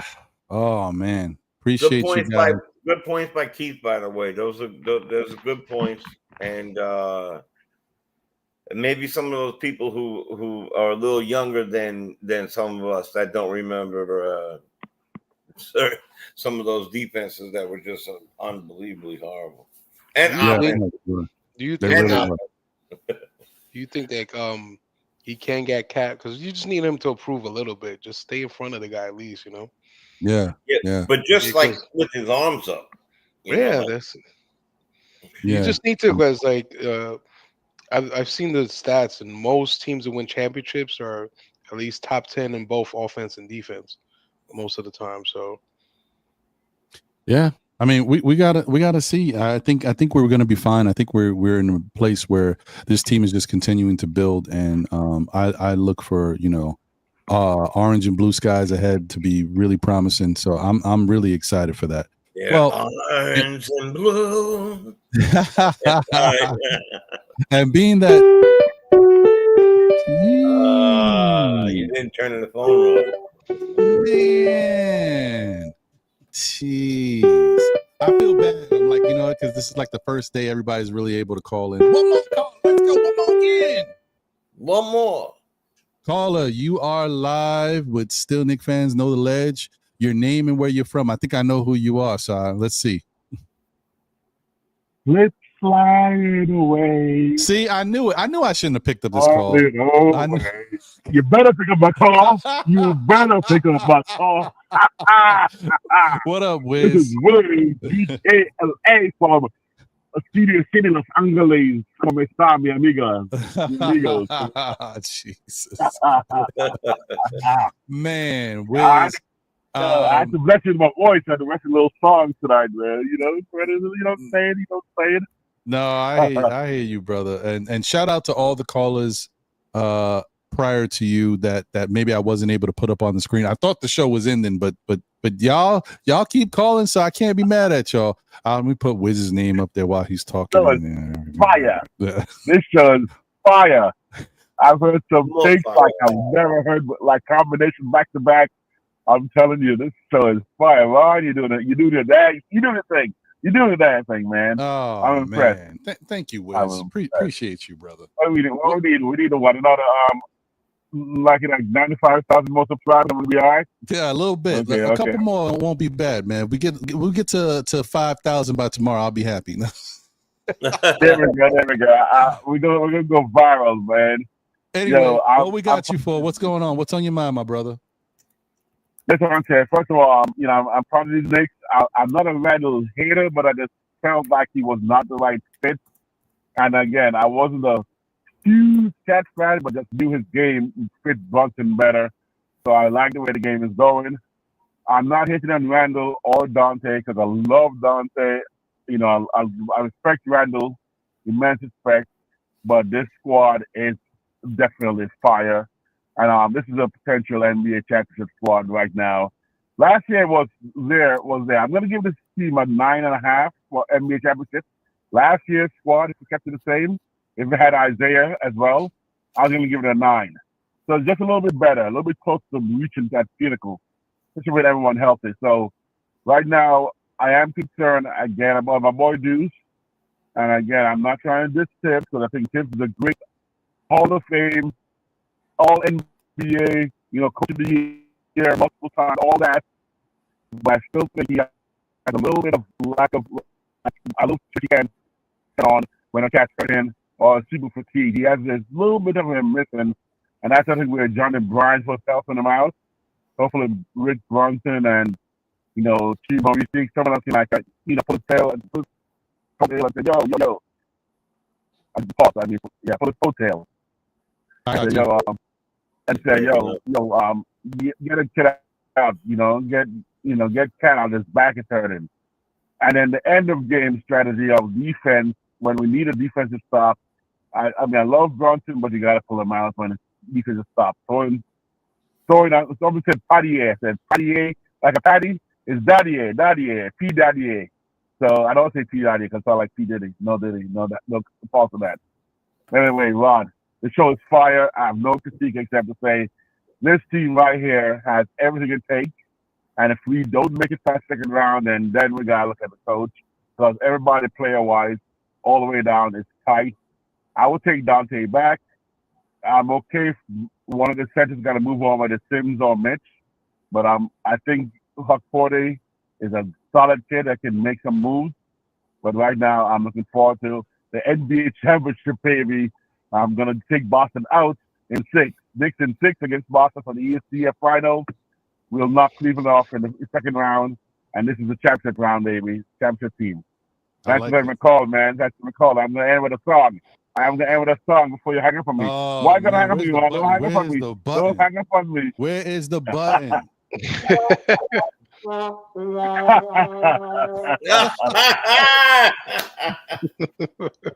Peace and love, my brother.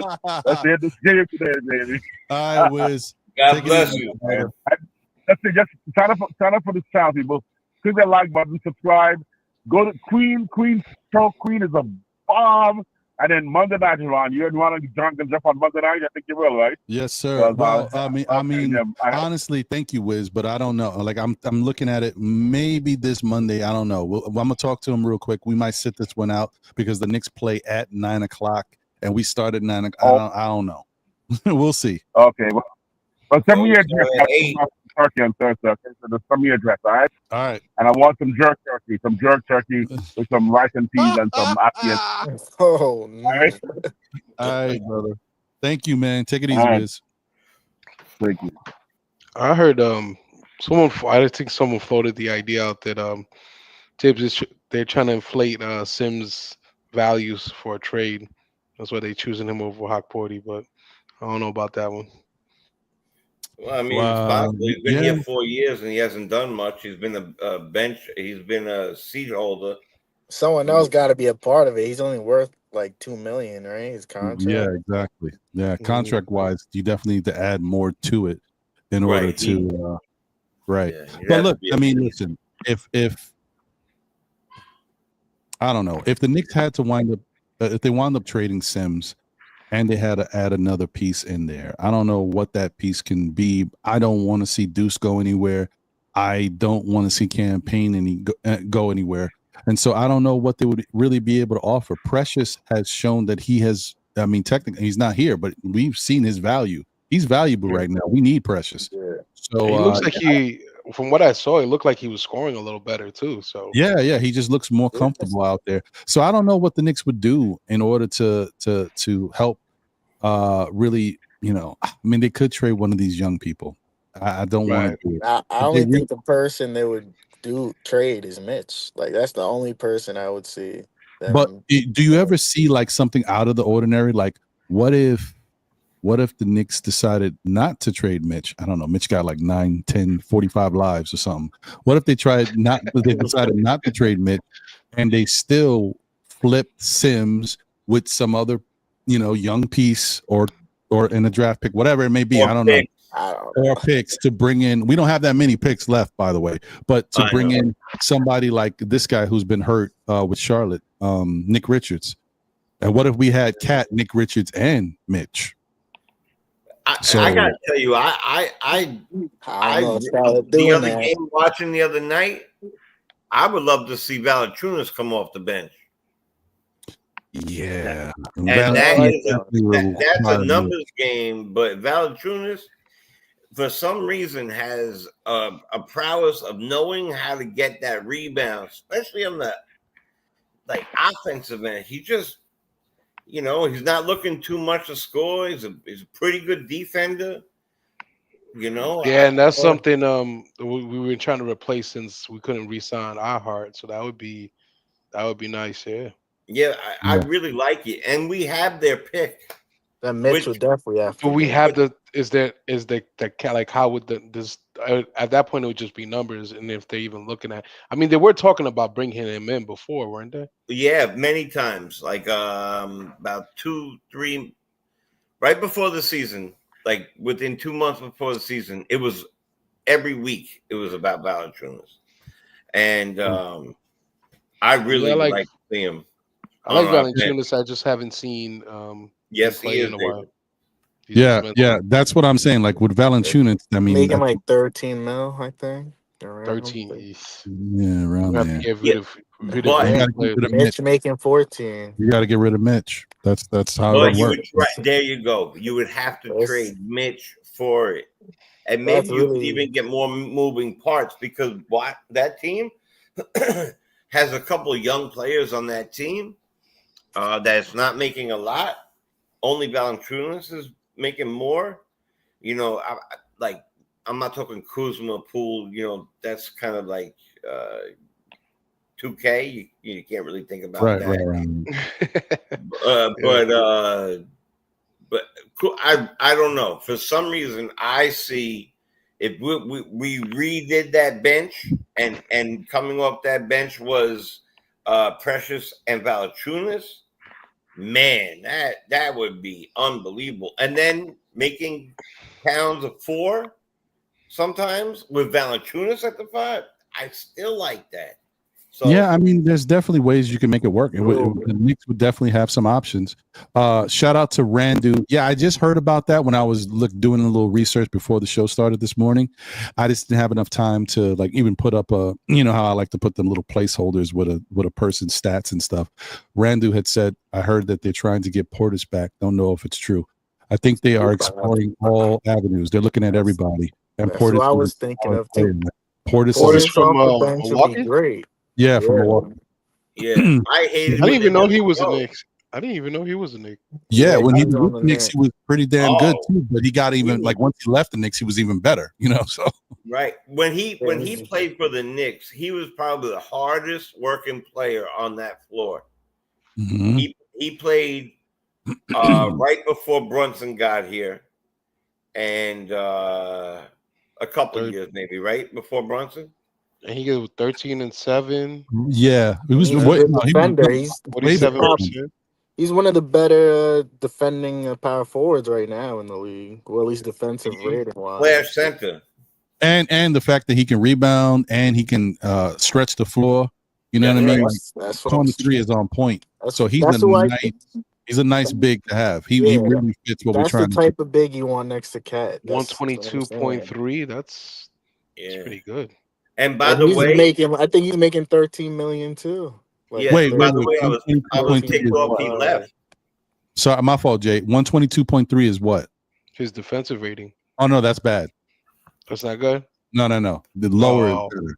Oh, lower is better. Yeah. So like for forwards, I was on that news earlier. He was like top 5 or 6. No, and that's why sometimes you got to look at them numbers because even like before, I was surprised looking at Randall.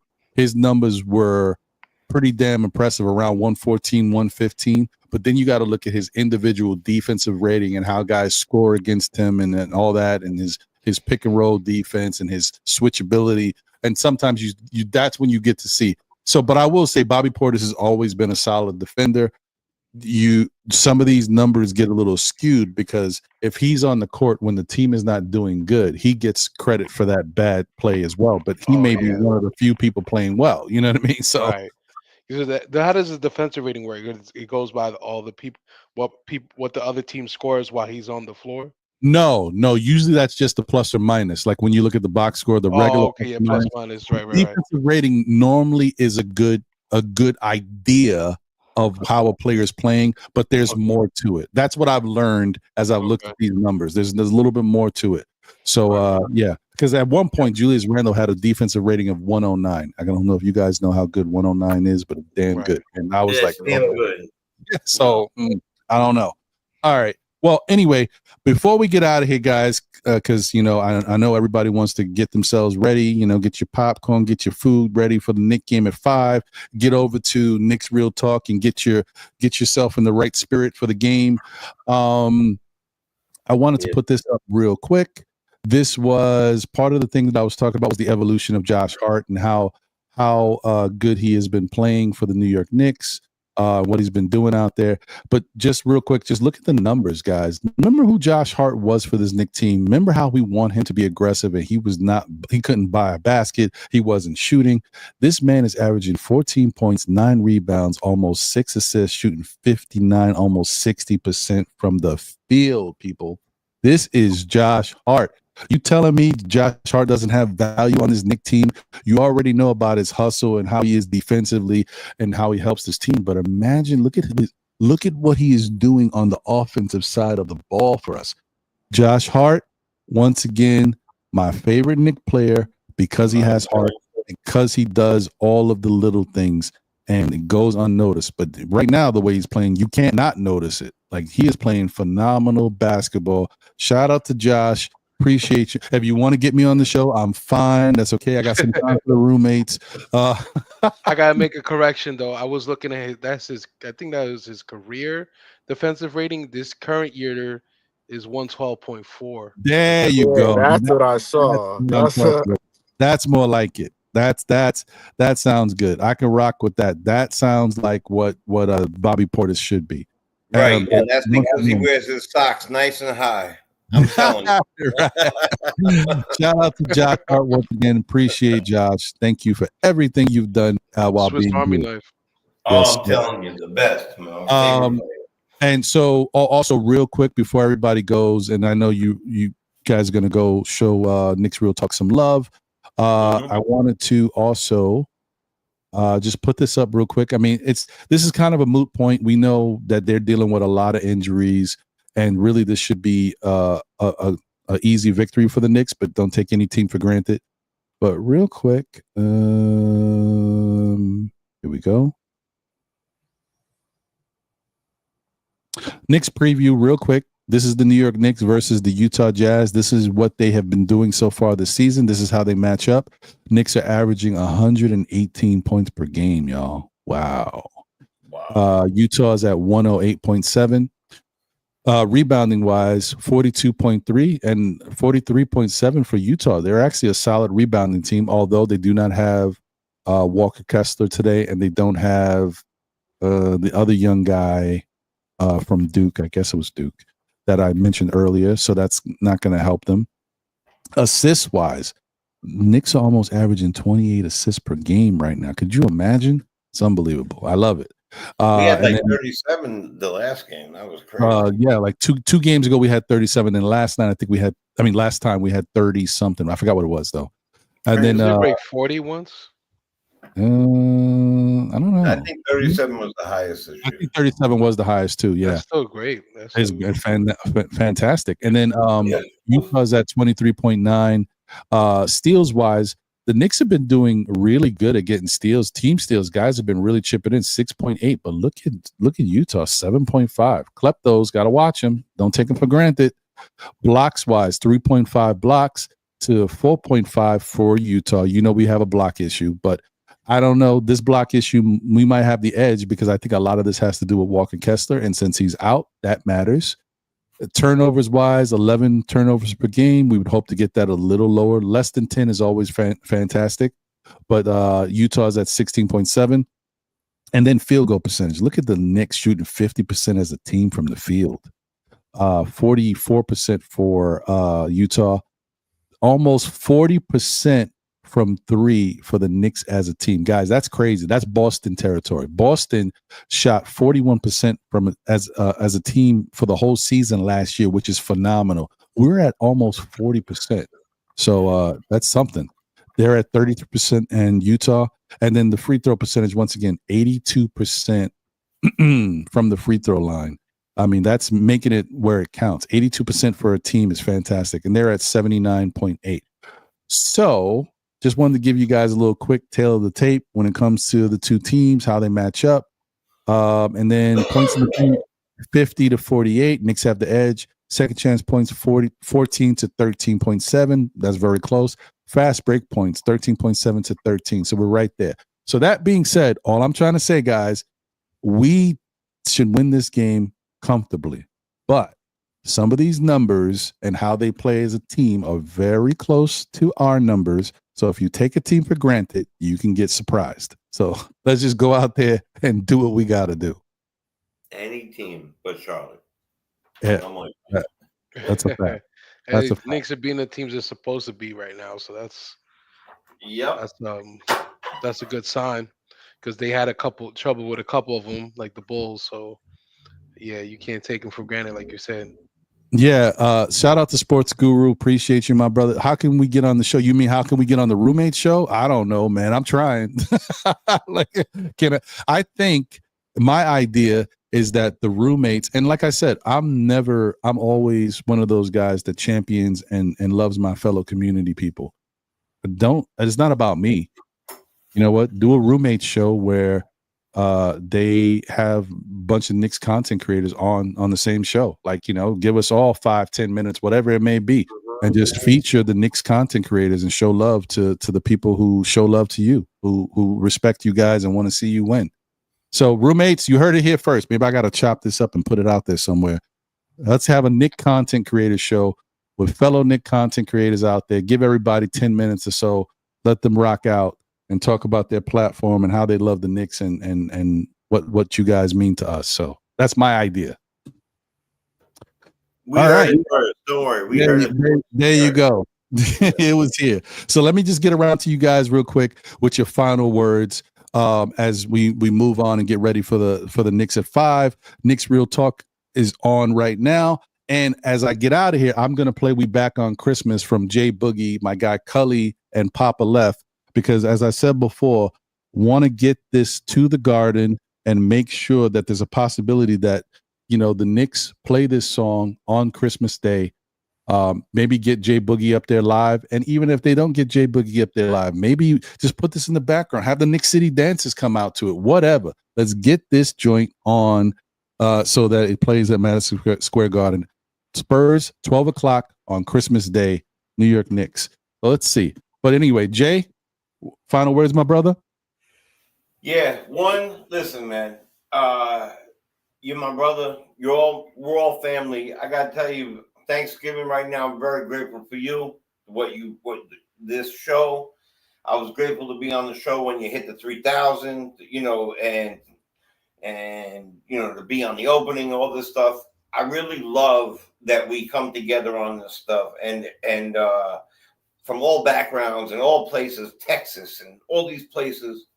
Let's go Knicks. Let's play let's just stay where we are in the moment. Can we win 8 straight? Sure. But can we win today? Let's win today. I want everybody to know that they're loved by somebody, that they're seen, that they should have a wonderful Thanksgiving, and I pray that their family and them are in good health and good spirits. And let's go Knicks. Yeah, that would be dope, man. That would be dope. I appreciate everybody on the show, and I wish the best for everybody as well. Prayers, health, happiness, and bellies full. Right. Yes, sir. Appreciate you, Jay. Thank you, man, brother. All right, Juan, your final thoughts, my bro. I just want to say happy Thanksgiving to everybody. Giving thanks to you for bringing me up consistently. Appreciate that. And one thing I gotta say is patience. It's hard for people these days, but it seems like it's always been hard for New York fans. So patience, people. It's gonna take time. I know that's not what a lot of people want to hear, especially after what they saw last year. But I think we're a better space with Cat. I mean, I always felt when the trade happened, I was like, and great. I will say this, I was grateful for Randall coming. I was grateful for what he did, and he attracted stars. He did his job. He was good for what we needed, but it's a business at the end of the day. So, patience, everybody. The Knicks are gonna get it. I think Bridges will get back to his defensive form. I trust in Tibbs and I trust in Rose. So, patience. I'm with you. I agree, 100%. Thank you, Juan, as always. Keyshawn, my brother, final words. Yeah, not much. Just salute, Ron. Thank you for having me on. It's always nice to be on here and talk Knicks. Salute to Jay, Juan, Jay Boogie, Shy, Sam, everyone that was on here today. And let's go Knicks. That's it. 100%, man. Thank you, Keyshawn. Appreciate you as always. I just want to say thank you once again to everybody out there who continues to support the show. We got over 100 likes. Thank you for smashing that like button. Thank you to anybody who subscribed. If you weren't subscribed before, thank you for being here. Thank you to all the members of SKF Army. Appreciate all the love that we've had for our New York Knicks, and it's nice to be able to share in that with you guys. Shout out to all the callers that called in. Let me see if I can remember all the names off the top of my head. Shout out to Steph who called in. Shout out to Spree. Appreciate you. Wild Boy Trey. Shout out to Keith. Shout out to Mike. Shout out to Wiz. Man, shout out to Shaquan. I think I got everybody. And if there's anybody out there that I miss, I apologize. But thank you guys for all calling in today. Shout out to the panel, Jay, Keyshawn, Juan, Shah, Jay Boogie, Sam. Who am I missing? Am I missing anybody? Double A, my guy. Appreciate you. I think that was everybody who was on the panel today. But if there was anybody out there, I apologize if I missed you. Thank you to everybody. Appreciate you guys as always. Shout out to the chat. And JGP NYC, salute to you. Thank you for being here, my brother. He said, not sure they do that's y'all competition.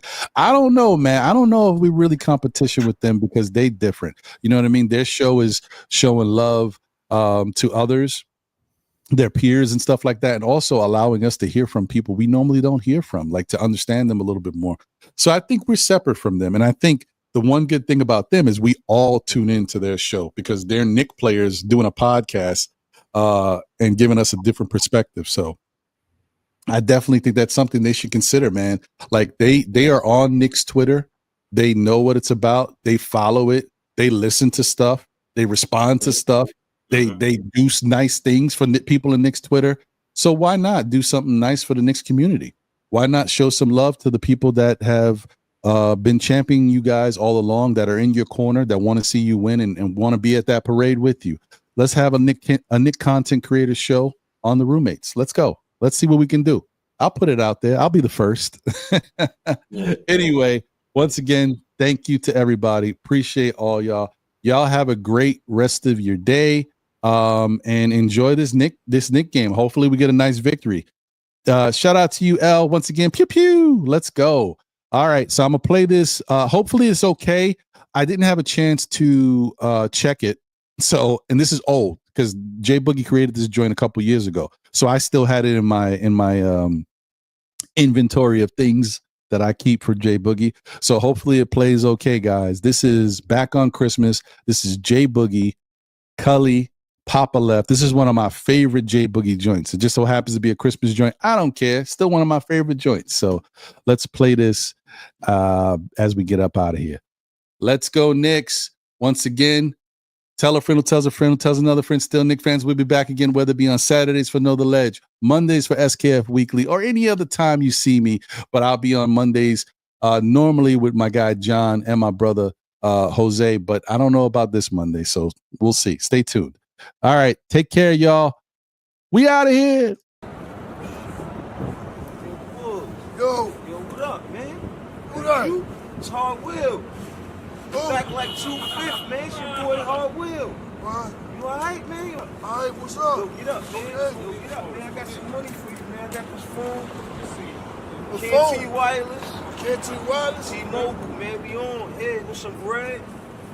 Going to the Knicks game, we back like 2/5. That's all, Will? Yeah, let's go. For the love of the game? Yeah, let's go. Well, I never start loving you, boy. We back. We back, baby. Thank you, man. Let's go. All right, let's man. Go.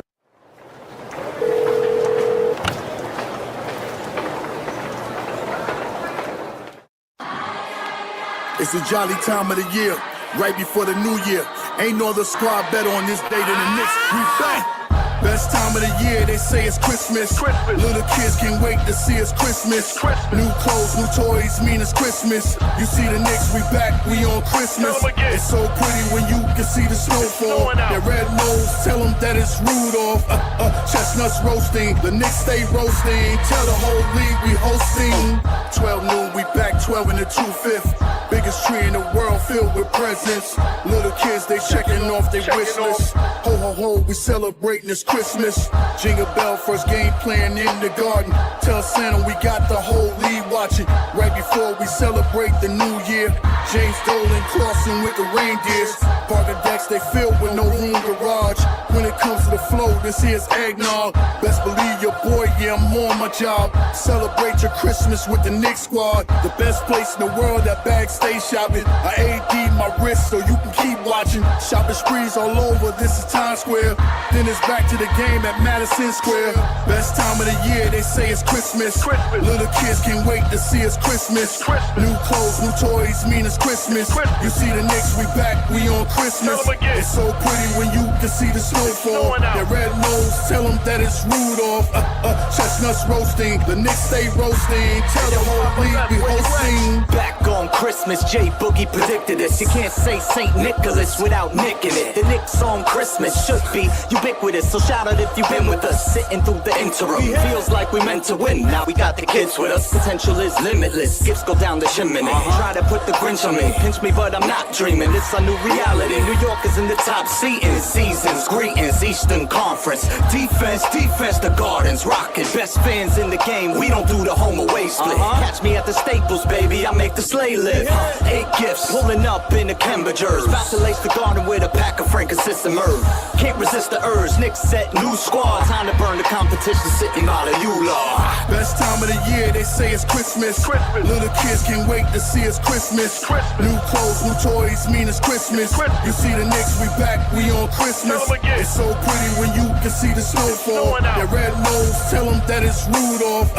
Chestnuts roasting, the Knicks stay roasting. Tell the whole league we hosting. Something wrong with your TV screen. If that orange and blue ain't playing on that red and that green. Favorite players, yeah, but Knicks, they forever the team. Shout out the upstairs, trying to play chess with the team going forward. They're making sure the squad is in order. They know we hated on by all opposing reporters. It's torture. New Yorkers, we built for fourth quarters. Show up to the court or prepare for a slaughter. They wanna hate on the Knicks, tell me what that's doing. Get that stuff out of here, shout out to Pat Ewing. 12 noon, jump ball, just know we enemies. We trying to bring home the gold back from the 70s. Oh yeah, we back on Christmas, oh no, can it be? Only us Knicks fans know the whole New York energy. If you ain't know what type of tension this is, Knicks Nation, we'll see y'all on Christmas. Best time of the year, they say it's Christmas. Little kids can't wait to see it's Christmas. New clothes, new toys, mean it's Christmas.